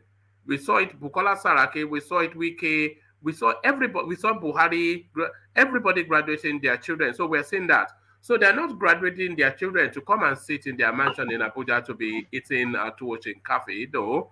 They will slot them into positions. You know that Babangida's son is trying to get hold of Niger State House. So these people will evolve into the political space, and then they will keep the dynasty going in one form or the other. So that's the template, But that's where Dr. Rabi Ponkoso stand out. He is spending the resources available to him for the public sector, from private living to set ordinary Nigerian for education, both in and out. He has established 2 universities in Kano. He's the only person right now that built hostel for almost all the campuses where any member where they that composure they go school. He have all of them abroad. So he is doing what the elite are doing for George themselves, but he's doing for the Talakawas. No, I mean, you're not the president that we want. It's not unique or peculiar. Everybody, every single one of them has people that they sponsor their education locally. No, and he is doing with the public money, and regardless of where you come from, he has over 30-something vocational schools just in Kano alone for everybody. I mean, isn't that what we want? That the kind of education we wanted to spread around? You know, even in terms of sports, when he did the Kano are you Pillars, serious on top about of this the your head. kwakwaso? No, it's Are you just. serious? I think it's trolling. My brother, It's trolling. Yeah, it's just like you are. I don't know how to put it. Waiting Really? una they look for Sokoto is in Sokoto. Una they wish that we have a president that can do that, do this. This man has already had a template. He's been doing it. That is what his life stands for the Talakawas. Una, but because the Talakawas, the guy is enmeshed in several corruption allegations. He was just looting that state. One man. He would have been in jail by now. If that is, if you want to go by your allegation as it speaks. It's Tinubu in jail. It's Tinubu in jail. It baffles me that we they see what we wish for. Just as our patron here, Mr. Alexander Gomez, was making a very brilliant case for Konkoso without even him knowing. Wishing and describing what Nigeria should be, what people should be doing, and this man is already doing it. The rich are spending our resources to send their immediate family abroad to come as soon and come and take over. He is spending public money to spend ordinary Nigerian to the same school, home and abroad, to make sure they come take over the affair. Isn't that what we No, there's a scholarship. What are you saying now? There's a scholarship system in virtually every state in the country. Yeah, but he is actually using his. Other people, why are they not using it? He's using what? He's using that same scholarship with the private money, everything together to send ordinary Nigerians, not just a Fulani or Hausa man. That system exists in your state. It exists in Borno. It exists in Imo. There's a scholarship system.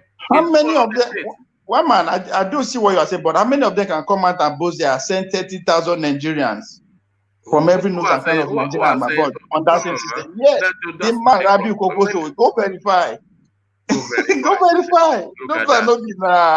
This is not just a talk. Remember the last person that told us to go and verify. You remember what happened to him? 30,000. Remember what happened to him? We know people are not going to go verify. You don't need to go if you go verify. Just call your neighbor. They will tell you yes. I mean, beneficiary of the Concosia. They are everywhere over the world, within Nigeria and outside. Almost every state and federal university across the country, they are Concosias and they are hosted available to them. But Ovie, you know Kwakwaso is not going anywhere. Do you know that? I think you know that. Are you trolling us? Don't start him. Are you trolling us? Oh, God. Come on, bro. Let's raise good politics, please, my brother. Come on. Okay. All right. What is good politics? What is good politics? The man is waxing stronger by the day. When I see they put out original games that go listen to his vice president interview as I yesterday. By the way, hold on. You know something I've noticed, Ovie. Since Kwakwaso had his purple moment with Peter Obi when he was milking Peter Obi's name, as soon as Peter Obi dumped him, it faded out. It's only you that is keeping him alive. One man. There was a time we did for week 10 days, 1 week, week 10 days. Peter Obi Kwakwanso. But as soon as Peter Obi dumped him, I don't think we've ever mentioned Kwakwanso unless you are around. Which is a good thing. Man, within that time and now, make I tell you what thing happened. Within that time and now, we don't get 2 senators for Bauchi. Between that time and now, we have taken over Kaduna State. This video I sent to you. Between that time and now, we have taken over Gombe State. We giant office and we follow. Within that time and now, we have captured the show. You forgot Lagos. No. That was before. That was before Obi movement. Before that time, we have captured the soul of the Christian, not just around the Nigerian region, but that of Niger Delta, by giving them the Asonda opportunity to be at the national level. In the name of Pastor Isaac and Hausa. So they captured these Christians. one man, if you don't want to listen to me, No, listen hold to on. Ajane Koko has done a bit to tell you how that structure they work, how far they are going with their movement. Hold on, Ovie, I don't want you to say anything. I want you to listen to what I'm saying to you and then tell me how you hear it. You just said Kwakwanso captured the Christians. That was what you said. How does that sound to you? Kwakwanso from which yes, now party? because the Christendom were left out by both by led down by APC, the current administration let them down, say that they are amount to nothing. There's no way they can contribute to the national discourse or national development. Right. They should sit and take a back seat. The man said, no, this country, everybody deserves equal representation. As many as we have the Muslim faith, we also have the Christian faith. So by so doing, I am going to make sure I took one of their sons, somebody that everyone can relate to, somebody who can relate from that angle, relate to the younger ones and the older, but most importantly, the religious institution. By picking Bishop Isaac Idausa, the proud son of the Oba of Benin, the great grandson of Bairediawa, of Polo. We there, don't worry, we know what we are doing. It's not something. Bishop who? Bishop Isaac Idausa, by the special grace of God, he's going to be the next vice president. Really? Are you sure about that? Are you sure about that? You are not serious, man. You are not serious, Ovie. Don't make me do it. Now you are going to make me do it. So I'm going to do it. I have to do it now. I have to do it now. You know. So this is the incoming. Shabba. Yeah, you are blessed. You are blessed. Oh, holy fire. This is it. Incoming.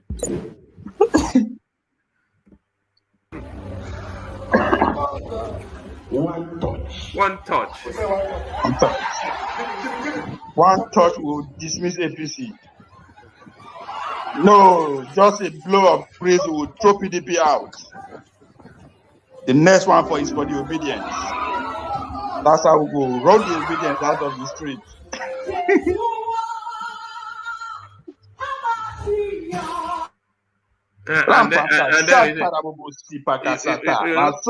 So we go do am. That's just a string that we go take dismiss PDP, APC, and Labour Party all together. I wish Jafar was around to come and defend this. No, but that is the era that we are. You know, that's the hardcore of the Nigerian Christendom that we just capture. We will be speaking our way, speaking in dog our way to Asu Rock. We are winning this race. All right, Holy Ghost fire. So thank you. That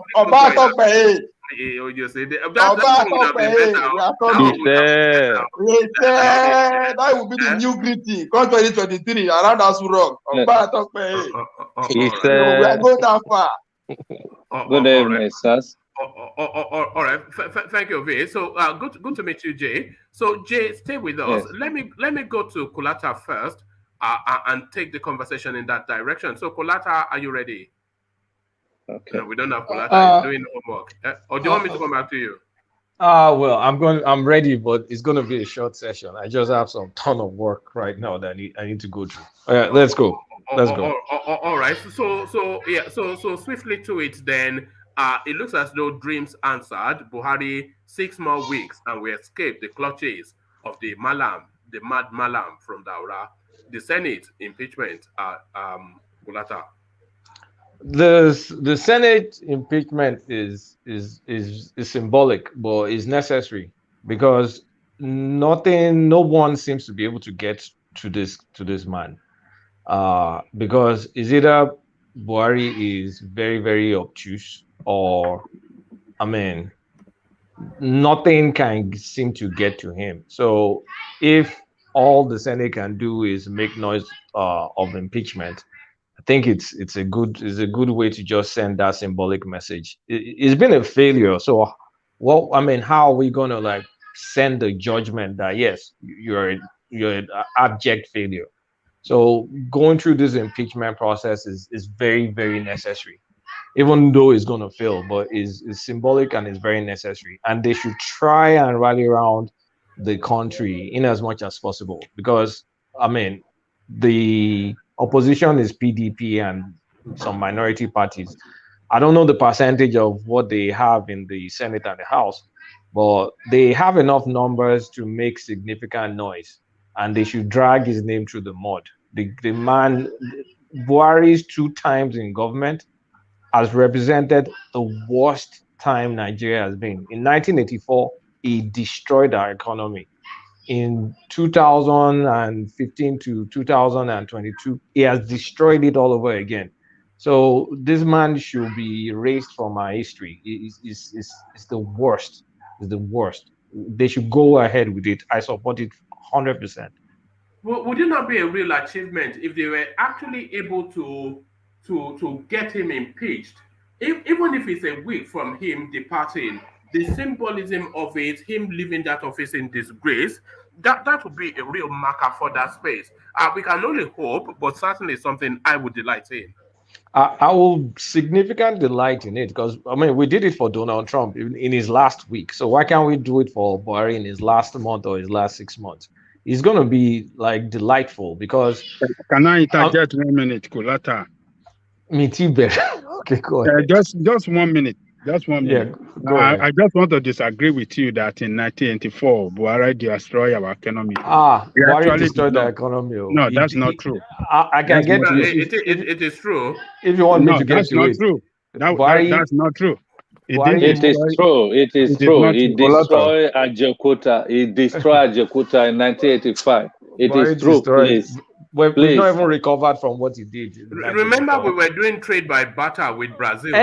Essential commodity that when sanctions was on everything. I mean, no, it destroyed our economy. A pariah country. Every country banished us, and we were trading oil for goods. He actually, for the short time that he governed with the Diagbon, they revamped Nigeria economy. Nigeria economy was going down. Before he took over government, he revamped Nigeria economy. The record was there. No, I've gone back to. I mean, I was a kid then. I didn't know anything from anything. Yeah, but so I've gone back to read. I've gone back to read about the impact of what he did. All the plans that the government was the loans and the plans that they were trying to use to execute many projects, in many dams. Many foreign aids, so many things. They went there, they started canceling contracts, canceling things, and then they wanted to force market prices. I mean, who in his right mind can force market prices that soldiers will now be distributing? They'll be distributing Omo, or distributing milk in the market. I mean, what kind of government is that? You just said it, that you were young then. Those distribution of I was young now. I was young, but I've gone back to read about it. These are the things that were kept in the warehouse by corrupt politicians that time in order to inflate the price in the market. So when Buhari came in, they were able to discover those warehouses, and then they shared those things to Nigerian public. All the rights, and everything that were imported by Umaru people. Revision. I mean, jinx. We're going to say exactly the same thing. Hold on. Hold on, Ajale Koko. Kulata was just saying, and I'm sure you know, that when Buhari came in, he cancelled all of the contractual obligations that the country had internationally. But investor confidence, everything, destroyed it. There was one that particularly aches me still till today. You know this light rail system that Tinubu is posting? Yes, now. Jakonde was already creating that. This guy cancelled the contract, but because of the penalty clauses that were in that contract, he paid the penalty clause, the agreed sum, but he cancelled that contract just to spite that space. You know, all of these things. Not everything. He didn't do. I'm not saying that. It was a failure in everything, Buhari. No, let me tell you. I'm not saying that it did good in totality. But what I'm telling you, the value of our currency that He was introduced austerity measure, it was just, it was wow. It was flogging people in Yaba. They were able to revamp the economy within the short time they spent. They spent 18 months. I was there. I saw it practically what happened. Look, no, I'm telling you, this is the practicality. Forget about what you write. No, we are go telling and read. You what go and read happened in about practicality and how the effect of this thing on in the life of the people, how it was able to revamp the economy. Within short time, it was just there for 18 months. And we knew what they did. In that 18 months. So totally let me tell destroyed you, it didn't destroy it. I mean, why? It did destroy it. Well, this is what you didn't know. Economy. This is what you didn't know. I've read about it. I was a kid, but I've read about it. This is what we saw it. We saw what happened. We know before it came in, we knew the prices of commodities in Nigeria, how the prices was going up during the Shagari time.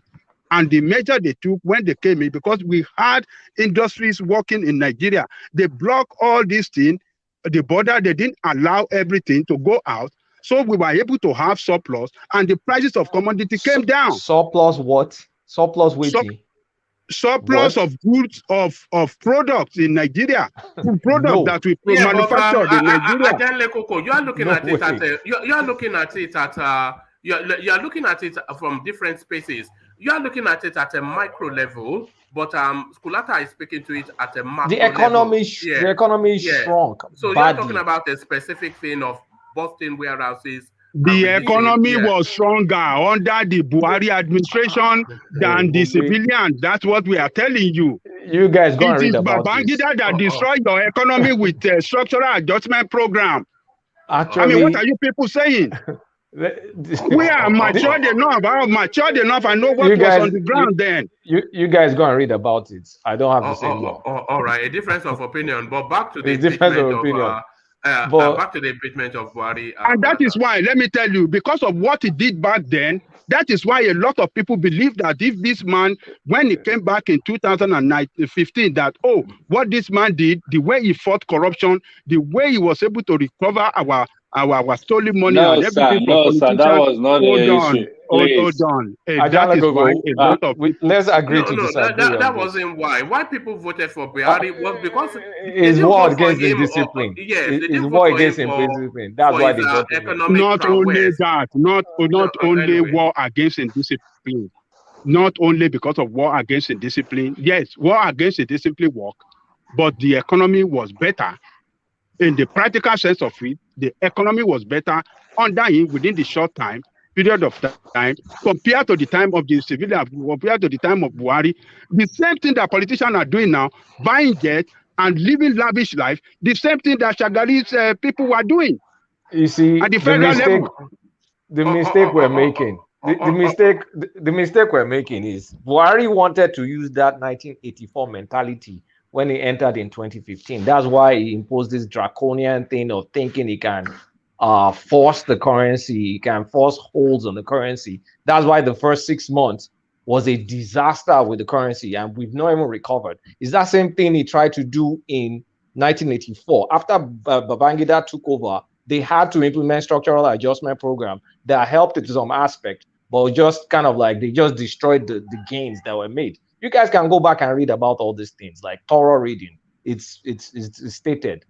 What is thorough reading? When somebody that stabilized that period. No. Please, my son.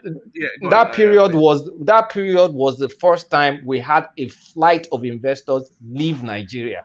That 1984 period. That was when a lot of investors started leaving Nigeria because of all those draconian policies coming in to kind of see stop. Coming in to try and forcefully control the market, forcefully control the forex. I mean, who does that? I mean, which investor in his sane mind will leave money where a government will now start using force to dictate market? You can't do that now. Of course, what happened?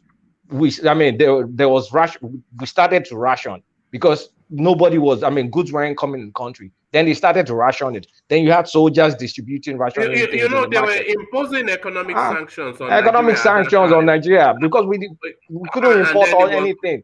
And Ajande Koko is telling me things were good. Please. We were exchanging oil for You, goods. you don't know the policy behind that economic sanction. You don't know the policy behind it. It was very bad, and we did not recover from it. Do you know the way that Buhari administration engaged in foreign diplomatic tussle with Britain and America? You don't know. We know Economically, we know exactly what happened. When there was a flight of capital out of the country. When Western world sees leader that doesn't want to bow to them, they will come up with all sort of policy in order to make them fail. And that was what we are trying to do against Buhari regime then, because all the corrupt politicians and all their corrupt people that were governing Nigeria, all these people, Buhari administration was fishing them out and taking them out of the place. But let me tell you, he stabilized the Naira. The Naira was losing value under Shagari. He came and stabilized it. And the economy, he revamped the Nigerian economy. We were not young that time. Okay, forget it. You said you were young. You didn't witness it. You didn't live in it. You didn't know what happened. Let's concede it to a difference of opinion just for reasons of time and have Kulata go back to the attempts to impeach Buhari. Kulata, back to you. On mute. Kulata. Oh, sorry. If it was anybody that had sense, Buhari should have learned from his first foray into government to know that market dictates. I mean, you should allow supply and demand dictate a lot of things in the market. That's why he made that fundamental blunder in 2015 that got us to the same result. That was when the Naira fell from like 150 or 180 that GJ left it. It jumped to 400. It was going to 450 or something before they now started using our reserves to prop up the dollar. Now that we have no reserves anymore, now that we're not selling oil, Ajande Koko articulated our current economic predicament perfectly earlier on. Now, what are we doing? It's something that could have been done before. We could have floated in there. Now we have arbitrage now. There's 450 rate. There's 600 or something rate. What exactly do you think will happen? People will go and get the 450 by man, no man, and go into the market and go and sell it. And you hoard dollars till it keeps going up. It's arbitrage. It happens in any market where you have fake 450 rate that's not reasonable. Let the market in. So Buhari needs to be impeached. The 2 times the guy has come into our economy, he's destroyed our lives, and it should be the biggest regret of the entire country. Is a stain in that country. From a leadership perspective, we've had bad leaders. We've had a fair share of bad leaders. This guy has been the worst of the worst. At this point in time now, we have what's it called? A Trans-Niger pipeline. 180,000 barrels a day shut down. Nobody can, nothing is coming out of it. Under the same Buhari, one of the other pipelines that's supposed to generate 200,000 a day is only generating 3,000. People are busting the pipelines because the pipelines are not secure. So we have a country where there's impunity everywhere. So everything is just getting destroyed. Anywhere you look at, there's bad news. There's no, how did you see any good news? And this happens, even today, United Arab Emirates is no longer issuing Nigerian visas because our cult boys started brandishing cutlass and fighting in Dubai. So yes, our they country, cancel my job. Yeah. Our country has gone to those are Edo boys, yeah. One man, that was the wrong speech you made there. It's usually very wrong speech. You have to apologize for that. Who told you there was Edo boys? Remember, Ugozi become vice president. No. Seriously, that's not the wrong speech. That last thing that just happened was not even Edo boys. Who told you they all were Nigerians? Go and read that thing well now. Dubai have said is Nigeria now. They have banned you. They were all not Nigerians. Let's forget tribe and region. They were not all Nigerians. Anyway, we're getting exactly what we planted, because when you let the country kind of go out of control in every single aspect, no discipline, no love of the country, no professionalism, no nothing. So everything left, right, and center is just failing. And I don't want to belabor. I mean, I already spoke about this security situation extensively yesterday. Like we're in deep doo-doo. We're in deep trouble when Abuja is no longer secure. I mean, investor confidence. If there are no dollars in your economy, what will happen? Oil gone that we're supposed to be selling like 1.8 to 1.8 million barrels per month. We're only, I mean, is it per day or per month? Whatever. I mean, per day, sorry, per day. We're only selling like 1.2, between 1 million to 1.2. You know, we've missed the windfall we're missing this windfall of this Russia Ukraine something. Because anytime oil prices goes up, you know, our gas prices for us in the US, it goes up. But I'm always in the back of my mind, I'm happy that, hey, my country, Nigeria, at least they'll be making money. But in this case, what are we making out of it? Nothing. NNPC has not. But Kolata, please, in a simple words and in a compressed statement, what can we do about this dollar that will bring it down? I think you are a big expert in that space. What can we do? It's simple my brother, now. Yesterday, my the wife. Fastest thing you can do right now. The fastest thing you can do, based on our economic realities. I don't want to say consumption to production. Let me just stay on our economic realities. You go to Niger Delta. Whoever is busting the pipeline. I mean, it's not just those Niger Delta boys. There are many big men behind this because the volume that they're stealing is It's too all high. about bunkering. The bunkering. Yeah. If you can put a stop to bunkering, if we can sell that 1.8, at least we'll be making enough dollars that will cover our revenue receipts. And another conundrum we've entered now is NNPC has not remitted money in 6 months. Throughout this year, NNPC hasn't funded the federal allocations. Now that NNPC has also gone into like private, now that they're incorporated, there's kind of like a gray area in terms of like our constitution, because NNPC is reporting to Ministry of Finance, and I think what's the other ministry? Is it Ministry of Budget? Now that they've formed NNPC, I mean, now that they've incorporated, so most likely, you know, the way it is, the three arms of government needs to get distribution of the money. But when you think about those two ministries that NNPC reports to, that's only the executive arm. So they may have, if they have a lawsuit, if it goes to the Supreme Court, nobody knows what the ruling will look like. So there's uncertainty in terms of, by the time NNPC has incorporated to make profit, first of all, for the immediate term, even maybe to the medium term, they will not be able to remit money back. They will not be funding federal allocation because they have to make profit. Is that out of that profit that they will distribute dividend? Is that dividend that will become the new federal allocation? So gone are the days where Abuja will just go and enter NNPC like, give me this, give me that, give me this. Because now that they're incorporated, if they don't make a profit, there's nothing to distribute. So there's that issue. And then ultimately, it will have to be privatized. It has to be privatized. This turning it into a limited liability and ongoing concern is, even for me, even conduit for even more looting. Because like you said, if they don't declare dividend, they'll say all of the thing is operational cost. It's going to be operational cost now. Nigeria owes them money rather than them paying dividend. I mean, NNPC has been a loss-generating entity for as long as for as long as we can remember. I think it was only recently that they declared something.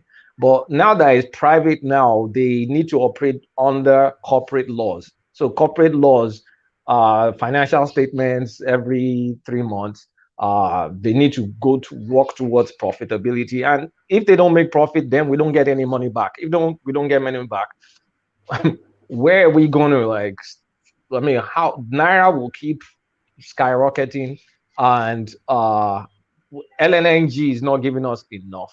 So what are we? I mean, there's good news to that. It means the country will be forced to rely less on oil. Quickly, we have to. But at the end of the day, Naira will still keep going up and up and up because we still import so many relevant things. We import so many relevant things. I mean, even the irrelevant things we import is not the big deal. Our biggest use of dollar is that subsidy. And nobody still has the balls enough to remove that subsidy, because if we remove the subsidy, we can still be bringing all I'm this. anticipating that the Naira will get a bounce in March. Yeah, because of the excessive demands from politicians between now and February. Those politicians need and more, the confidence in the incoming more dollars. administration, and the confidence in the incoming administration. Yeah, but how long will that confidence last? Because it will confidence depend on what policy positions they adopt. It depends on the policy position. If the Naira bounces and then they adopt market-friendly policy positions, then the Naira must start to gain. Okay, let's get into that. Will start to gain after Buhari. Let's get into that market-friendly thing, because you're saying market-friendly. It sounds nice, but by the time I explain it, many people on the call will be pissed off, because market-friendly means you float the Naira. You liberalize. You float the Naira. You have to float the Naira, because you don't keep this CBN rate and this market rate. It has to just be market rate. So there's that.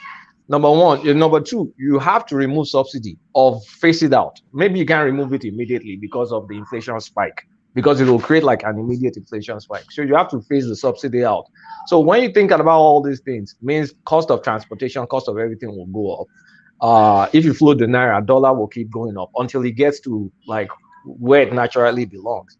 So in the short term, investors will be happy, but our people will be screaming bloody murder. That's a pessimistic outlook. And okay. The way I'm seeing it, okay, go on. See, if you remove subsidy, how much are we buying gas now here? We're buying gas. I can't remember. Maybe $4 per gallon or something. I can't remember what the last one would be. Convert that $4 into Naira. That's almost like what the real market price is. So if you remove subsidy, what is the shock absorber for people to absorb? I mean, right now Nigeria is buying maybe how much does Nigeria make? What's the minimum wage in Nigeria when you want to exactly? That's what I'm saying. Hold on, the shock absorber will be Dangote coming upstream. But Dangote coming upstream doesn't mean Dangote is not going to collect his money now. Dangote is going to buy crude in market rate. I think they've embedded a concession to the Nigerian space in this contract. What they did is NNPC bought shares in Dangote's. The NNPC owns shares in Dangote's company. So, but it doesn't mean Dangote is going to sell you cheap. I mean, because you're going to buy, the NNPC will sell him crude at the normal going Brent crude rate or whatever we're selling. Whether Brent, is it Brent or Bonny Light? Bonny Light. They'll buy, Dangote will buy just like the normal dollar price that they sell globally. So there's no special price for Dangote. Dangote will refine one sec. One man, check the YouTube or something. These people spamming this sex something. All right. Okay. So for the markets to be happy, for us to get investor dollars, we have to start reduce. If we can remove the subsidy immediately, we have to phase it out. And we also have to liberalize the Naira, and then we need to allow investors to be able to have more. Is the Naira or not already liberalized? Because the Naira is already the abundance of it is market. We already know what the supply demand value of the Naira is, which is the parallel market. But as long as you have a CBN rate and a market rate, it's nonsense, because you're just creating more opportunities for people to further abuse it and make more money by that round tripping. So it's fake. We have a fake rate and we have a real rate. We should have just one rate, which is the floating rate. But if you have the floating rate, people will cry because we still depend on a lot of imports. So prices will go up. And if you start reducing subsidy, prices will go up. So you see the kind of like anybody that wants to be president, you see the kind of wahala that's in front. It's not easy. I don't know why these people even want to be president. All right, Kolata. Let me move to another talking point. But before I do that, let me acknowledge the super chats that have been coming in. So AI efficiency using that function this time around, and to the conversation you were having with Ajanle Koko just a moment ago. It says, where did Ajanle Koko get information that Buhari revamped the economy between 1983 and 85? That guy killed the middle class, and many lost their jobs. So yes, the middle class was wiped out. He started the process, ended by Babangida, but no, I don't have that thought that Buhari did anything. Even Obasanjo, who knows him categorically, he told us that ignore the economy under this guy. Just focus on insecurity and corruption. So if he's able to do that, then the next guy will come and take on the economy. But he's just destroyed everything. AI efficiency continues with a super chart. It says, how did reversing expansionary fiscal policy between 1983 and 85 revamp the economy by Boo Boo between 1983 and 85? This Papa Ajanle Koko, leave Ajanle Koko alone. So it was a conversation, and those are your thoughts. So that's not categorical, but thank you for the super chat AI efficiency. Let me move you on to another talking point, Kulata. I was going to take here, but it's probably not your space. But let me give you it, and if it's not your space, then I'll move you to another space. A popular hair vendor, Smart Beyonce, arrested with cocaine by anti-narcotics agency NDLEA, paid disgraced Super Cop Abakari $35,000 monthly to bring in drugs into Nigeria. So this now lady, Smart Beyonce, she's one of these popping, hopping, ass cheeks spread everywhere on Instagram, sort of Instagram babe, essentially. So that sort that they will say, oh, the glory of God, hard work, the sisters doing it for themselves, make your own money. But then, of course, she's a drug dealer. So it brings into play then that fake life that goes on Instagram, where people present in a certain manner. You're not sure of the source of their presentation, but they tell you it's through dint of hard work.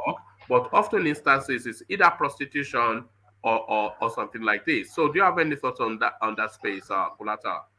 Is she cute? Well, so ish. Bleach skin cute. Let's move on. I don't know who that is. If she's cute, we can look at her picture, but if not, let's move on. Yes. So let me take you to the space then. We were discussing this in the earlier session, but Dabir Miller apologizes to Nigerians after Harvard post.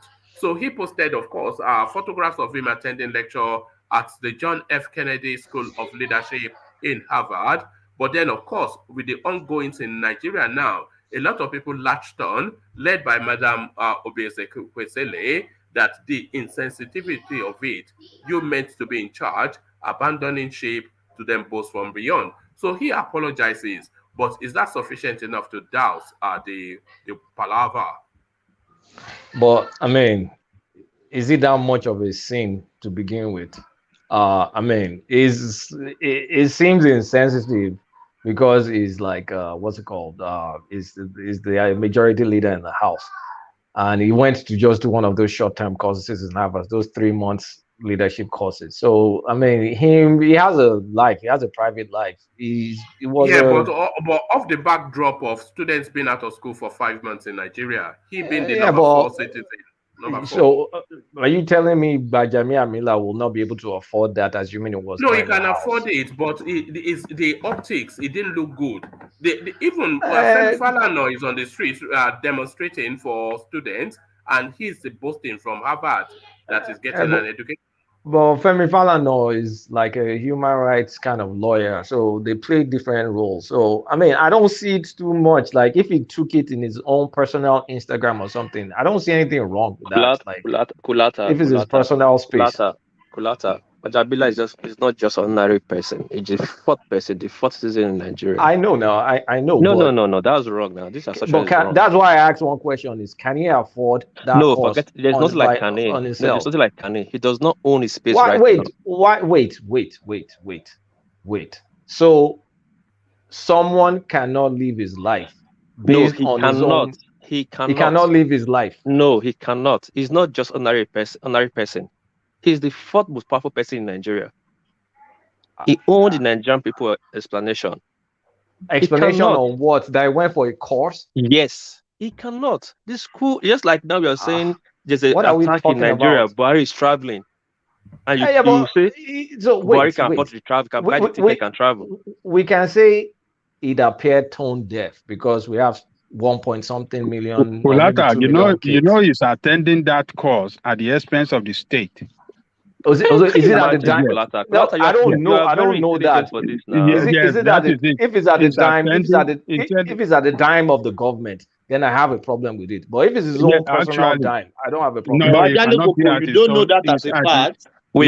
You don't know that as a fact. I know that it's a fact. When you see people at the position of leadership, attending leadership courses anywhere around the world, is at the expense of the state because they budget money for them every year to attend such courses.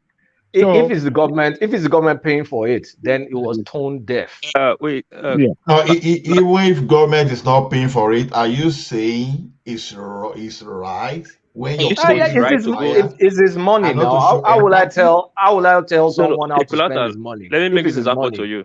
Kulata, I believe you head one department of IT in your company. Right now, there will be a riot in your company that your supervisor needs explanation. Then you will be in McDonald's eating cheeseburger.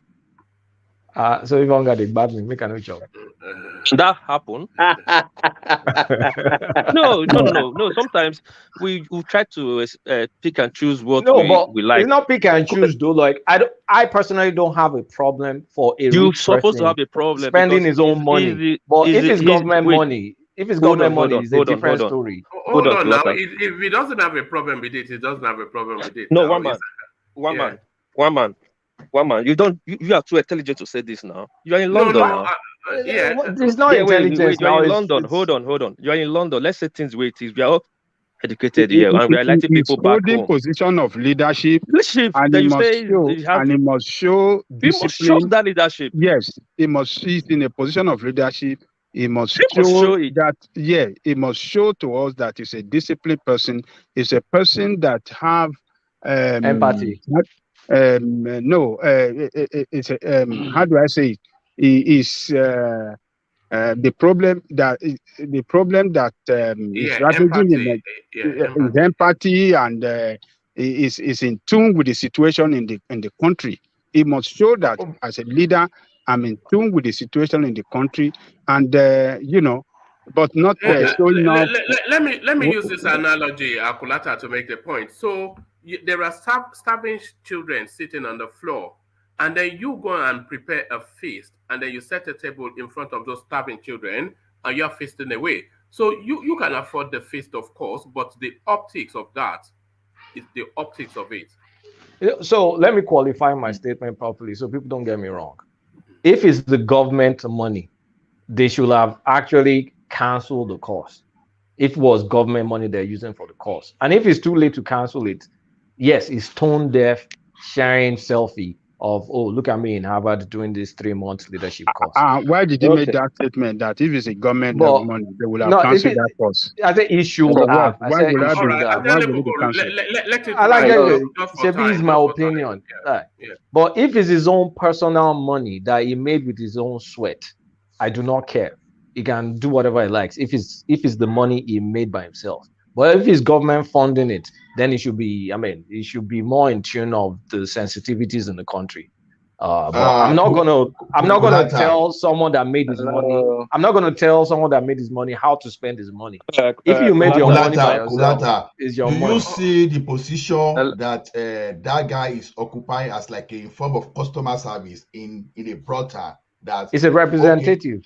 Okay, it's a representative, but you see that it's offering service, right, to clients, and the clients are political clients, right?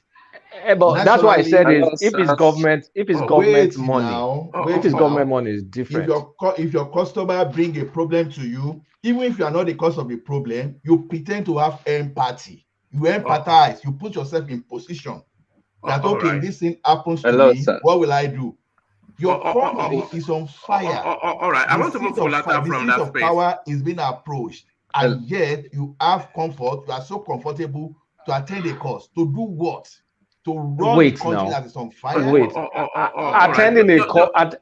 Attending a course is not evil, but going on government dime when the students are not in school is insensitive. But if he's attending the course for his own personal development, let him have his opinion. Sorry, what please? I want to move him from that space. Yeah. If he's attending the course on his own personal dime or his own personal self-development, I have no problems with it. All right, brilliant. So no, thank you, Kulata. Sorry, please. Yeah.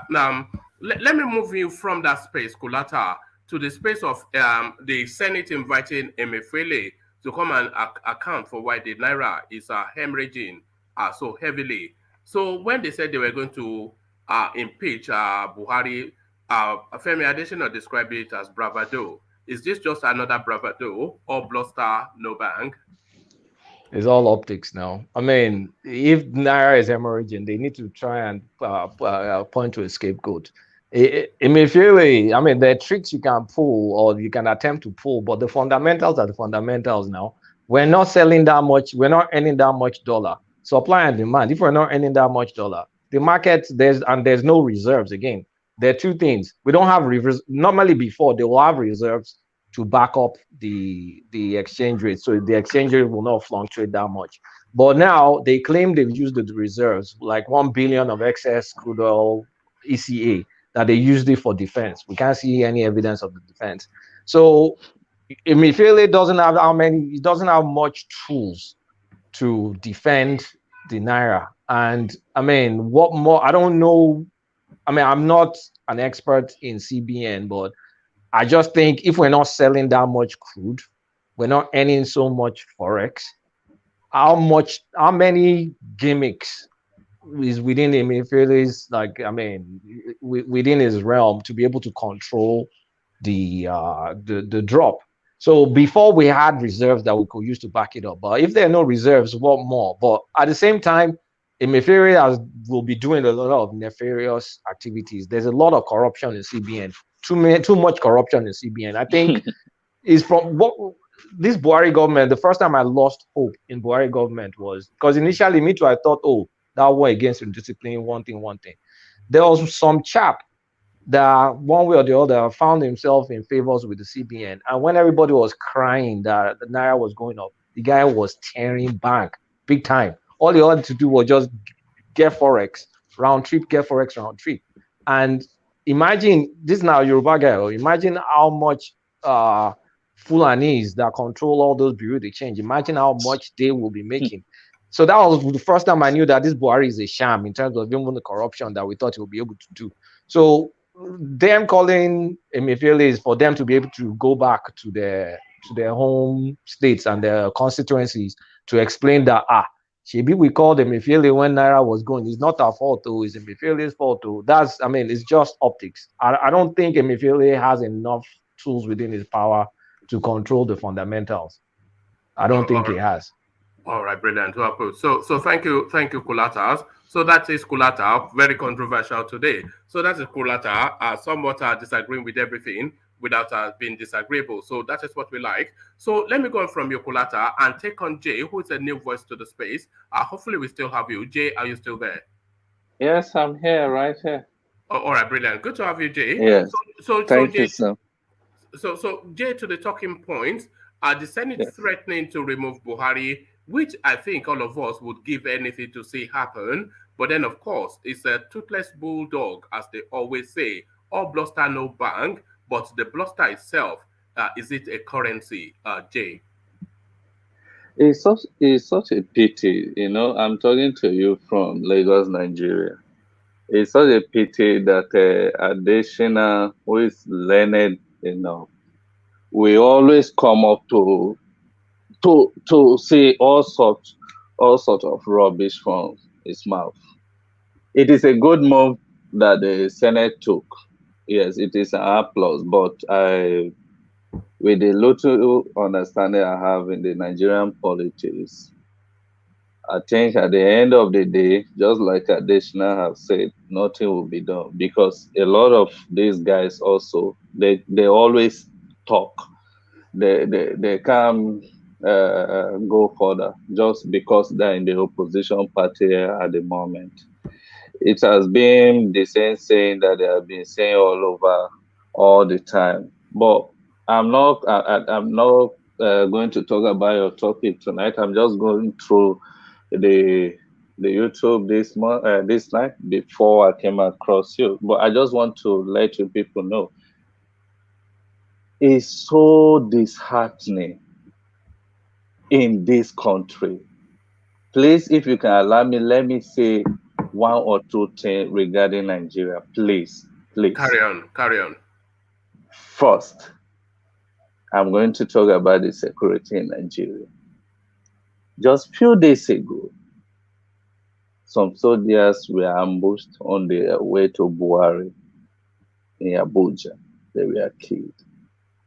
My uncle was one time the commissioner of Borno State. My late uncle is dead now. Sorry, this guy sounds like Omoshore. No, let him have the floor. Carry on. This is exactly what my uncle told us. The same people, any security meeting they attend, will come out to execute their whatever they have discussed. These guys in the bush, the BH, they will be aware of the information. I don't know what Nigeria is up to. And then we, the citizens of Nigeria, we are so relaxed that we are afraid of death, that we can't rise and do nothing. Our brothers, our sisters are being killed. I will tell you what happened in my state, 2011. I was not in Nigeria, but I will tell you what happened. Do you know helicopter supply ammunition? One fateful Sunday when my people were trying to go to church, these useless demonic beings came to my village and killed everybody. The same BH or herdsmen. Our governor then was aware because he was not supporting Idoma. Nothing was done. Till later on, they start ambushing their people. That is when he stood up. The security said, yes, the threatening that they issued out, it is real. All of us in this country, we are going to see. They will kidnap the Nigerian president and they will kidnap the governor of Kaduna State. It is not a joke. It will come to pass. Goodluck Jonathan came on air and told the world he knew the sponsor of Boko Haram. I don't know what some of our, I'm so sorry, I'm not discriminating. I don't know what some of our brothers that are in that position doing. These guys, we know who are the sponsors of these people. Nobody want to do anything. Innocent people are being killed every day all over Nigeria. Nothing is being done. Please, I urge us all to make sure we vote wisely. I've been in some meetings with these useless leaders where they will, oh God. I know a governor from the East. I was right there in the meeting where he sent 500 million. The Accountant General of the Federation was right there, confirmed the money down to and the ministers of justice was there. Before 4 p.m., this guy was released. He was facing about some billions of naira. Yeah, this guy moved the money. In the meeting, they discussed. I had everything. Like that man has said, yes. But why would they let you? Sorry, why would they let you in such a sensitive space? Because I work where I work in. I don't want to disclose where I work. I work where I have encounters with these people 247. a lot of this secret meeting, 1 or 2 of us must be around. Yes, it is state funds that they use. They have the budget, yearly budget, just like that man said, for the leadership program, whether locally or overseas. It is state fund the man used to Kennedy Harvard Leadership School. It's such a pity. I'm not campaigning for anybody, but I want us to look at the quality of Obi and Dati. You sound like obedient. I was about to say. No, I'm not. I'm a PDP member. I do vote PDP, but this time I'm not going to vote. My late father was a PDP member. All these peoples are the same. There is no difference between APC. What Adoda was saying today about impeach is not going to work. We are dying here in this country. If you go to streets of Nigeria today, millions of people can't even have 5 naira or 100 naira to buy garri and eat. People are dying of hunger. I don't know how many people I'm going to help anymore. This Nigeria, these guys, they already spread. All this BH, they already spread all over Nigeria. They are just waiting they are waiting for a command that let's start. It's such a pity that the Easterners saw this young innocent guy out. I pity you people. Which young innocent guy? Nnamdi Kanu, is such a pity. They sold that guy out, and it is you people there in London that sold this guy out. How did you conclude that it was sold out? It was. Was it not going to Kenya to chase women? It was going to Kenya to chase women. That I don't know about his personal life, but of course, everything was. But the information was given out. But it's such a pity. What I'm not even saying about his personal life, but this guy was fighting for a good cause. I was in a meeting where all the states were remitting money to private account. Right there, Nigerian money. I was involved with an Israeli billionaire in business. Do you know what was in the closed door meeting? This businessman that I took to the presidency. Do you know what your presidencies were telling us? Assuming this business workout has supposed to become a billionaire automatic in Nigeria. They told the man that is going to bring physical cash. This is business that is worth millions of dollars. And of course, it couldn't work out, but they sold it to a Briton. And this is why she cannot come and face justice. It's such a pity. These people, they don't care about the masses. In that meeting, they were asking me, what am I going to use the money? Because they're supposed to pay me 2 billion naira if the business work out. And then they were telling this white man that he shouldn't transfer the money to the government account. He will bring physical cash. This is how these people have been killing us. It's such how are they able to handle cash at that volume? How are they able to handle cash? Your presidency told the man that they control the place. That is not an issue. Your presidency told this white man that is not a problem. That is the question the white man asked. He said, okay. And then this problem, it is not the issue of PDP, APC. It is not the issue of Buhari.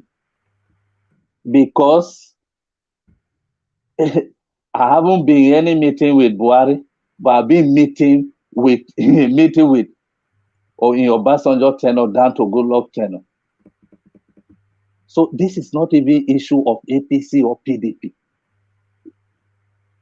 It's only God that is going to deliver. And I want us, please, to support. I'm telling the whole world the facts. I'm not playing game. I'm not campaigning for nobody. I once be with a president's wife when I was giving her water. She wanted me to drink it first. It was the same cup I used, the same place I touched my mouth that the president wife used. Just sharing money. When he command all the leaders, they should come and buy a state 600 million, and it's compulsory. I'm just bleeding for Nigeria. It's only God. I wish God will just rise and kill a lot of Nigerian leaders. What are you recommending as the way out? What's the way out? I think for me, for now, the way out is just for us to just make sure we are being selective in the next election. I will tell you, is it the PDP candidate that is not a corrupt person? Is it the APC candidate that is not corrupt? So we'll choose the less corrupt person. Someone who can help revamp the economy. You can give us a name now. We all know where you're going. Peter Obi and Dati. Please, I urge us all. Are you not concerned with the fact that Dati is not a Nigerian? Does that not concern you? Actually, I haven't done find this about him. Actually, honestly, I won't lie. So I don't know much about him. He's a Mauritanian. Okay. For me, the way Nigeria is now, even if it's American that will come and rule us, then make the situation better, then we'll vote in or vote her in. Because Nigerians, we are all that will know is about money, the Nigerian leaders. Like I have a Concord magazine here where 1.5 million was given to Buhari for Ajekuta. The money was gone, wasn't remitted. It's here with me. I was reading it today. So even if it's from Somalia, even if it's from Ghana that will come and rule Nigeria to make the situation better, then we'll vote the person. It's so disheartening.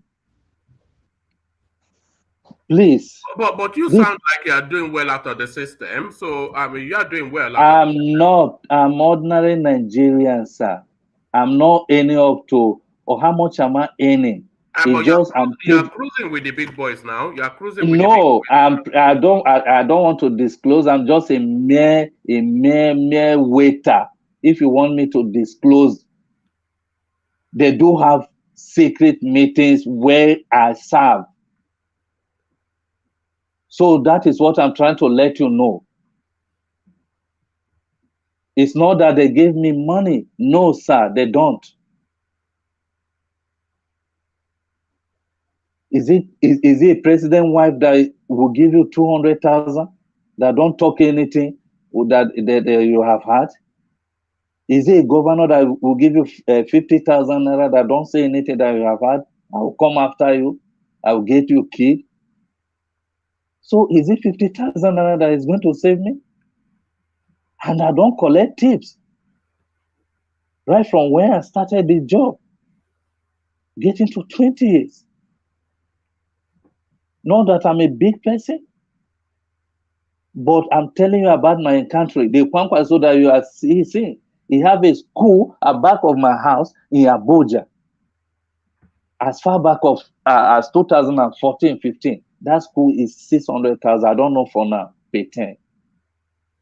It's using the government money I've stolen from scholarship boards, state scholarship board over the years, sponsoring people. It's the same thing. Of course, they have all these allocations in Nigeria, in all states, in federal every year. I once tried my state, but unfortunately, I couldn't get. It's the sons of the airlines, the director, assistant director, that are always giving this scholarship every year in the whole of Nigeria. such a pity that that the situation is. Are you from the southeast? You sound like you are. No, I'm from Benue State. I'm from Benue State. All right, that's good. Yes. That's good. Yeah. Yes. All right. The situation is too much. Jay, how is the Obi movement in Benue State? The what, sir? How is the Obi movement in Benue State?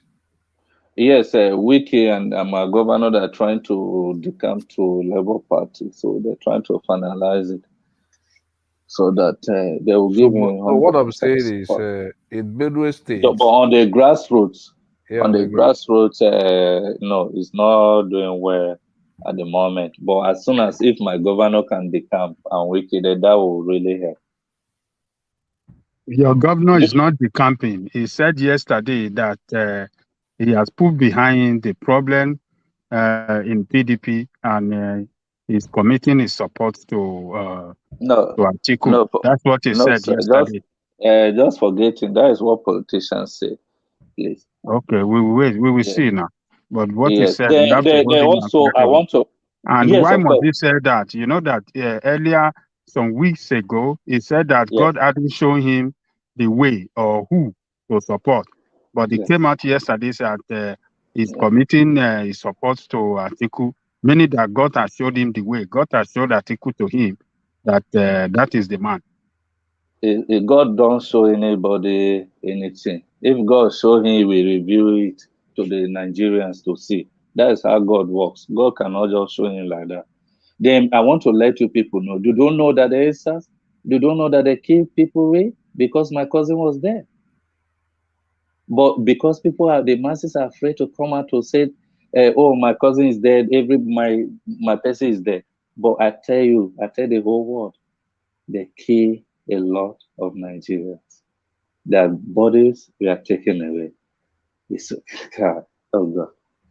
It's only God that is going to save this country. What about the Muslim ticket? What are you making of it? And the need for power to transit to the south Sir, and the Tinubu presidency? It is the agenda, the same BH agenda that is the Muslim and Muslim ticket. Let me tell you, I was 2011 Nigeria, 2012. Okay, 2012. My vacation, April 2012, I went to Jigawa State. Sir, do you know that in the northern Nigeria, you can't put a signboard of your church, even close to your church? Are you aware of that? Well, it's the Muslim North, and we all know they are extreme in their views. Thank you so much. I don't know. I'm so sorry. I'm not discriminating. There is one, the late Chief Imam of Abuja. It was, I can say, it was my secret friend. So I know what these people discuss. So why will I agree with that? That is so bad. This presidency is supposed to go to Southeast. Why the Southeast? They don't have a history of presidency in the Southeast. There is no history, yeah, but I don't think that would just justify it. That because there's no history they don't have anybody in the Southeast that has enough status, presidential something, presidential status.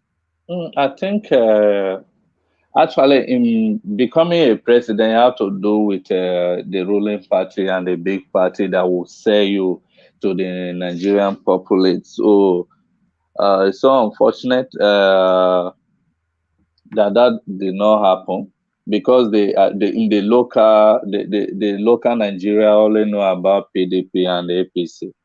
So that is so unfortunate that not clean the party level of those two big political parties. So that is the problem. But it doesn't matter if no region of Nigeria do not have any history. Jay, what are you anticipating will happen in 2023? What do you think will happen? In 2023, is going to be a lot of problems between the two major actors, except which is APC and PDP, because in the grassroots level, they will Obi is not making wave at all. Obi is not making wave in the grassroots level. But in 2023, there are going to be, and there will be a lot of problem in 2023. The killings will intensify because remember that these machines are being programmed by humans. APC, they are going to try by all means, spending millions of dollars. Who do you think is going to be our president in 2023? If you say, to be frank, when it comes to the vote buy, then it's going to be APC still. But if money speak and if Atiku want to spend the billions like Tinubu is ready to do, then of course the INEC will give it to Atiku. But let me tell you something. Right now, remember that a lot of these governors from the north do not even like Shettima. Why do you say that? Because it's a Kanuri man? Not that because it's a Kanuri man. RFI thinks that it's supposed to come to him, but unfortunately, Tinubu do not trust him. So he have to pick a neutral person from, which is Shettima. But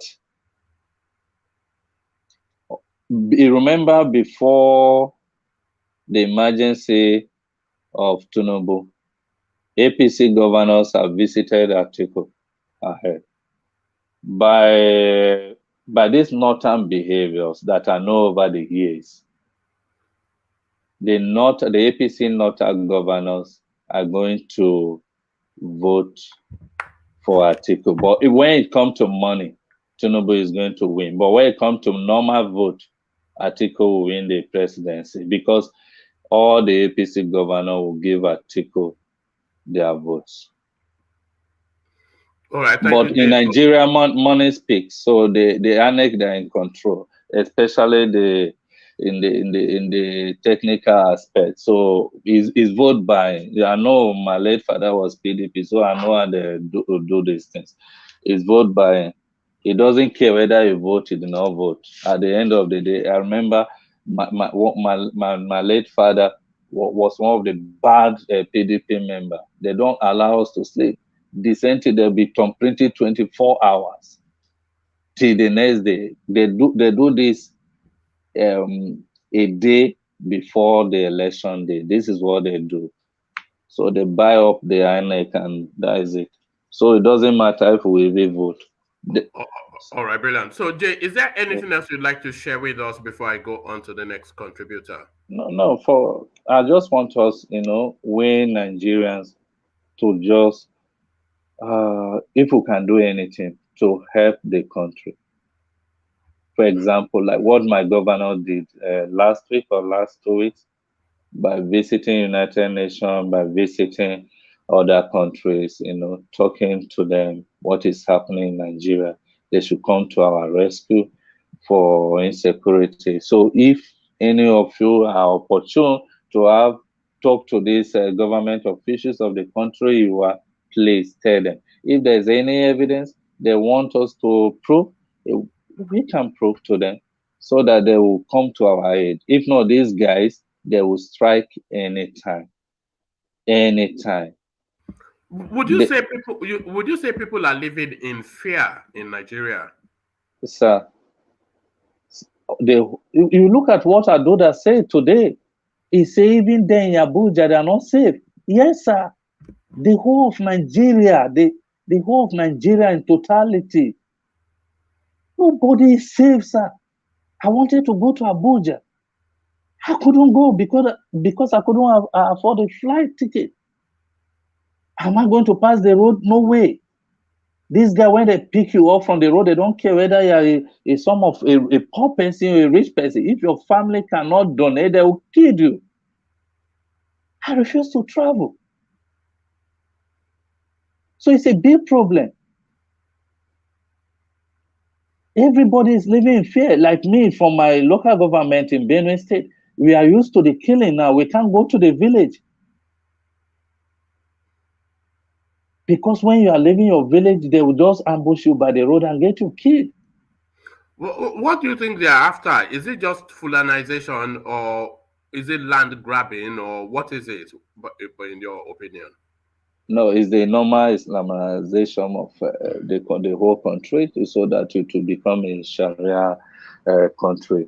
That is what they want. It has been the agenda from time memorial, so they want to accomplish the agenda in this generation. It is real that the agenda is real.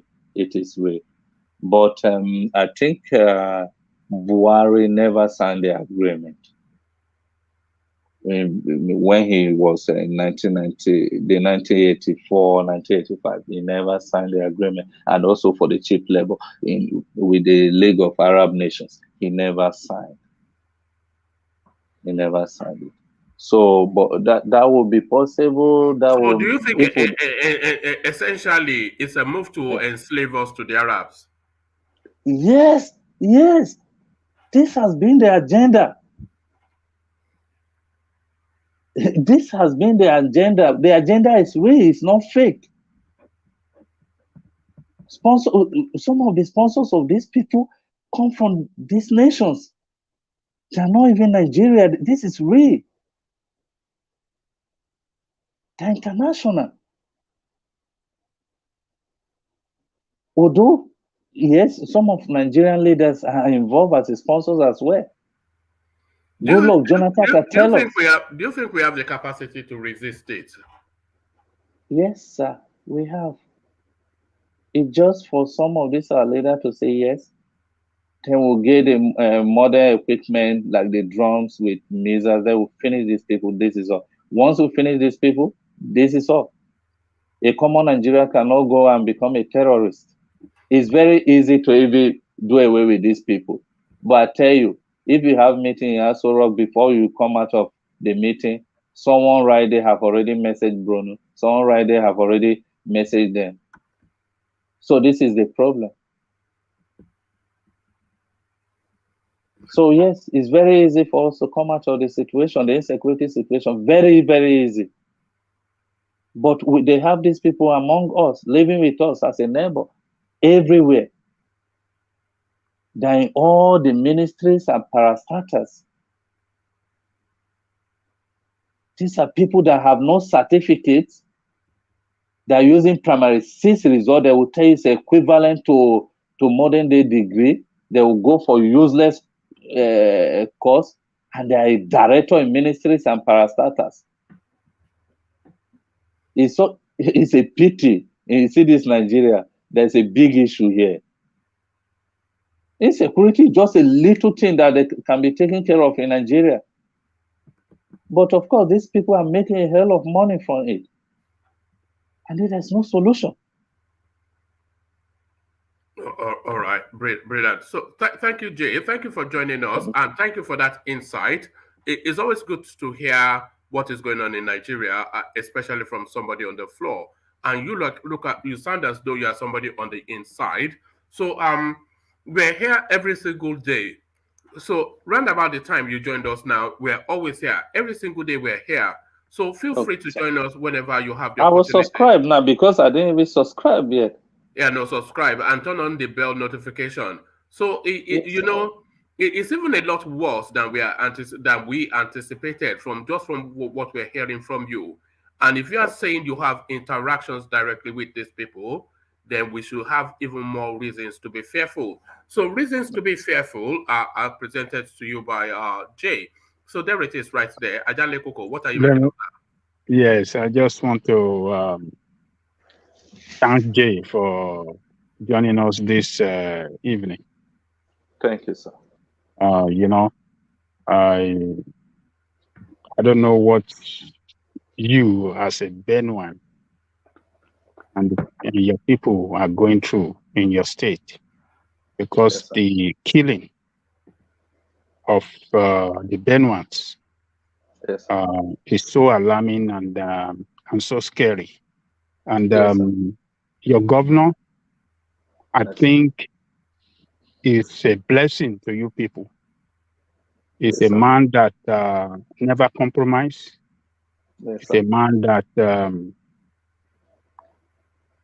that really loves you people. And he believes that the most responsibility that he have is to secure his people and defend them and fight for them. And if other governors in Nigeria can emulate Governor Tom, if other governors, Yes, sir. Please don't be angry. I'm a little guy. I believe you're an elderly person. I'm sorry to interrupt you. No Please, problem. sir. It's not good to us, sir. Auto first tenor.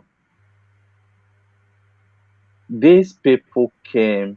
I don't know if you people had. It was Benue State that this thing started little by little. I don't know if you people had when they say a helicopter supply ammunition. Yes, we heard that. Autumn wasn't a blessing to us. Autumn a change of mind just came overnight because he's been pressured on the occult. That was the secret reason why he left the APC. My late father, he was called to join this same occult, this thing.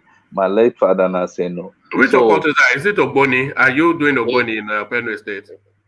No, our leaders, there's two places, especially I will tell you one secret, especially one election is coming up like this. They will tell you they're traveling. So they will be out of the scene for like a month. They will tell you they're in London, they're in this. No, it's not all the time they're in London. They're always in water, especially during this election period. River Benue, River Niger. So when the guy Otto was being pressured, so that was why I left. Now, when these people start killing us, Oga, this man refused to help us. How is it good? It's not good. Do you know today? Today's date is 28th of July, 2022. This guy did not buy any single gun for us. But he can't buy guns now. How can he buy guns? Okay, publicly he cannot, yes.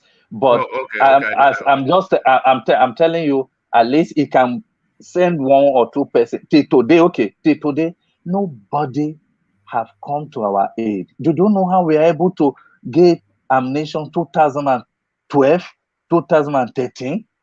Because when the helicopter, it was one spiritualist that God raised to save us, and that is what has been protecting us in my local government. But before then, damages has been done.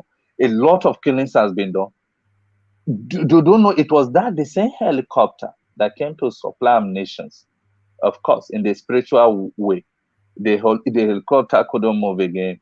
The whole people there, they just died overnight. You do a lot of voodoo in Benue. I know you like to tie.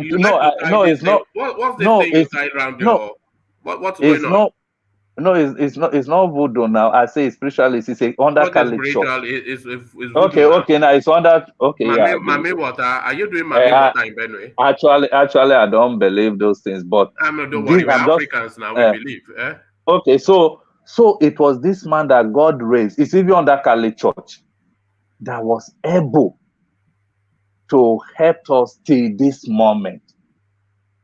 But of course, so the government of Benue State have not been good to us. It was when they turned over to the thief part down to his village, killing his uncle. That was when these guys stood up. And I see that it is not a joke. They shifted from my side and moved to the thief part. Let me ask you a question, Jay. The lot of narratives, they say that the Fulanis that are savage in Nigeria, that they are foreign Fulanis, they are not indigenous. So you are at the epicenter of it in Benue State. Has that been your experience that these people are foreign Fulanis? Yes, that is 100% true. Actually, like few of them that was caught, of course. Like some of us that understood Hausa small, they couldn't speak real Hausa. But no Fulani that is ever in Nigeria by history, sir. So they are nomadic farmers that move around the whole of Africa, West Africa over the years. So they have never been Nigeria. Yes, it is true, because I remember the leader that was even killed. The guy is from Somalia. The leader that used to work in here that was brought down by the power of God. Then I remember it was from Somalia, and there are two powerful female of these people. They were not Nigeria as well. They were from Niger. But by the power of God, God was able to help them. They're in hellfire right now. So, so the government of Benue State is the governor of Benue. I mean, the government of Benue State is not of help. You know, all those talk that, of course, is not coming up that okay, we should protect ourselves. Can ordinary man like me, where can I get money to go and buy a gun? Talk more of someone that is a peasant farmer in the village. So what you are saying essentially is that it was when they brought the war to his tribe. That to was his when village, his village. You know, they attempted to kill him. God save him. If not that he can run, he would have been captured and be even our sold off into slavery. If this man gave directive for them to capture this Catholic man to get killed, the same governor that is good today, that we are saying to be good today. Sorry, can I just ask you one question? Go ahead, please. Governor Autumn, like he seems to like, I mean, he has a fundamental problem of not fulfilling some of his basic obligations, that is paying salaries. And anytime they ask him, my mother is a teacher. Yes, I'm aware of that. Anytime they ask him questions around his obligation of paying salaries, I mean, he uses a legitimate issue in Benue State, which is this insecurity. He pitches that to kind of like deflect from that responsibility of his. So being that the fact that the insecurity is a legitimate issue, but do you feel he uses that in a lot of instances to cover up his own deficiencies? Yes, and also remember, ever since he defected from APC, some of these federal allocations monetarily have not been coming to Benue State. That is 100% true. It's like some of the money, is it a Paris fund? Yeah, it was not given to us as well, and the other funds as well. And also, of course, some of these foreign aids, the federal government have been blocking it from coming. Although he was it's because he's fighting for you people and very confrontational against the president. That's why they are denying you all those money. You know that. But you have to know for one thing, it's also because he left APC. So it was his brother Akume, one of the most wicked and inhuman being that ever exists in this world, that in conjunction with the federal government, they are blocking those allocations. It's not constitutional. It's not constitutional. No, it is for the not. Government to not give the federal allocation. So is that certainly exactly what is going on? Because that's not constitutional. You can take the government to court anytime if they don't give him his due allocation. So we know some of this. The normal federal government allocation, yes, it do come, but I think a lot of what he's saying is also in politics as well, because some of the normal monthly allocations come, but he always talk about the other funds, the other aids, and also government not allowing the state to borrow money as well. Actually, Akume left a lot of unpaid contractors down to Sozua and down to him as well, and this is all about stealing the state money. Yes, we are facing a lot of challenges in Benue State. All right. Thank you, Jay.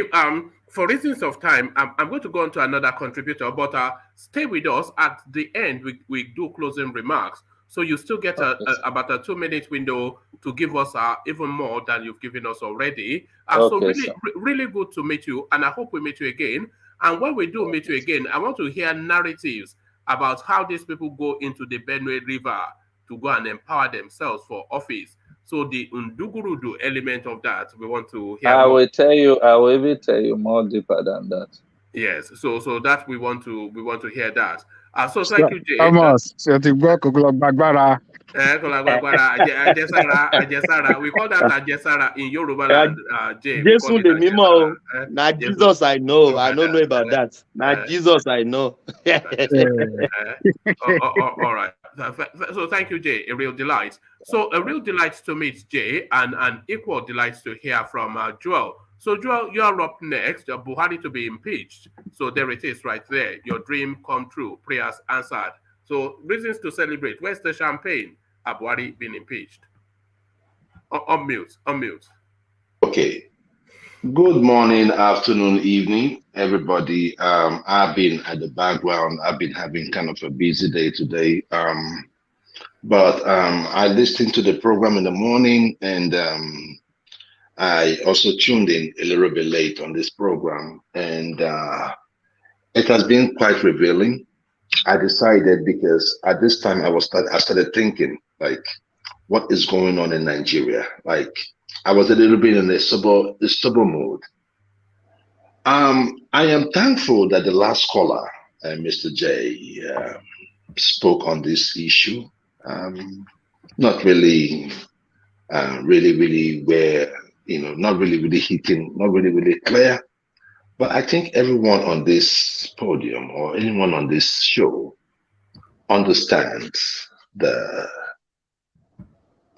idea. When we are talking about what is going on in the North, many of you think it's just a joke. It is no more local. You are only local when you have something to own. It is not going to be anybody's turn.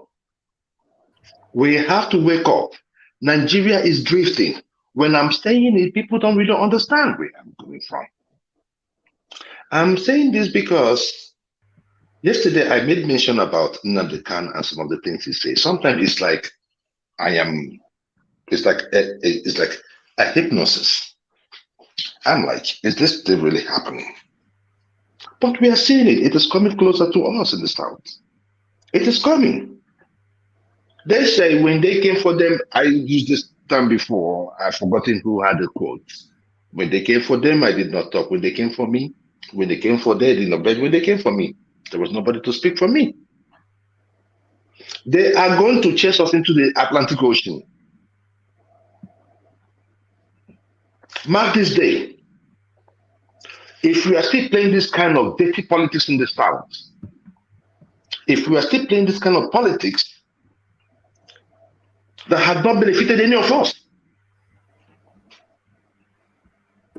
we are going to go down the drain. By the time they are done with us, we will not have any homeland to go to. When I was talking about the candidates, and I said I wanted them to come from the South, I know the reason what I'm talking about. I want us to periodically break the stronghold of this idealist that has eaten deep into our system. And it pains me when I see any person in the South, I don't care who you are, Whenever I say the North is powerful, you are giving the North. You have drained yourself. You have made yourself a slave to the North. And that is the reason why I am angry at what Tinubu did by choosing a Muslim ticket. We have to nip this thing in the bud. It is serious. Look at what happened to Buhari and to Buhari's guards. Unless the government is telling you there are sleeping, they have like sleeping camps in Abuja. How are you sure they are not in Lagos? How are you sure they are not in Lagos? I do not know how to explain to my brothers in the Southwest. What of in Anambra? How in are you Anambra, sure they are not in Anambra? The only way they have been able to get us in the South is through the Yorubas. I will be playing to you. Can I finish? I'm going to explain. Through the Yorubas. Oh yes. There you go again. Ajelekoko, you see, when we are talking about these issues, let's start talking about these issues with points. Okay, I will make ask your you. point, and I will make my point after you make your point. Good and fine. Okay, just allow me to finish, Mr. Ajelekoko. I am talking about this thing because it is us all, Southern Nigeria. I made a statement one time. I said, if Nigeria was only Southern Nigeria, Nigeria would have been top notch. But what I found out in the South is that whatever thing that we have as a blessing has become a cost to us. You're educated, you shoot against your brother in the South. You have a business against your brother in the South. Some of you were talking about OBJ and talking about Dangote, and we forgot. How do we forget so soon that in 2000 and 2003, that Ibeto Cement had his consignment the same time they did the liberalization of the cement industry. Dangote was pulling in from Lagos. Ibeto was bringing in his consignment from Port Harcourt. They seized it by OBJ government. It was seized. Today, that man went into debt. I don't know if he died or something. I don't know what happened to Ibeto. I think he's still alive. No, Ibeto is still alive. But that company went down. In order to do what? To propel the Dangotes. And today we are crying, oh, Dangote is everywhere. Dangote is, why won't he be everywhere?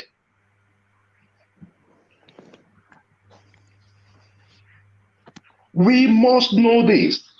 Who are those that have their hands in the cookie jar? The ones in the South and the Southeast are just followers. I know our leaders in the South and the Southeast. Are they generated? No. But we must be frank. We must be frank. We have used ourselves to kill us in the South, and we are still being used to kill us in the South. We have to move forward, and the way to move forward, because you see, if another Christian will vote for another candidate, he is voting for another candidate as a result of fear. So it means that they have conquered you mentally, they have conquered you physically, they have even conquered your pockets, they have conquered your wives, they have conquered your environment. When you tell your child, in Igbo land we say, you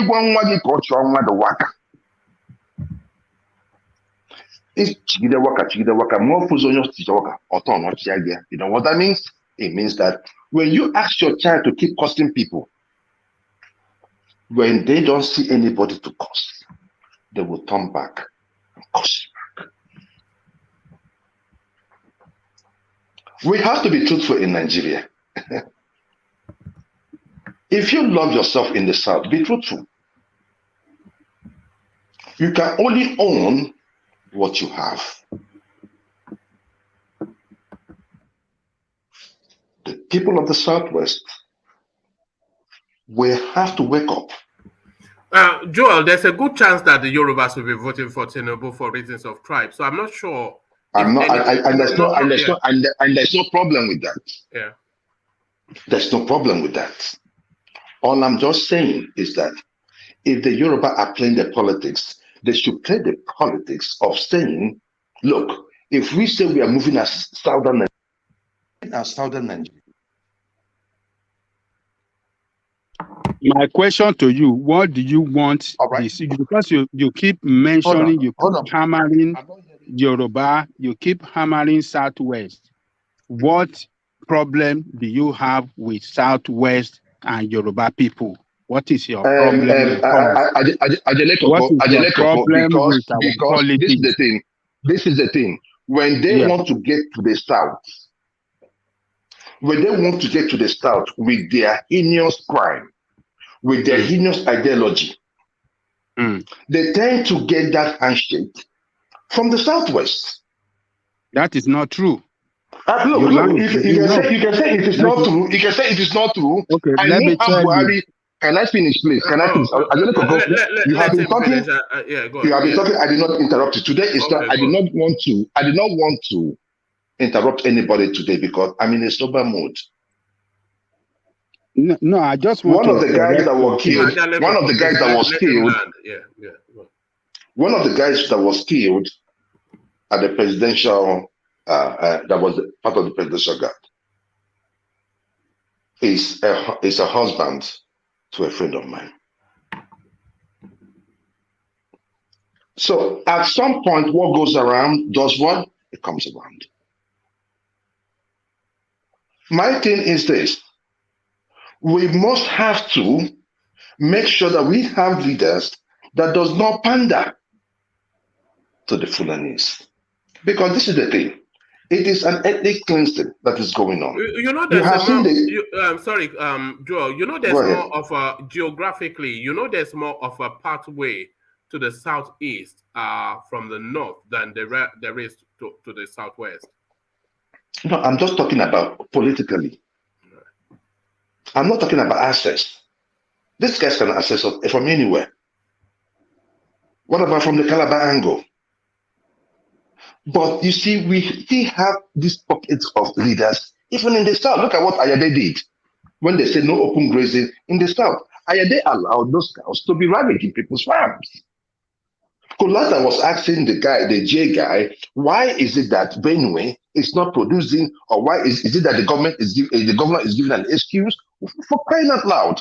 Benue is an agrarian economy, and the farms has been attacked.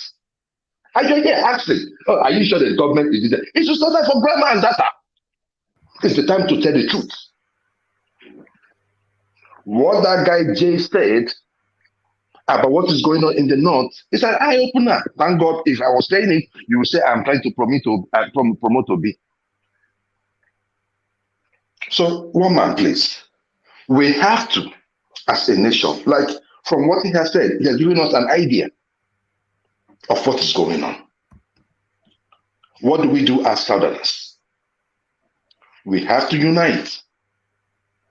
Stop seeing the Igbo hosts and the Kano as miscreants. Stop seeing them that they're not educated. Stop seeing them that their struggle does not mean anything.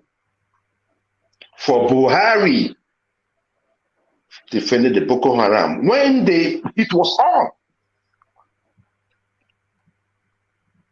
But in the south, immediately he comes up, man, kill him. He said, kill him. Look at those messages Iboho and Kanu has given. Where have they defaulted? None. We have to start looking at ourselves. Everything that has to do with our blessing has to be a blessing to us in the south.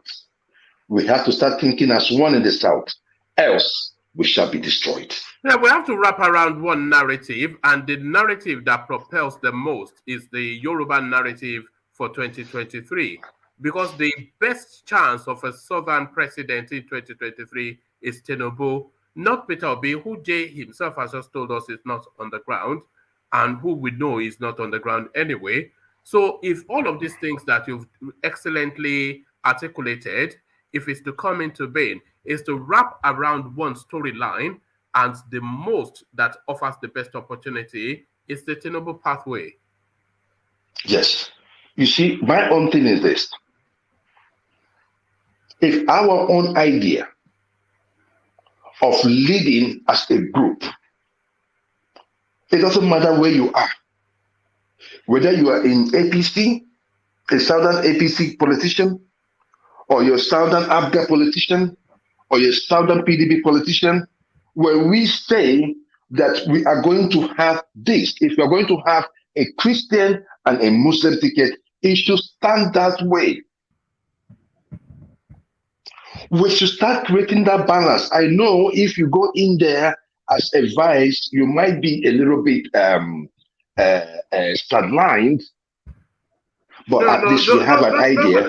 Forget the Muslim. Those are just auxiliary issues. It's a tribal narrative. There's one person that presents the best opportunity for the southern space. So if we are insistent on a southern president, then we shouldn't be dilly-dallying, trying to ethnicize it. Just go with the best option, and you know what that is. And see, like I told you guys earlier on, I said that I'm supporting Peter Obi, but I will never stand in the way of Tinubu. And the reason why I am supporting Obi is that I want a clear departure from the APC and the PDP, because it has been one conspiracy to the other. It has never been about the country. During times of election, then you start hearing where people come from. We do not hear that during, after those elections. Everything goes fine. When they want to share this money, they share it amongst our tribe. But when it comes to election, they start reminding us. So as a people, that is what I'm begging for the people of the South. Let us have one voice. If you're going to be as Tinubu is going to be is in a APC, right? If you're going to pick a northern Christian, make them understand that if whether we like it or not, that is what we have. No, but the ticket is already in play now. So no. I'm just saying moving forward. Because everything that we are saying now is already done. They've already made a decision. We are where we are now. But yes, where we will be in the future, if we are still fixated on the power, because I have no equivocation. If Tinubu and Obi battle it out, the winner will be Atiku. I think anybody can. I don't think that's too controversial a statement. So if we are going to say the baseline is a southern presidency, then we have to go then with the southerner that stands the best chance of getting that presidency. And it's not Peter Obi, as you know. Okay. The thing there is that the writing of Peter Obi, you see, in politics today, I get where you're coming from, right? Yeah. The Peter Obi factor, like I said, is a movement. I'm just telling you what I would do, right? And I am speaking to others to see, hey, this is what we need to do. Tinubu never had the Southeast or the South-South at heart when he was campaigning.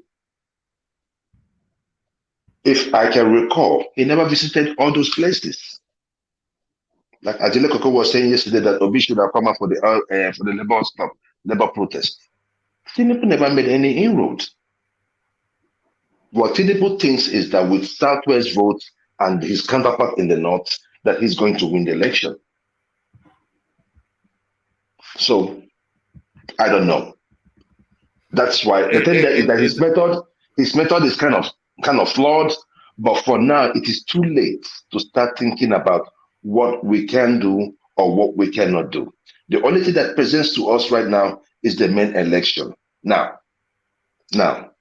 I listened to Alexander Gomez yesterday. He was saying something like, Fashola was going to be the SGF if Tinubu wins and all that.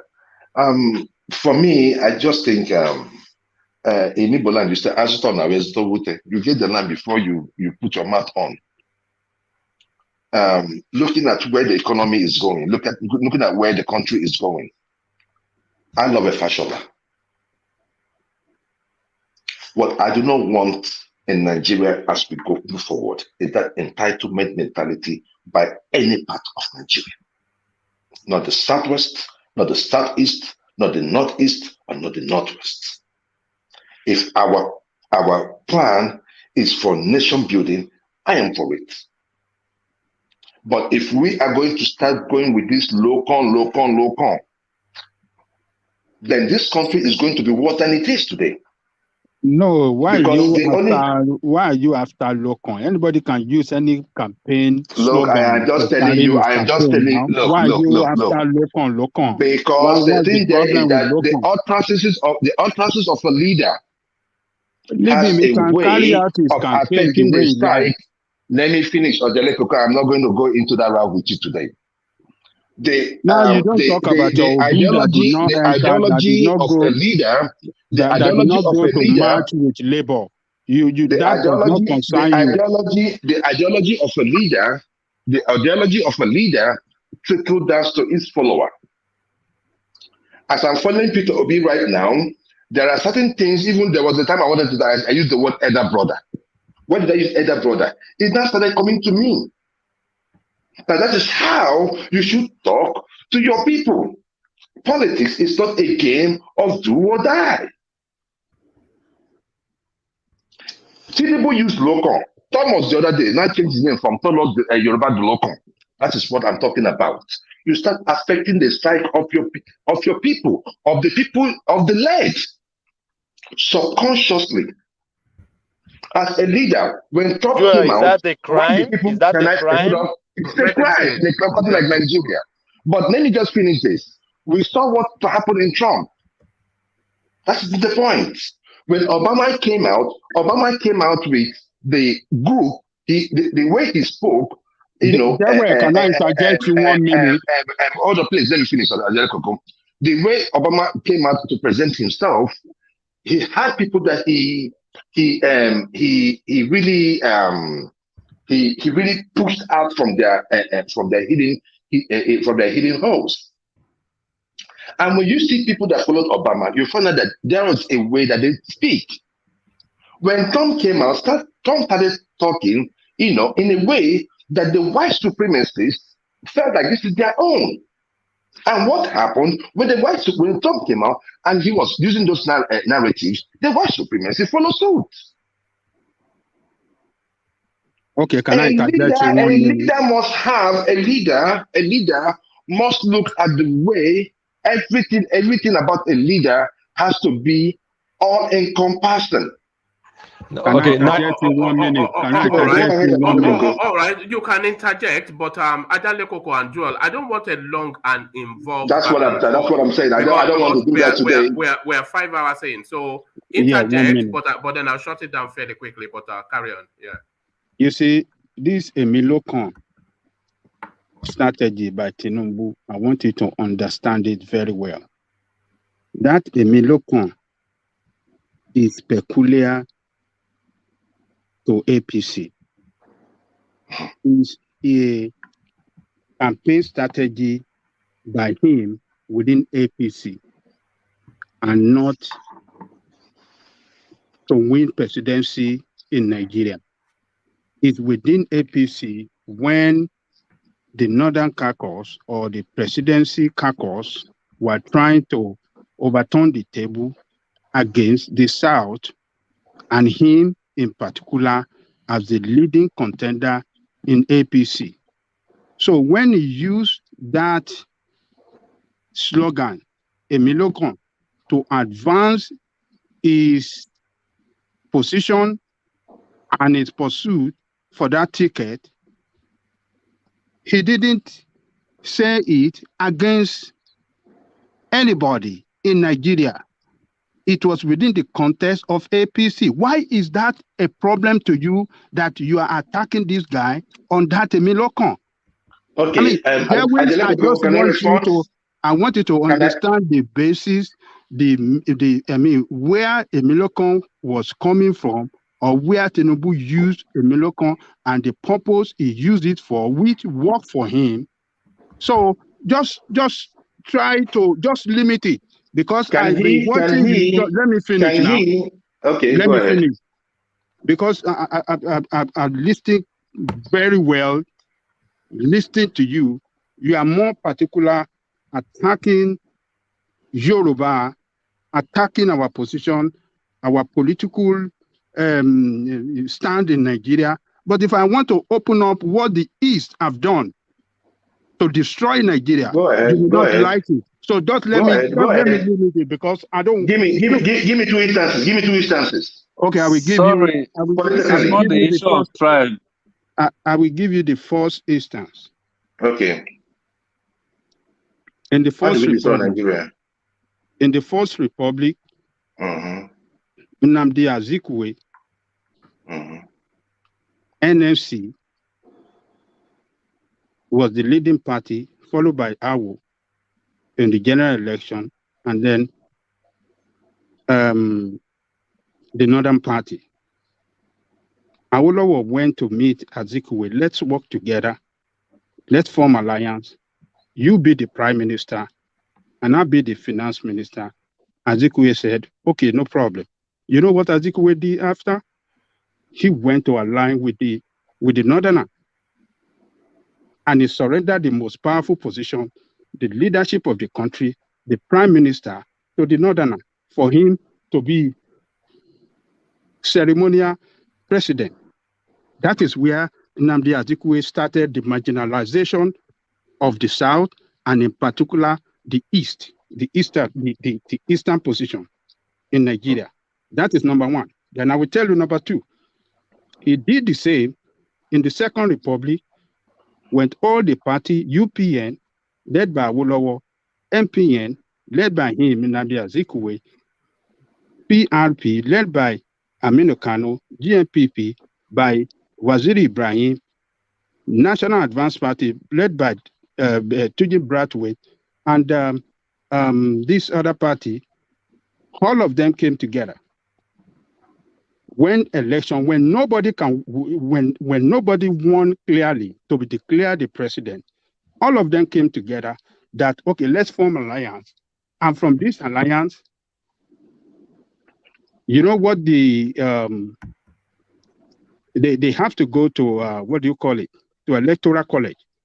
And they should go to electoral college, which means that the legislators will vote for who's going to be the president of Nigeria. You know what Yozik did? He turned around to form alliance with Shagari and abandon the Awolowo and the rest of them. So that is another way that the Eastern leader destroyed Nigeria, marginalized the entire South.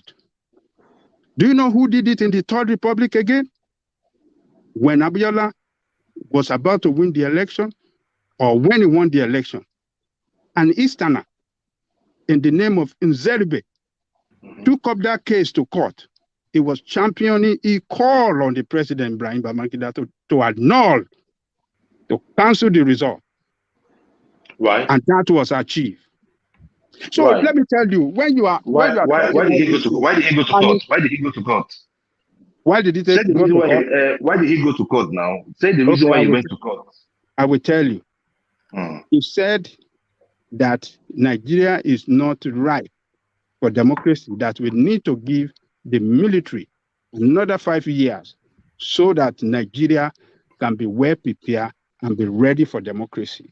So that is what the Easterners have done to destroy the democratic process and the opportunity for the Southerner to come together as one family and one people in the political space in Nigeria. So that is number two.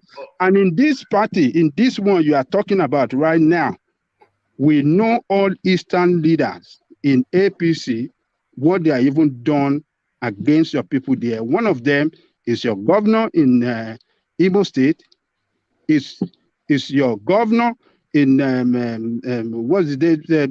David Umahi.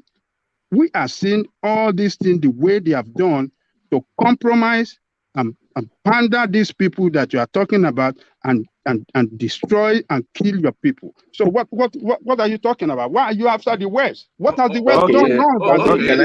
Hold on, Joel. So, Joel, I'll give you the right to respond, but I'm not going to let the conversation go beyond that, because anytime we come into this space, it never ends. So you get the right to respond, and then after your response, I'll go to World Peace. So you're right to reply, Joel. All right. So you made mention of the reason why all these permutations. You made the Zeke, thank good with this person. They play their politics when they play their politics. One of the reasons why Zeke wanted relinquish his prime minister position was that they were looking to incorporate the North into the hands of affair in Nigeria. That was a way of saying, come and join us, let's build a bigger country. Nobody has ever said in that era that we have so much tribalism. There is nothing wrong with people. I'm surprised you're taking me 60, 70 years ago. But there's nothing wrong in people trying to come together at that particular point in time. In fact, today is not going to be a good day because you hit me in a way where I didn't want to really go. But I don't want to waste so much time on that. I'm not going to dwell on that. What I am telling you is this. In today's Nigeria, seeing the way things are, we have to come together. That is my point. Right? You were talking about Nzeribe. You forgot that one of the reasons he gave was that Abiola's government does not represent a government of national unity. That was part of the reason why he gave. There were numerous reasons, but I don't want to dwell into that.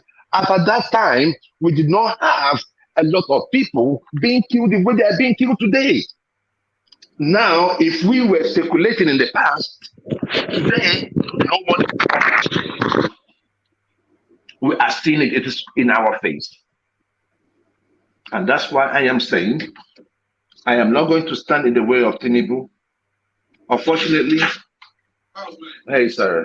unfortunately, we have gotten to this level, we have gotten to this stage.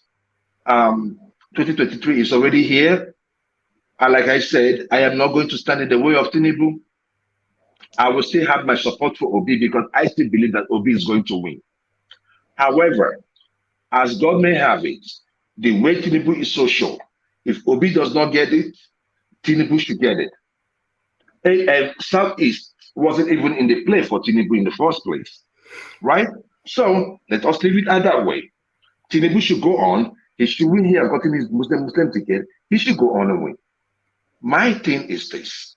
We have to break that stronghold of northern Nigeria on the southern part of Nigeria.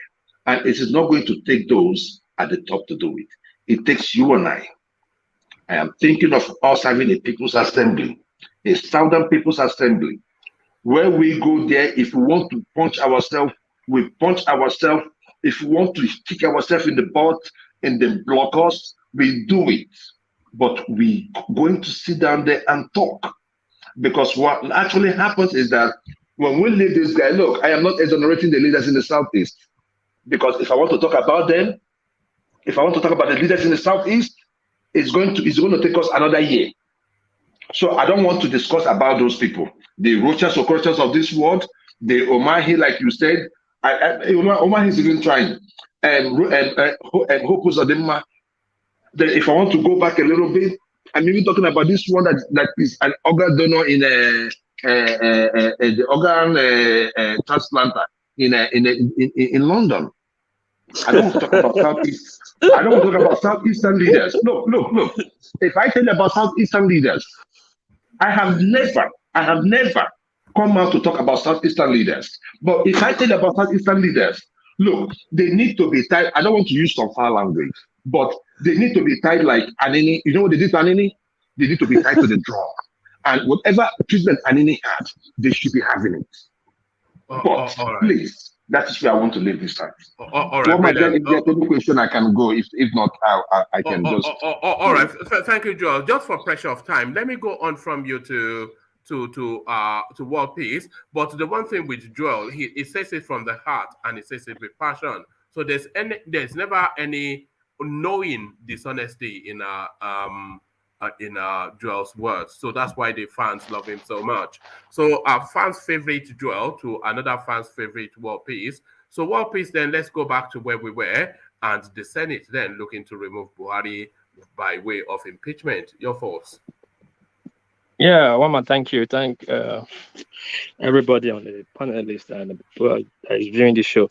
Anyway, that impeachment movement they make was not bad. At least it will be in the Buhari record that he was trying to impeach. So I think this is the second time they're trying to do that impeachment now. I think they're trying to. I think Saraki tried it as well. Yes. So it will ever be in his record, even though they couldn't succeed, but it will ever be in his record that he's the worst president. And again, if you look at the governor, at the Senate that is pushing this move for the impeachment, most of them are not coming back to the Senate. That's why they could summon the courage. I believe this 7 days shutdown they did, we will not be surprised as DSS will be visiting them and EFCC will visit them one by one. So then to reclaim their statement. Nigeria very corrupt space. They use force for everything. But the movement is a welcoming movement. But let's see how it goes. But to impeach Buhari to be difficult, we know that. But the move is a good move. So the international committee will see that their presence is really, really incompetent. You understand? Yes. Thank you, World Peace. So, World Peace, let me take you to Gbajabi Amila, who has had reasons to issue an apology for reasons that he published a picture of him taking lectures in Harvard, whilst the schools in Nigeria had been shut for 3 months, 5 months even. So, is that sufficient enough? Should we cut him some slack if he admits he made an error and he acknowledges and apologizes? What next? Well, he has apologized. It's okay, but there's no clause of law. He's a lawyer. He knows that. The deed has been done, and his apology is to show that he still respects and has remorse to the people he legislated over. But that does not make the wrong. It did go away. In the heat of this country right now, insecurity, strike, everything. Yeah, you still go to America to continue your cause, man. That is a slap on the face of Nigerians. That to show you how bad the government is. The government of the day is. So he apologizes, okay, but that does not cut in any slack. That's how I see it anyway. All right, brilliant. So, World Peace, I'm sure you follow this space. Our popular hair vendor, Smart Beyonce, arrested with cocaine by narcotics agency NDLEA. Paid disgraced Abakari $35,000 monthly.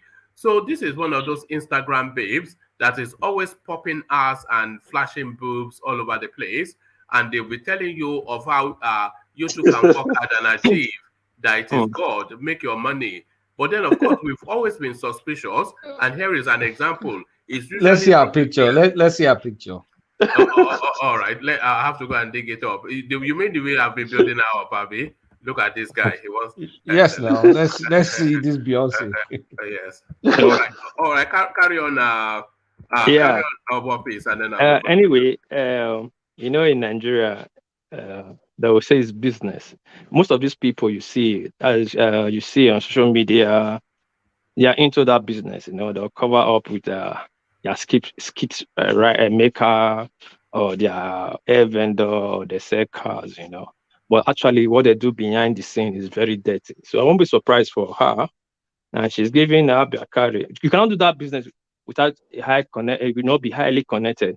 That is a very that business is highly connected business, not for the kids. So there could be more people involved, not only Bakari. So I'm not surprised. Most of them does it. Most of them traveling. This is what I see. They're doing that business. That's what they're into. Most of them. Can I say something? Yeah, yeah, sure. Yeah. Okay, so you never asked me all these questions. See, No, you I said you never. wanted to just share, but carry on. So Okay. Kulata, this is Oh for your yeah, yeah. benefit, though. So don't get the Vaseline out of Kulata because we know what you like. Look at this guy. All right. So there she is, Kulata. You know the sort now, the usual. The This one. usual. Go to Miami Beach and get some if you want. Okay. This one no make am like that. No. You see this carry stuff. Honestly, I never even know. And I remember I used to come. All these guys they come like 2 a.m., like 1 a.m. I never know that this guy is even one so-called super cops. It is to me, it is not something that is news to me. This guy is one of the baddest.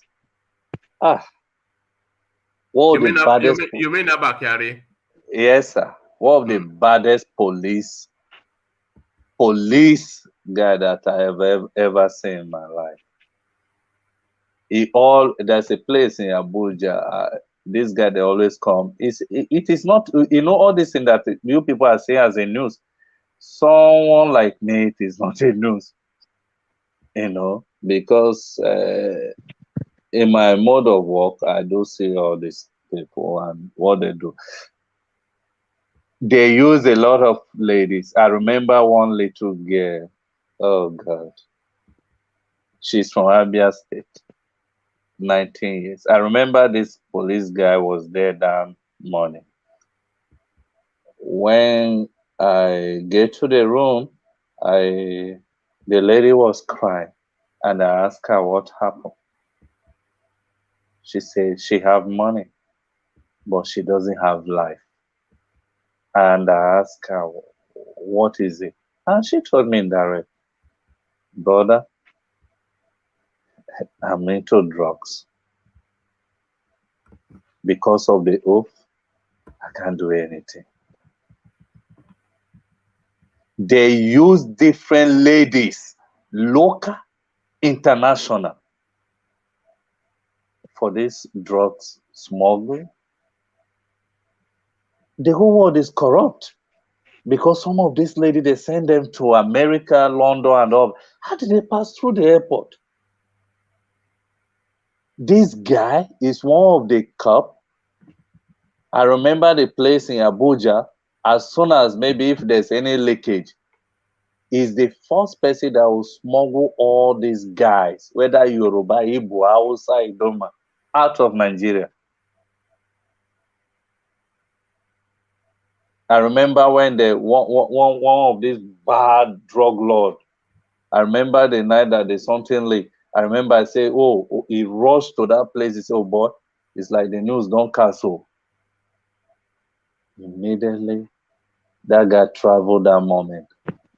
A charter jet to Dubai. But some of us are ordinary people.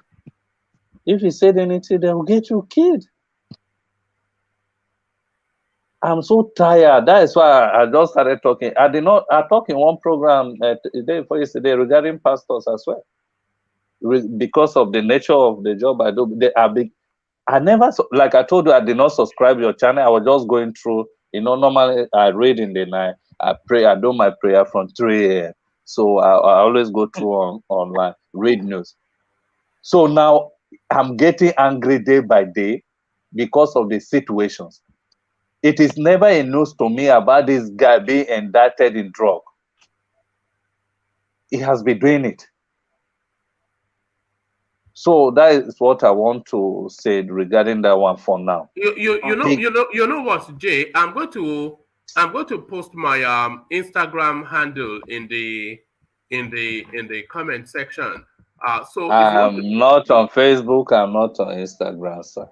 Look at this guy. What are you? Are you a comedian? How can you not be on social media? I wanted to be able to reach out to you, but maybe you just turn up. But all right, yeah, go on. I'm on WhatsApp. That is all. All right.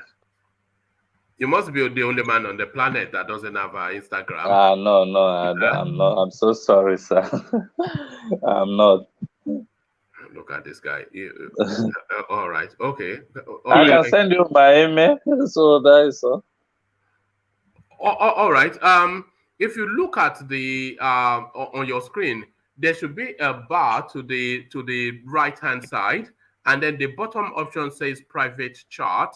So if you want to send it in there, then I'll pick it up from there. But back to you, Walpeace. Okay.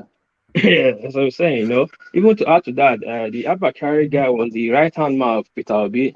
Obi used mercilessly during his tenure. That guy, yeah, and that guy did so much. The guy did havoc in Benin too. Don't forget that guy was in Benin. Abakari. All over Nigeria. The guy killed students. The guy did so much. So that guy. So I'm not surprised that lady says he's paying him and all that. So that's what that drug thing. Even there's a skip maker guy that everyone arrested, NJLA arrested now for drugs and all that. All of them do drugs. Go to Lagos. All of them do drugs. Actors, actresses, They all do drugs. They peddle drugs. Most of them they say they are traveling, they are do this, they are selling hair. They are drug pushers. Abuja, Lagos. And you will see them. There seems to be a particular route via Ethiopia, because a lot of the narrative comes from Ethiopia. Yes, it's from Ethiopia Airline they use. That is 100% correct, sir. 100%. Because that is that's the place they have connection now. They can the drug market, once you can clear your country, the other side is 50-50. The most chances that you will pass through. Let me tell you, one time in Japan, it was drug influence to Japan, and they keep showing few Nigerians caught, African caught on drug on national TV, putting the blame on African. Why the white men come into this country with suitcase filled with drugs, just walk past through immigrations? They will not stop them. It was an outcry for so long till a courageous immigration caught a couple one day.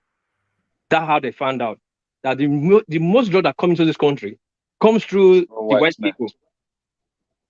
They are not tasked. Because once they clear their border, pass through their border, since their country they're coming for example, they're coming from Canada have a good security. After they are cleared, they are passed through Canada security and they are being cleared, Japan have no reason searching them anymore. And their briefcase is well designed. It fits through that scanner. If there's no sniffer, that dog no sniffer, they will walk through. They walk past. The only way the sniffer dog will be there, except they have incredible information that maybe drug is coming, so flight. They will bring us sniffer. Without that, Japan immigration, you just walk past.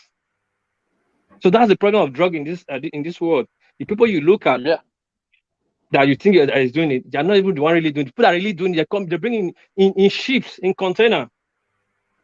Especially the large quantity control ships. The large quantity in container. All these wooden business, you see, open wood and fill up timbers, and they'll fill in between with drugs. And you seem to know a lot about these things. Walpeace. Should we be concerned? No. This is Japan now. We know what is going on now. We know what is going on now. We don't want to be sentimental or being tribal. We know the people that is doing this. Most people that is doing this in Nigeria. These drugs is a source of foreign direct investments. You guys know that, right? That what? Mexico enjoys it. Like the drug people, they bring in a lot of dollars into our economy. Let me ask this. Do you know anytime the economy is down, the government opened the borders for drug market economy to reboost the economy? Do you know that? Yeah. Yes, I know. Many countries do it, America, but they will never Japan, acknowledge it. They open the border. Mostly this Corona time now, they open the border for drugs to come in. Because the only drug can generate dollar real fast. But we can't say it out. We can't say it out loud because they can't say it openly. But they do it a lot. That's why drug business cannot stop. It's just the little ones they are being shown on TV. But the major ones come in container, ships. Submarine, ago they're coming. All right, and the baby she's not even that fine. I thought she was a hot babe, but she's not a hot babe. No, she's not. Our account is a hot account. It's fine. The account is fine. But the risk they take is too much. It's a capital offense, That risk. Just to what you said, there was this rap artist, very tiny little guy, and he was speaking to some girl, and the girl was asking how tall he is. So he said, "I'm 5 foot something," but he says I'm 5'7", but when I'm standing on my wallet, I'm 6'5". So that's it. The account is fine, When she's standing there. And again, let me quickly add to Ajakoko and I don't want to put that space, Ajakoko and Joel. When it comes to people that destroyed Nigeria, the three tribes are equally have this equal guilty, They all have the same share of destroying Nigeria. But Zik did worst. Not all that he left his the South to go and support the North, or left the South to go and support the North. It was a major crime. The major crime was after the coup. After the attempt coup was a fake coup. The real coup took place when Azikiwe and the then Senate President and the Premier of the Eastern region went and handed over power to Agui Ironsi. That was the major coup. Because Agui Ironsi had no business taking power because he was a regional government, which after the Prime Minister died, we still have the President, the Senate President, and the Deputy. 4 people in power, 3 people in power waiting to choose the next successor. There was no business. The military coming into power then. That was a real coup. So just leave that at that. One man, let's move to the next topic. All right. So let me take you then to the space. The Senate inviting what's his name? Emefiele to come and explain why the Naira is hemorrhaging. As though if he knew the answers, he would have resolved it, would he not? Yeah. Hello? Can you hear me? Yes, perfectly. Carry on. Yeah. Like many people have said on this platform, Clotter and the rest people, what can Emefiele really do? Nigeria economy has been in shambles since last 2019 election. Babangida, Buhari took billions directly from the central bank to run that campaign, 2019 campaign, just like Idi Amin was doing in the 80s. That crippled Nigeria economy the more. And Nigeria has not able to recover. Central bank is not able to recover from there. And we're not producing anything. We consume. Everything depends on importation. Our oil pipe are being burst. We cannot drill pump oil the way we I don't know how we can use language we use to drill them and all that, oil type and all that. So Emefiele cannot do anything, and he on his own is stealing money on his own side. What can he really do? Now dollar is going to 7 something. I bet you the dollar you say you don't see it now, you don't have now. People are still buying from central bank as 410 to sell to bigger companies at 680 or 650. I want to buy $45,000 since 2 weeks now. I can't buy. Every day is increasing and increasing. Just for $5,000, I can't. Look at this guy, just $45,000. Are you being boastful? Is that what you're saying? No. Each of my container, the cheapest I can do one of my container is $250,000. I do heavy equipment, both engines. Now I want to quickly ship my solar. I have a 30,000 pieces of solar panel that they called me for. I was able to pick up 27, still remaining 3,000 pieces. So I'm trying to cover that space and the shipping. I can't pull out $40,000 from Nigeria. I can't. One piece. Huh? Hello? I don't think Emefiele handled that very space very well. No, I'm not saying it's not handled well. What I'm saying, does it have anything to do there? No, I'm coming. If he had handled it more transparently, dollar might have been increasing, but it wouldn't have reached this level. What should he have done better? No, hold on. I don't want to open up that space just for reasons of but round off your thoughts in a couple of more words. War peace. Then I'll go on to Ola. We're 5.5 hours in, and I want to keep it under 6 hours. Okay. Yeah. For me, Emefiele cannot really do anything that is going on right now. I wanted to tell you what I expected him to do. Okay. All right. Let him land. You have that insertion, and then I'll go on to Ola, and then we round off after that. Okay. Emefiele doesn't really have anything to do in that CBN space, as to my own humble opinion, from my understanding. My younger sister have microfinance bank and investment. Is it investment bank? 5 in Abuja, owned by him, 5 buildings and registration. So it tells me what happens in central bank. Emefiele cannot really do anything there.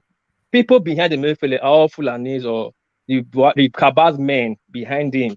If he do what he's not supposed to do, he's out of that place. So what he can do is to do as he's told. And funny enough, the people there don't have the brain to bring the weight together, and Nigeria don't have the resource to cushion the dollar right now. And don't forget this Ukraine war is affecting it too again. Dollar in Japan is increasing. First time in history is $137 to 137 yen to a dollar. So it increased just from 103 to 137. It's increasing. And the Arab League still don't want our oil to get out because they're trying to leverage with America. So there's a lot of problem going on in Nigeria. MFA cannot really do much except the big guns come together and sit down and talk about the dollar space. So that I see one man.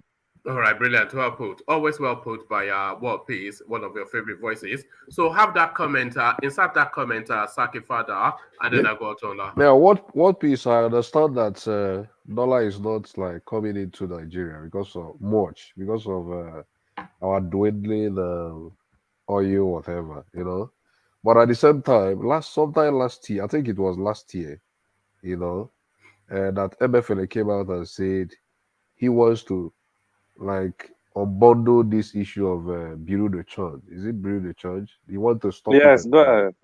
But he want the central bank to manage that space, everything about dollar. Now you can only access dollar through commercial banks for legitimate purposes, you know.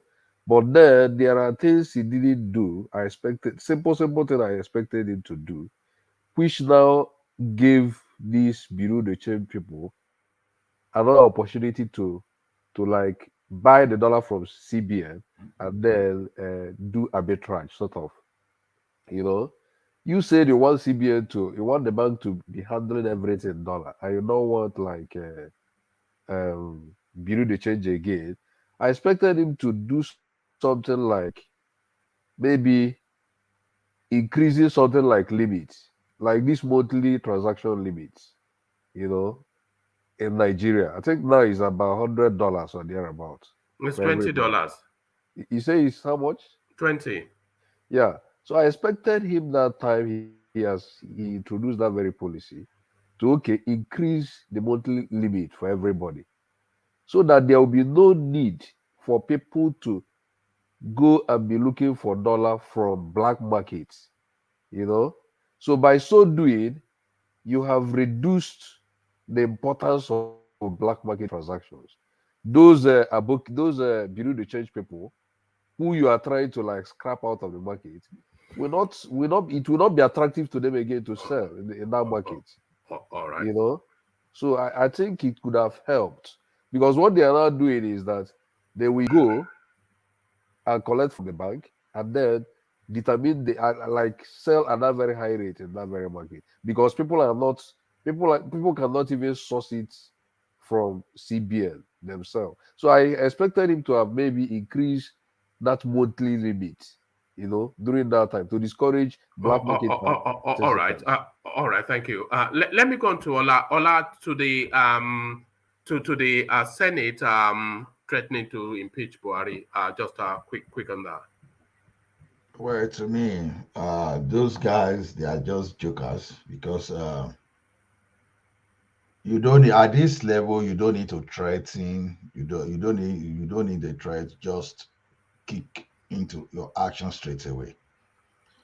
Because when you are passing this type of threats, you are just giving some kind of buffer for Buhari. Even if Buhari we like to do anything evil, you are just giving him enough time just to think through and do all those stuff. So if you are really serious about that, just go ahead. This is not the time to start giving Buhari any kind of ultimatum.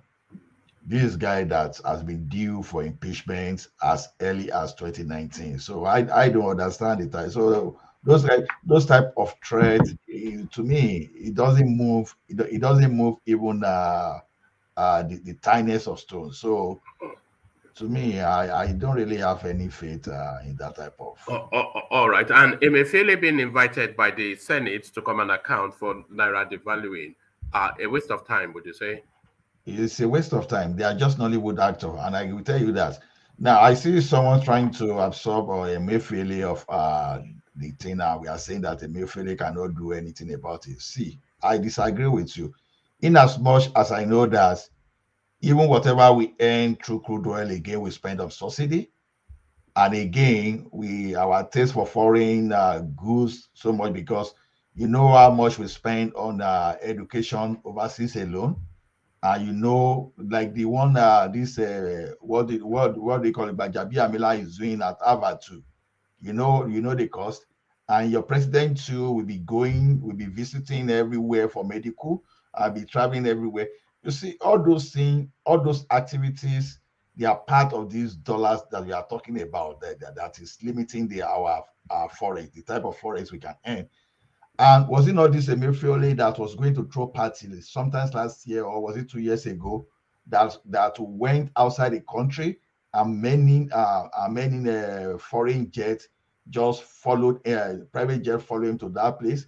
We can estimate the volume of forex that will follow this guy to that location. So the services you could even procure locally, you took it to somewhere outside the country. And definitely some of his friends that follow him to those places may even be one of those people that are benefiting from all this speculation, or this forex speculation and all those stuff. So the round tripping that is going on, there's no way that Emefiele will tell us that he doesn't know about it. Instead of facing the fact, facing the problem, he rather went out and started accusing Aboki FX. That was the level of stupidity that this man carried that into. So all those things were just Nollywood exercises. So I can't really see anything. All right. And Bajabi Amila's apology for posting school pictures. For posting, if we see apologies, the guy should have just kept quiet and just walk away from such controversy and just start doing something that Nigeria can applaud, like this type of impeachment. Impeaching Buhari is of utmost national emergency than all the waterway bill they are trying to pass, all this, because I think why some of these people were tactically withdrawing from Abuja while they were passing these threats is that, after what DSS or whoever might have reported that, okay, these guys are planning to have attack on Abuja, I think that's why these people were making noise. So the like of Bajabi Amila by now should be mobilizing, should be telling people, should be working with people on now to chase Buhari away, because to me, this Buhari need to, we need to be disciplined. They need to be used as a scapegoat, at least for those official leaders that we just see that position as a place just to fulfill personal ambition and to execute personal agenda. So to me, giving apologies after you've done that thing, it makes no sense to me, because no reason for you to even step out of the country to attend Harvard when there's a fire on your roof. So to me, those are the kind of the lack of sensitivity from our leaders, that you don't care, that you only care about what you think is important to you. So maybe you have a country, that's why you are the speaker. So if you don't have a country, then which country will you become the speaker of? Which country are you going to preside upon as the speaker of the House of Rep? Right. So to me, we've just put the wrong people. We made the wrong people. We put them to the position whereby they'll be taking critical decision about the country.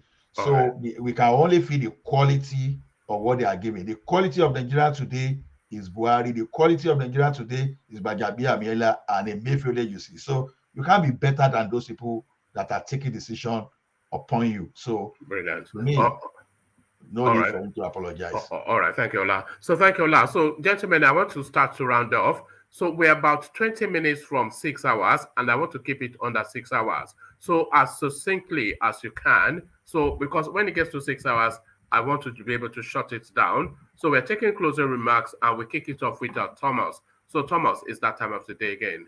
Oh, thank you, one man. You are doing a great job. Lastly, I have said it countless of times.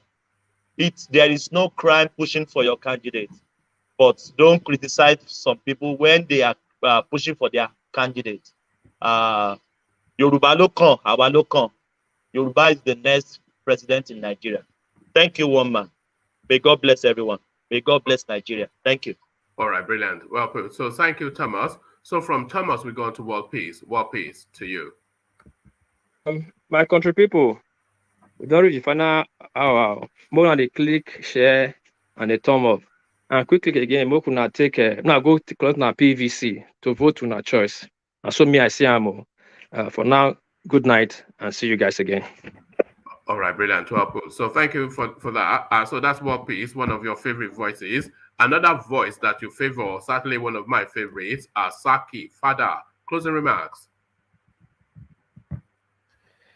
Yeah, thank you, one man. It has been a very wonderful session today. Very calm.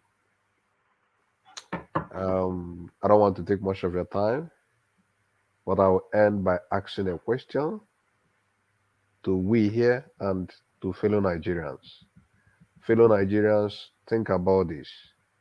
Are we costs or are we the cause? Are we costs or are we the cause? I don't know whether we are costs and I don't know whether we are the cause. But let's use 2023 to change some narratives in Nigeria. Thank you. Brilliant. Well put. So that's our Saki Fada, leaving with a cryptic question for you to reflect on. So cryptic question to reflect on. We go on to Jay, a new voice now that we're conjuring with. So Jay, we're coming to the end of the session. So just our final words from you, Jay.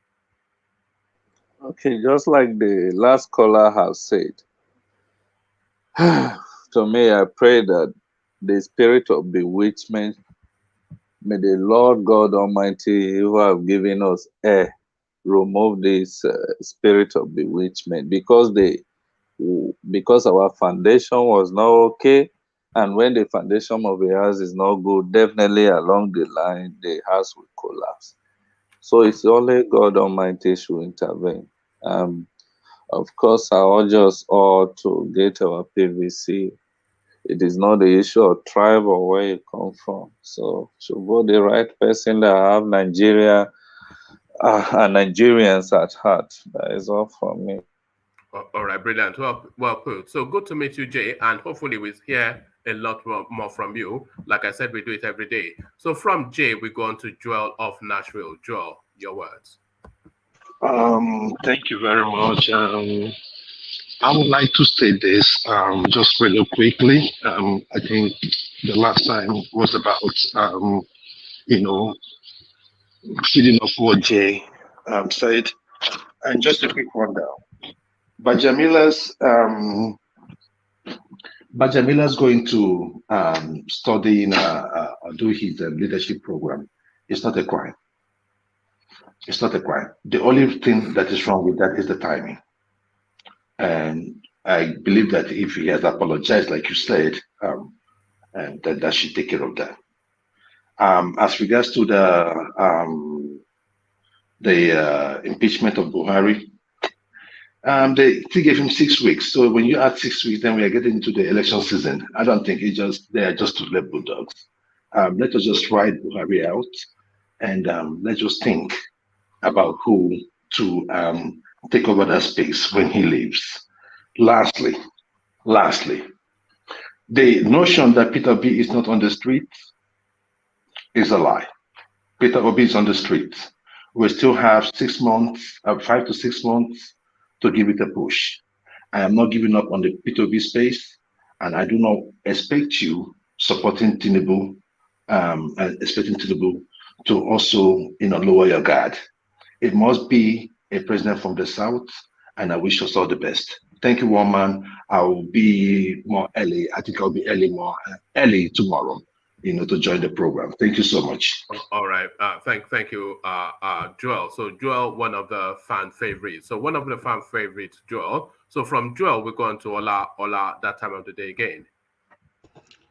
Thank you, everyone. My country people, I hope you they hear everything where they happen for that country now. See, if you like, think about your life. If you like, stay there for just the sake of massaging your ego or try to boost some kind of some feel good factor and keep ailing politicians that have already pushed their wife, their children, and other members of their family overseas. You are in the country when the Aisha Buhari carry her picking, carry them enter United Arab Emirates and everywhere she can put them. That's supposed to be your first lady, right? So that means that the first lady said they use him sense.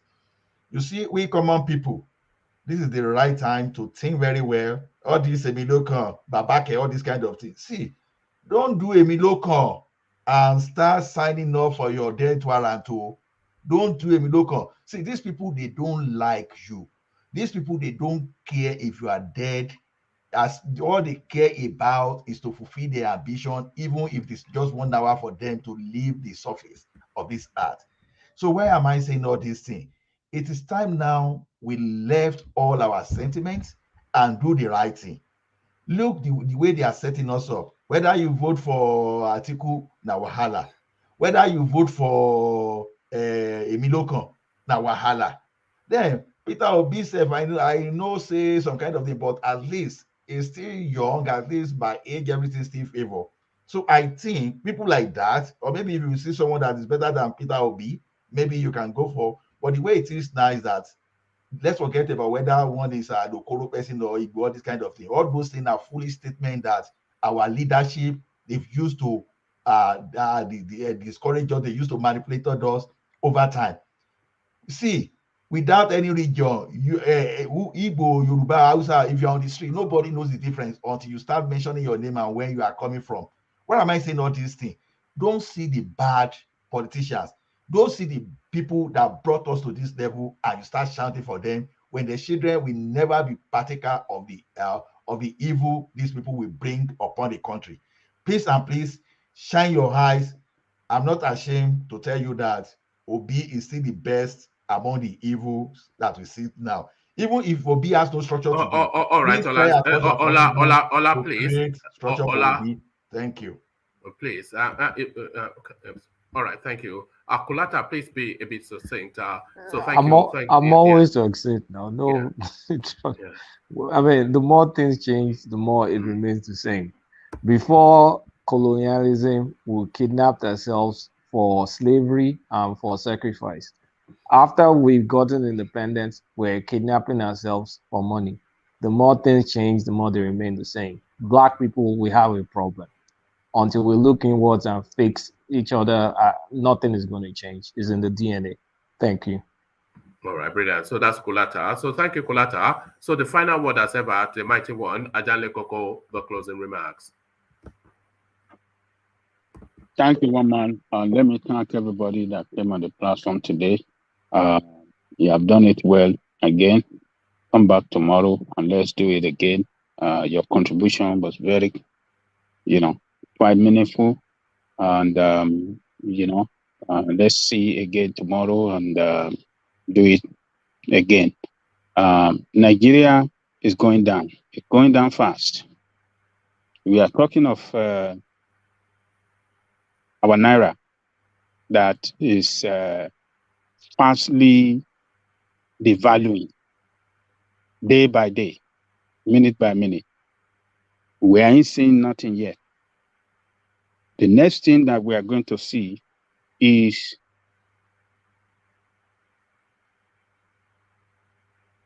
the government at all levels in Nigeria won't be able to pay salary. And when that happens, And what is going to cause that is the federal government will not be able to disburse money to state and local government. Those money allocation will not come anymore because Nigeria at the moment is paying more to service debt than revenue that we make. And that is not sustainable. So what is left for the country and what the IMF have pushed is that workers must be trimmed, the workforce must be trimmed down all over the federation. And that will be automatically done when federal government does not give money to the state and local government. People are going to lose jobs. Private company going to close down. And that is when the revolution that Sowore is calling for will happen. Sowore is my candidate. That is the only stable person. That is the most visionary among them. That is the one that never jumped from one party to the other. That is the one that does not bow down to politicians or their political godfather like Buhari or Obasanjo. That is the man of the people. That is the one I'm recommending to you. Go and vote for Sowore, and you'll get that country changed and take that country on a new direction that will work for me today and work for the next generation. So thank you, everybody. Those of you at the commentary section, I thank you all. From our Alessandra Gomez, the chairman, board of trustees, one man went to more. I thank you. Ashe, I thank you. Oga, and thank you.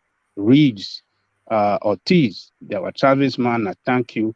My sister Celebi, I thank you. Boxman, I thank you. Hezon, I thank you. Every other person on the commentary section, I thank you all. Come back tomorrow. We are the strength of the platform. Come back and let's do it again. So, and to the one man, the man that drives us, bring us together every day. Thank you again. We have done it again today. Tomorrow, bring another round of news. And by God's grace, we shall join you and we shall trash it out. And we continue the struggle from there. Thank you, one man. See you tomorrow. Tomorrow, another day. Thank you, one man, the Eagle. Brilliant. Thank you, Ajanle Koko. So that's Ajanle Koko. Of course, when he's around, he rounds it off. So Ajanle Koko rounds it off. There's not much more for me to add. So I'll leave it there. Carry the conversation on within the comment section. And please make sure you click on the like button if you can. And if you're new, click on subscribe as well. We do this twice a day. Round about 1:20 p.m. UK time, and then round about 9:20 p.m. UK time. So you can set your clock by it, especially the 9:20, 9:30 UK time. That is fairly set, and the afternoon sessions often happen. So like, share, and subscribe. Click on the bell notification and all of that good things, all of those good things. So I'll leave it there. Carry the conversation on within the comment section. But here I say peace.